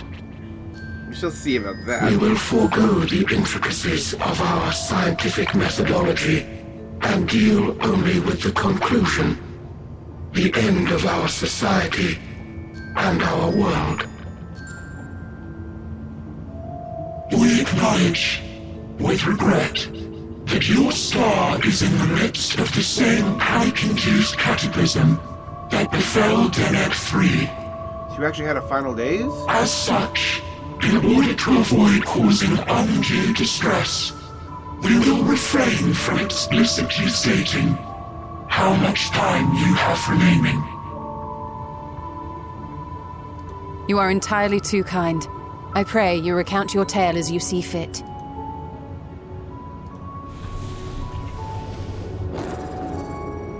Do the thing. In the beginning, the universe was but a tiny particle. Then suddenly, this particle began to expand. The Big Bang.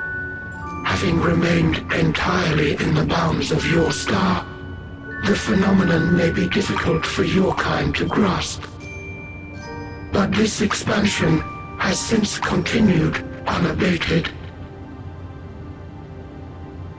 Speculating that the universe could not grow indefinitely, we sought to learn what might occur, and made a worrying discovery. The stars will continue to spread apart, as will their finite thermal energies. Eventually, all heavenly bodies will grow cold and freeze. No new stars will be born, and the universe will enter into an eternal ice age. You're talking about just entropy. Heat death of the universe. In hopes of proving that this determination was erroneous, we scrutinized our research from all angles, even as we sought to avert the everlasting winter. The endeavor proved fruitless. So infamously so, in fact, that it became synonymous with vain effort. The universe as we know it would end, and there is no way to prevent it. Beneath the weight of this knowledge, our society stagnated. Though we had time still, it was a cold comfort. Why strive for anything when desolation is assured? When our wealth of wisdom, accumulated since the dawning of our kind, would be forever lost. No civilization would rise from our ashes. No scholar recover our knowledge. In silence unbroken, naught would stir.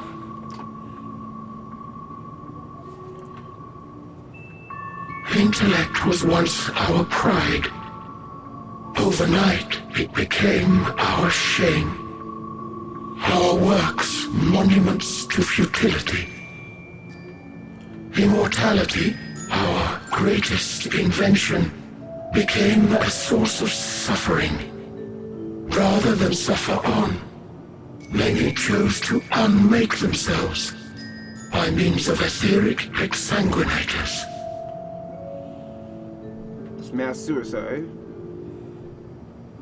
Etched upon these stones are the testaments of such souls.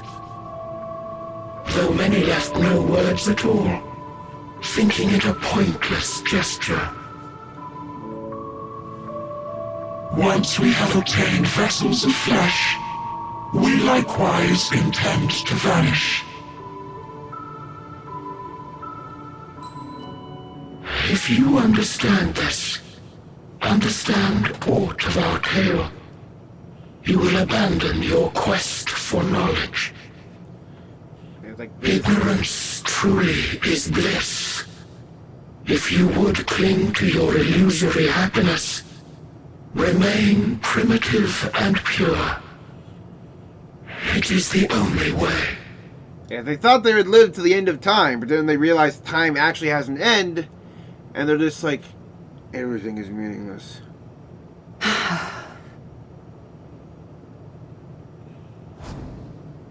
So that's your story. So yeah, these people who just sought perfection and infinity. Just like... While I appreciate your advice, I will not heed it. Convinced though you may be of this truth, it is yours and not mine. Indeed, truth, I have ever believed, is in the eye of the beholder. Suddenly a Thunderer playing, though. Are you suggesting that we have reached a faulty conclusion? That our science failed us? Hardly. As you yourself said, the subject matter is beyond my comprehension. And that, I accept, is true. I do not possess the knowledge to prove or disprove your conclusion. In my mortal years, I doubt I could even approach the wisdom of the Aya. So it is Aya. But of one thing am I absolutely certain. I would not be happier in ignorance. Y'shtola, no! You mustn't!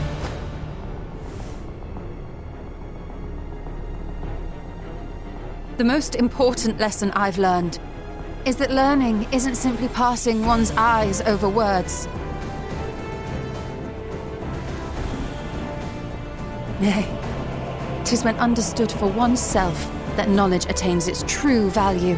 Yes, it's with understanding that knowledge becomes wisdom. This is what has sustained me, driven me onward in joy and wonder, in anger and sorrow.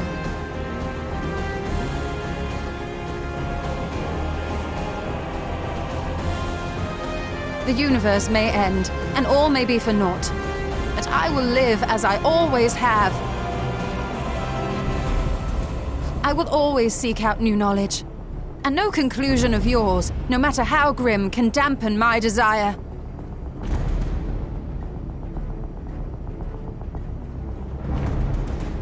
I suppose it is only to be expected. Their feeble minds cannot fathom the terrifying gravity of it all. No, just you can But accept. worry not. There is no infinity. There is no eternity. To enlighten you, and we will not stop until you grasp the full extent of our despair.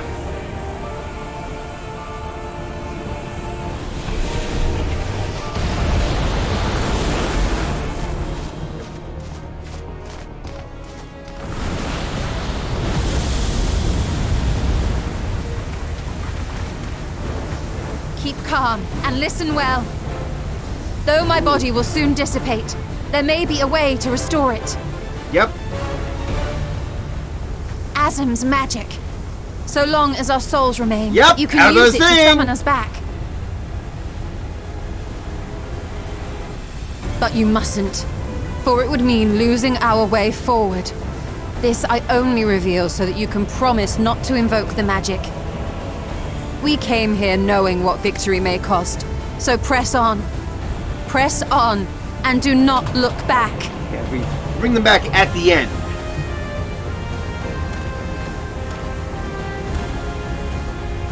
You're gonna join her? I shall join thee. As subterfuge is not required, thou shalt not suffer for mine absence. Riange. My resolve hath never been as strong as thine.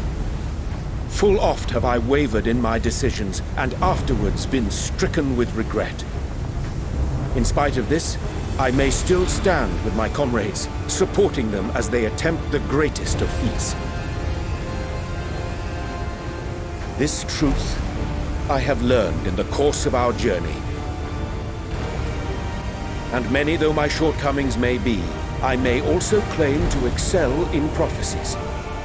My studies, into which have granted me the flexibility of mind needed to bend this malleable reality.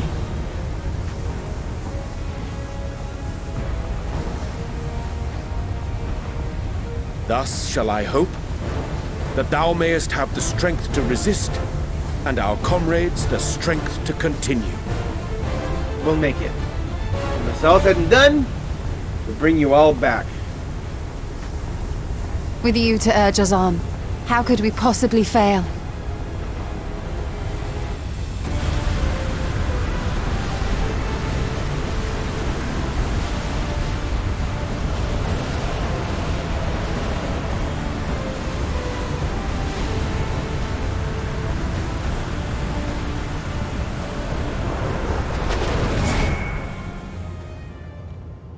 And then there were 4.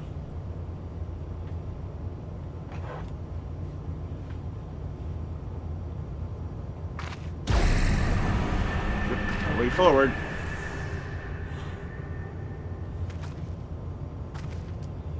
What's this? An extinguished civilization. Rekindled.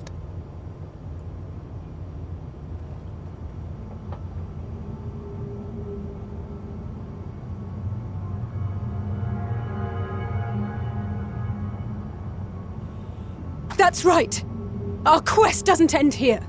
We'll press on, and we will find you.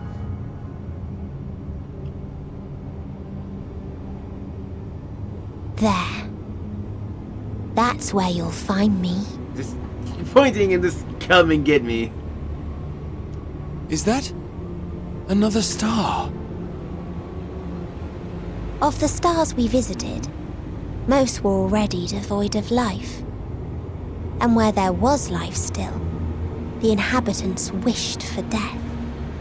But even death, we learned, isn't truly the end. It is but a part of the cycle of rebirth. A cycle you intend to break. Souls return to the star, or in its absence, a larger flow. And eventually they are reborn. Alive again, to know suffering anew.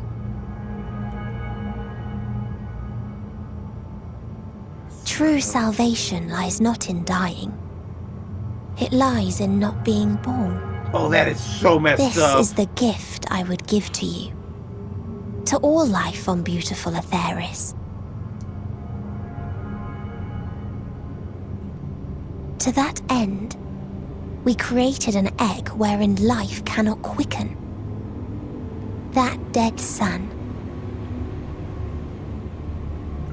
Attain it if you can, before your friends' emotions fade away, along with their protection.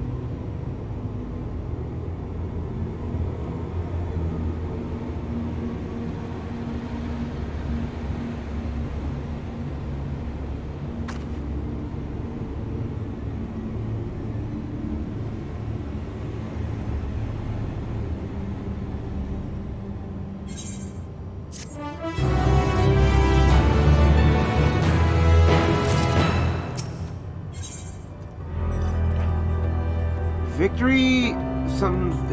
Victory lost. Ready to continue on? Let's make with your light. Where that light showing your and Jay have opened the way for us.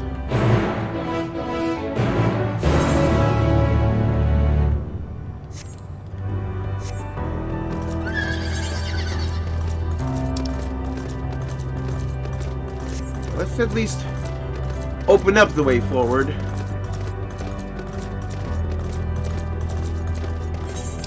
Okay, let me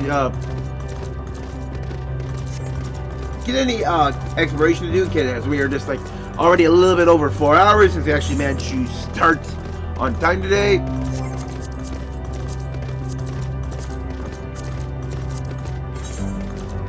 this is gonna be the last one.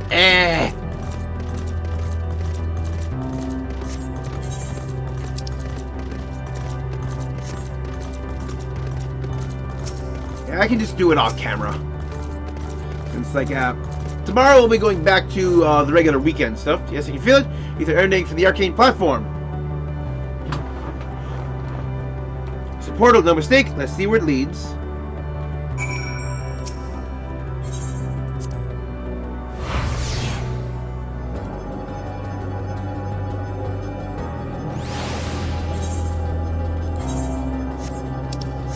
Yep, this is Omega space.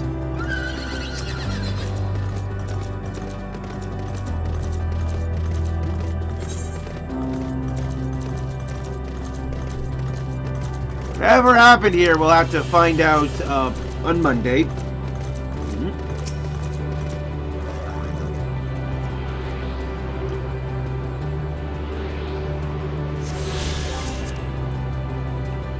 Yeah, so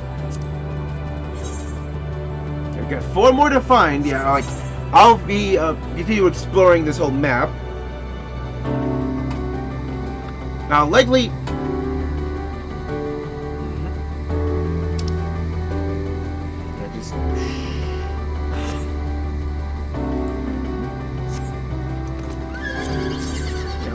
I'll get this ready to churn in. So if I do or don't really need it to finish upgrading Samurai, depending on how quickly we get to our level 90 quests. But yeah, like that'll be on Monday. Yeah, tomorrow we're back to Persona 3 after just like the week break. Yeah, to remember where I was and everything. Yeah. Sunday back to Ring Fit Miku. Monday we'll be back to this for the finale. I'll definitely be doing a lot of like grindy stuff off camera. I'll be working on just like working on dungeons and roulettes off camera. Maybe doing some gearing for other stuff. We'll see. But until then, this has been Evander Advent. I stream every day here on Twitch starting at 6 o'clock p.m. US Central Time. Enjoy tomorrow for my return to Persona 3 FES on PlayStation 2 and PlayStation 3. Till then, good night, everybody.